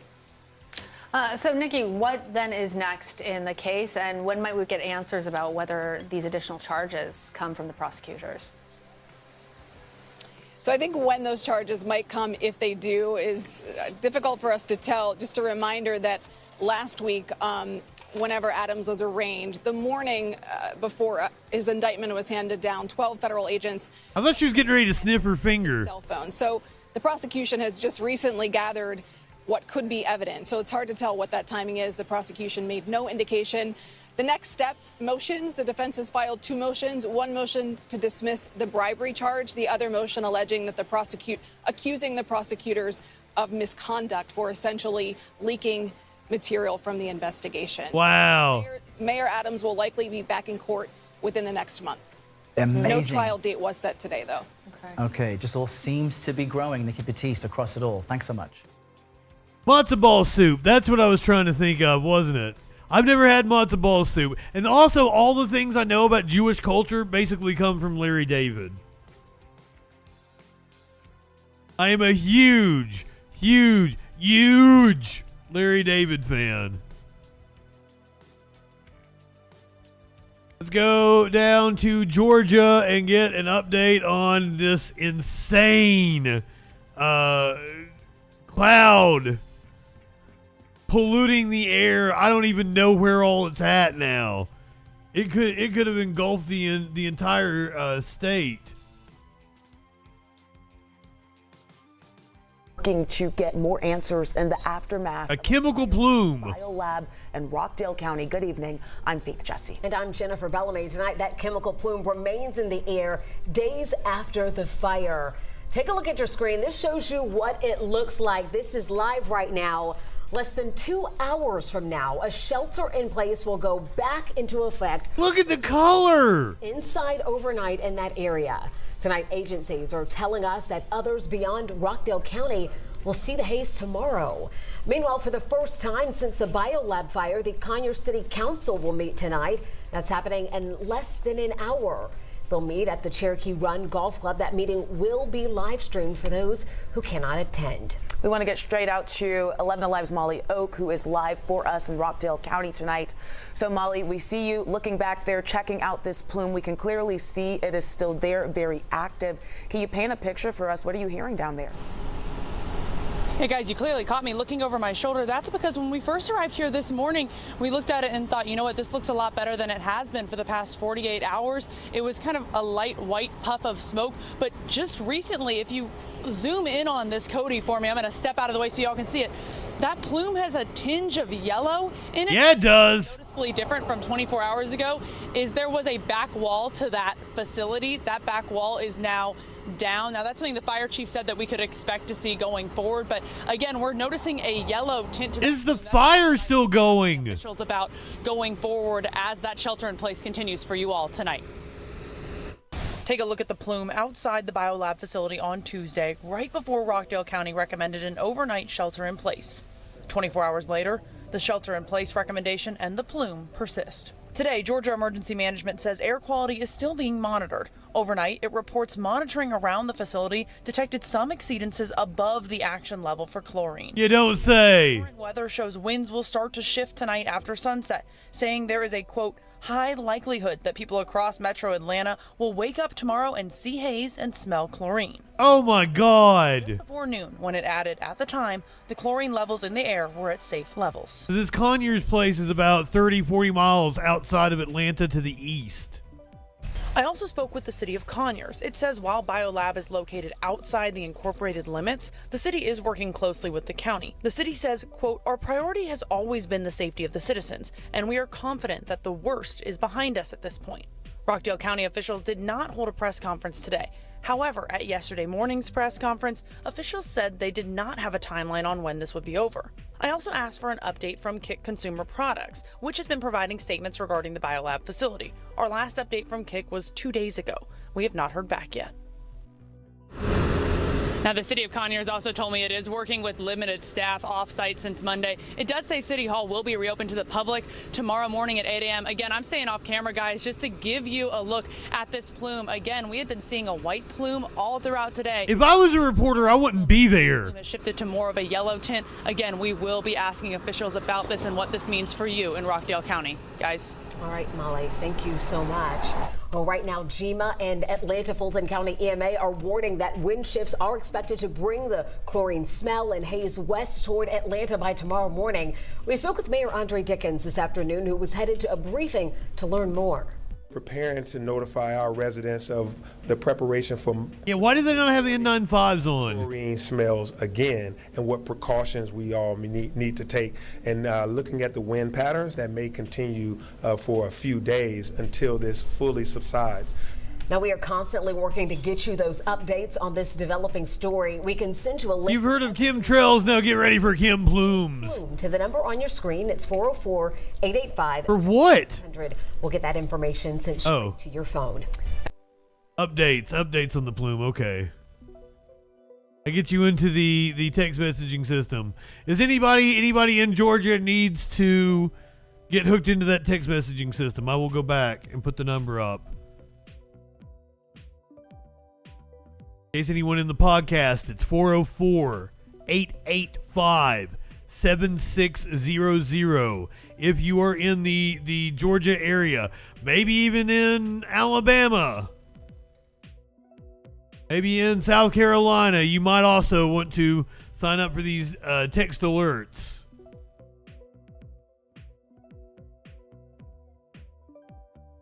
Now, let's do some feel-good news, shall we? This is what solidarity looks like when truck drivers pulled into the picket line at the Port of New York today. It's when the truck drivers came in.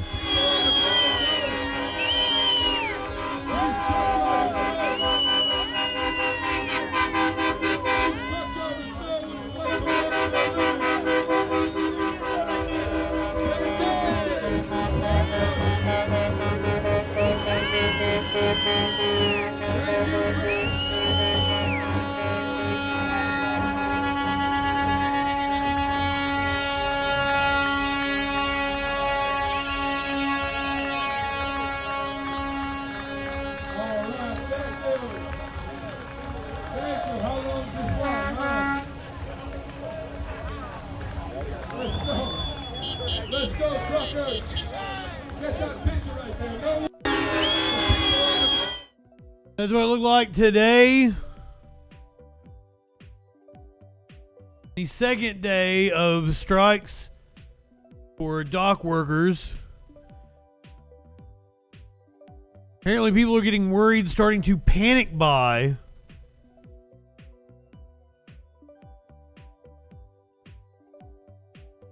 Strike now in its second day. Tens of thousands of dock workers at ports along the east and Gulf Coast continue to walk the picket lines.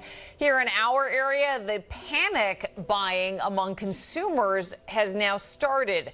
At the Costco in Teterboro, people could be seen stocking up on essentials over fears that the strike could have impacts on our supply chain. New Jersey reporter Anthony Johnson is live at the Port of Elizabeth with the very latest. Anthony.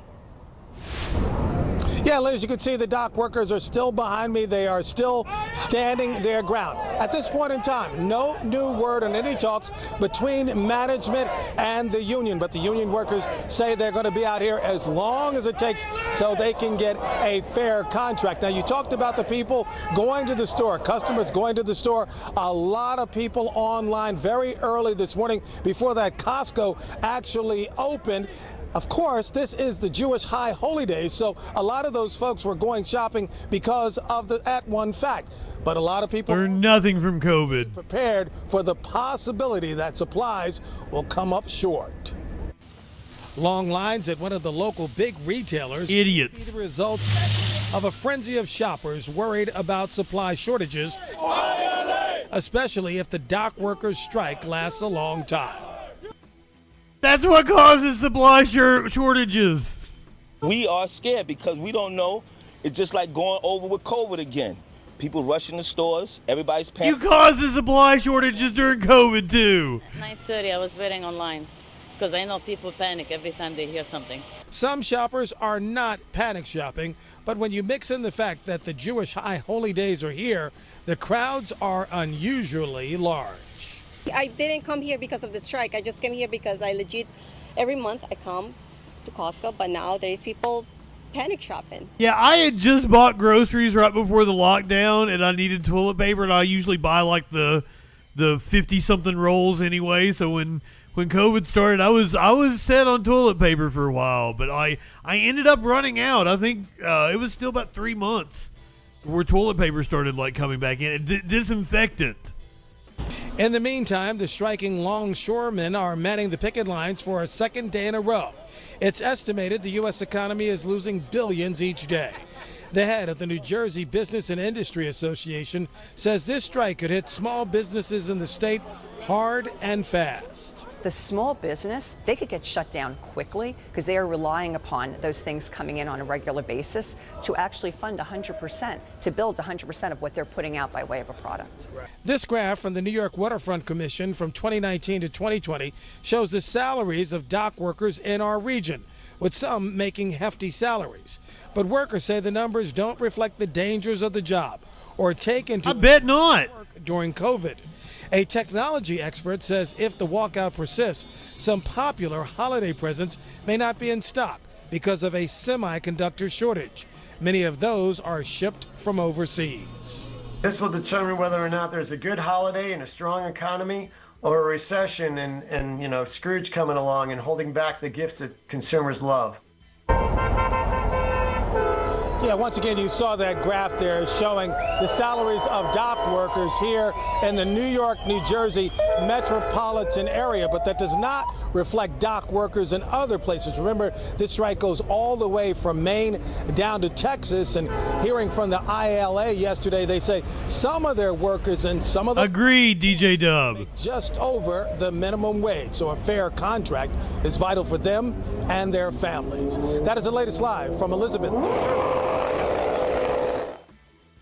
But you gotta remember, a lot of these fucking stores don't actually make money through the year. They make it at Christmas. And then a lot of these news agencies, they make a lot of money off of that holiday advertising. It's one big circle jerk. The capitalism circle jerk. But he mentioned semiconductors. There is one thing that I have left out in the coverage of the devastation of my region. You have a much bigger worry about your semiconductors than the longshoremen striking. Operations at a quartz mine in western North Carolina have been shut down for more than 5 days after Hurricane Helene dumped 2 feet of rain on the town of Spruce Pine, washing out roads and cutting power to an area with an industry critical to semiconductor manufacturing across the world. What I'm getting ready to tell you is going to blow your fucking mind. The small town of Spruce Pine, home to fewer than 2,500 residents, is the location of several rare mines that produce ultra pure quartz for Sibelico North America, the largest employer in Mitchell County, the Quartz Corp. Sibelico told News and Observer this week that operations at its Spruce Pine facility, the largest in the region, have been halted since September 26th when Hurricane Helene first made landfall in Florida, and that the town has been hit with flooding, power outages, communication disruptions, and damage to critical infrastructure. The Quartz Corp, in a statement on Tuesday, said its facilities have been closed since last Thursday and that the company has no visibility on when they will restart, as its teams work with local groups to try to restore the most basic services and bring further supplies to Spruce Pine. Spruce Pine quartz, mined and produced at few facilities around the world, is used to ensure the purity of molten silicon used as the base for manufacturing semiconductor wafers, as well as for semiconductor crucibles and quartz glass products like windows, rods, and tubes. It is possible to use less pure quartz to create the same materials, but it's slower and more expensive process than using the ultra high quality materials that Spruce Pine has far and away the most of in the world.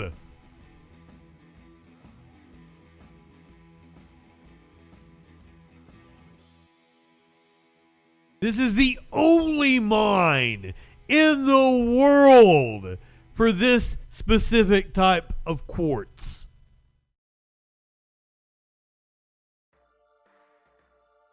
Good luck with that. All right, let's do just a little bit of bullshit, then I'm getting out of here because, man, all three of these debates took a lot out of me. I am fucking tired. I'm hungry. I'm tired. I feel like I have been beat up. I wanted to take a nap before the show and didn't get a chance to. But I love you guys. I'm a man of the people. Ripped my guts out, ate them, and asked for seconds. No, I hadn't been feeling good all fucking day, but as always happens, I hit that start streaming button and I come to life. A Las Vegas radio station has banned Green Day songs after the lead singer calls it the worst shithole in America. Fuzzy Simba, I don't know if I told you good evening.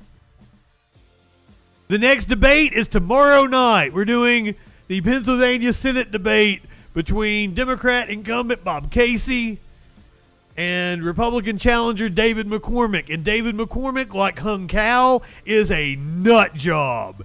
So let's hope it's fun like the Hung Cow Tim Kaine debate from earlier today. Tomorrow night, and I think it's at 8 o'clock, so I'll probably come on at like 7:30. I'm sorry I didn't give you guys a good time for tonight.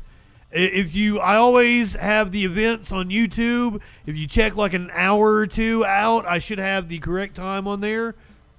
So, but like tomorrow, I know for a fact the debate is at 8 o'clock. We're going to come on at like 7:30.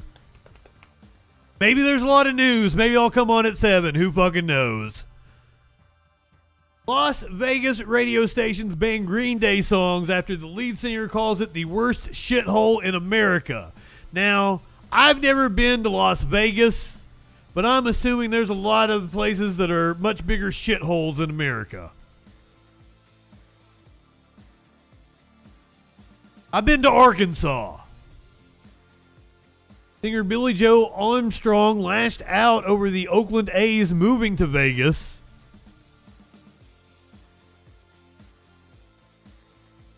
So, 2 Las Vegas-based radio stations are refusing to play any Green Day songs after the band's lead singer. What? Look at this fucking cancel culture over here. Made negative comments about the city. The little snowflakes. It all started when the 52-year-old musician criticized Oakland A's owner John Fisher for deciding to move the MLB team to Sin City. I'm pretty sure there's a lot of people that feel the same way. So Armstrong apparently posted video of himself going on some kind of a rant.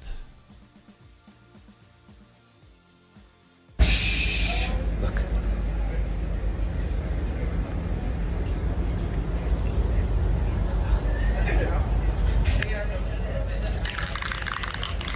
Oh shit! We're doing some vandalism.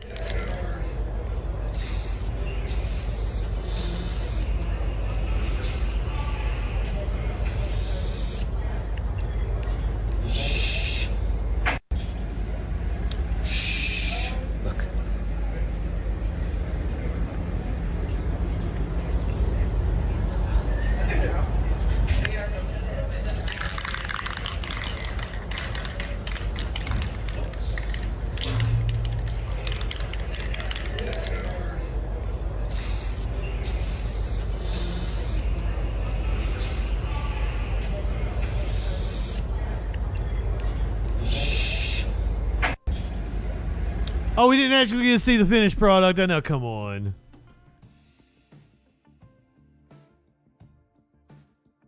We don't take shit from people like fucking John Fisher, Armstrong, an Oakland native said at a show in San Francisco.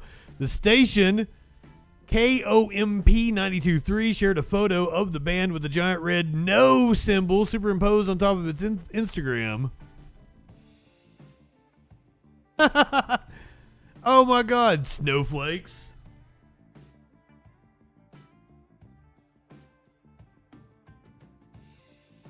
Yeah, they got a JustinFREAKIN comment. Snowflakes. A second Vegas-based station, X107.5, shared on its website that it would be making the same move. In response to Armstrong's inflammatory comments, the station is banning all Green Day music, effective immediately. Well, guess what? September already ended, so... Fisher is a former part owner of the San Francisco Giants along with his father and is the current owner of the A's since 2005. It was announced in April that the team would relocate to the new Las Vegas stadium. At the team's last Oakland game, the crowd started a "Fuck John Fisher" chant. Armstrong is known for making strong political statements. The singer and his band were mocked earlier this year for changing the lyrics to one of their songs. Mocked by whom, Daily Wire? While performing the band's 2004 hit single American Idiot at ABC's Dick Clark's New Year's Rockin' Eve presentation, Armstrong sang, "I'm not a part of the MAGA agenda." Yeah. The original lyric was, "I'm not a part of the redneck agenda." Now, to be fair, I do want to go back and point out that redneck means worker. Depending on which region you grew up in, it means farm worker, someone with a redneck who is out working in the sun. If you are like me and you're from eastern Kentucky and it's coal mining, workers used to wear red bandanas around their necks to signify who was Union.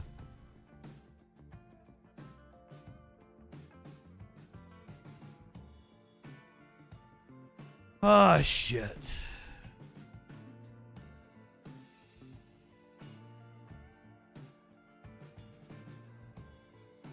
Puppy bus? Yeah, puppy bus. I lean too much on puppy bus. I love Mo Mountain Mutts.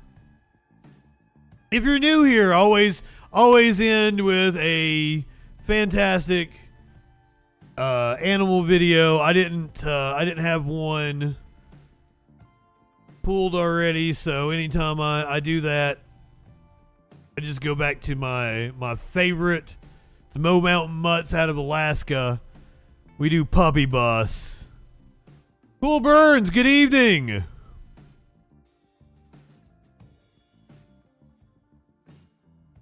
The head of the union made $710K. Which union?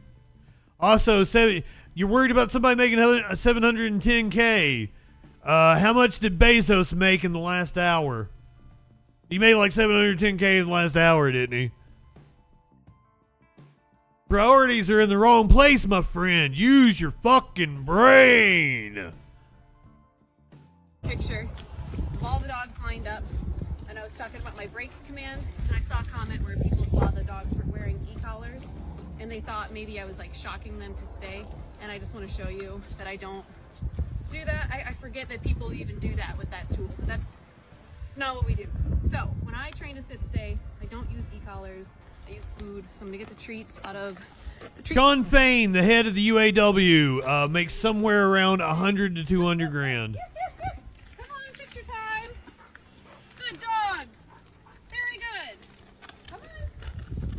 No, Cool Burns. Bezos does not provide services that makes everyone's life better. He leveraged his money to take services that already existed, to push out small, like, ask anybody who's ever tried to sell on Amazon how Amazon treats them. He uses his money as leverage to be able to undercut small providers, to be able to buy up all the stock so he can sell it at whatever price he wants. That is predatory capitalism, and you should be against that. If you're not, you are a dumb fuck. But hey, right-wingers are morons.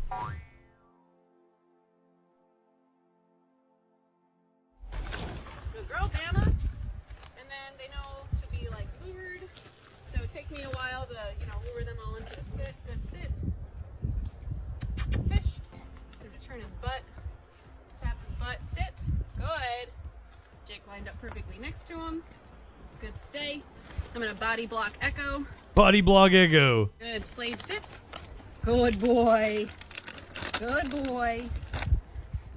See if I can lure. Yeah, I have a... Good girl. Sit. I have a method to being able to give treats to the cats. Good girl. So that's fine. She can sit. Daisy's gonna come right in. Good girl. Sit. Yes.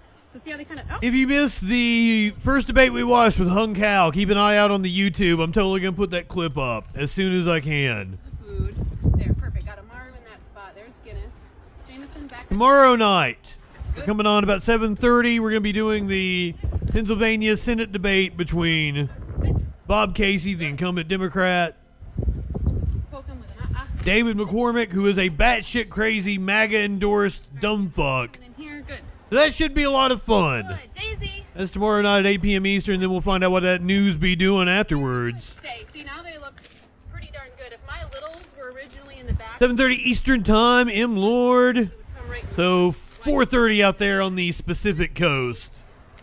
Very good dogs. What a good stay. If you are watching on Twitch, you are heading over to Echoplex Media. It is time for the... Oh, wait a minute. Is Dave set up already? Yes, look. Great. He's still getting his new studio. He's not on. Shit. Train, sit, stay. So sometimes when I have a new dog and it takes a while, they don't get in there, I have to pay. Oh, 30 more minutes? What? Why do I keep getting... I thought on Wednesday he was on at 11 my time. So the dogs have been sick. I get the time wrong. Might get paid for staying. Okay, you know what? I love you, Twitch peeps. So then what are the Twitch peeps, stay with me. when dogs, turn their ears off? They're so fixated on something. If Dave comes on in another half hour, I'll hang out with you guys. Let's do it. Right there, she's not looking.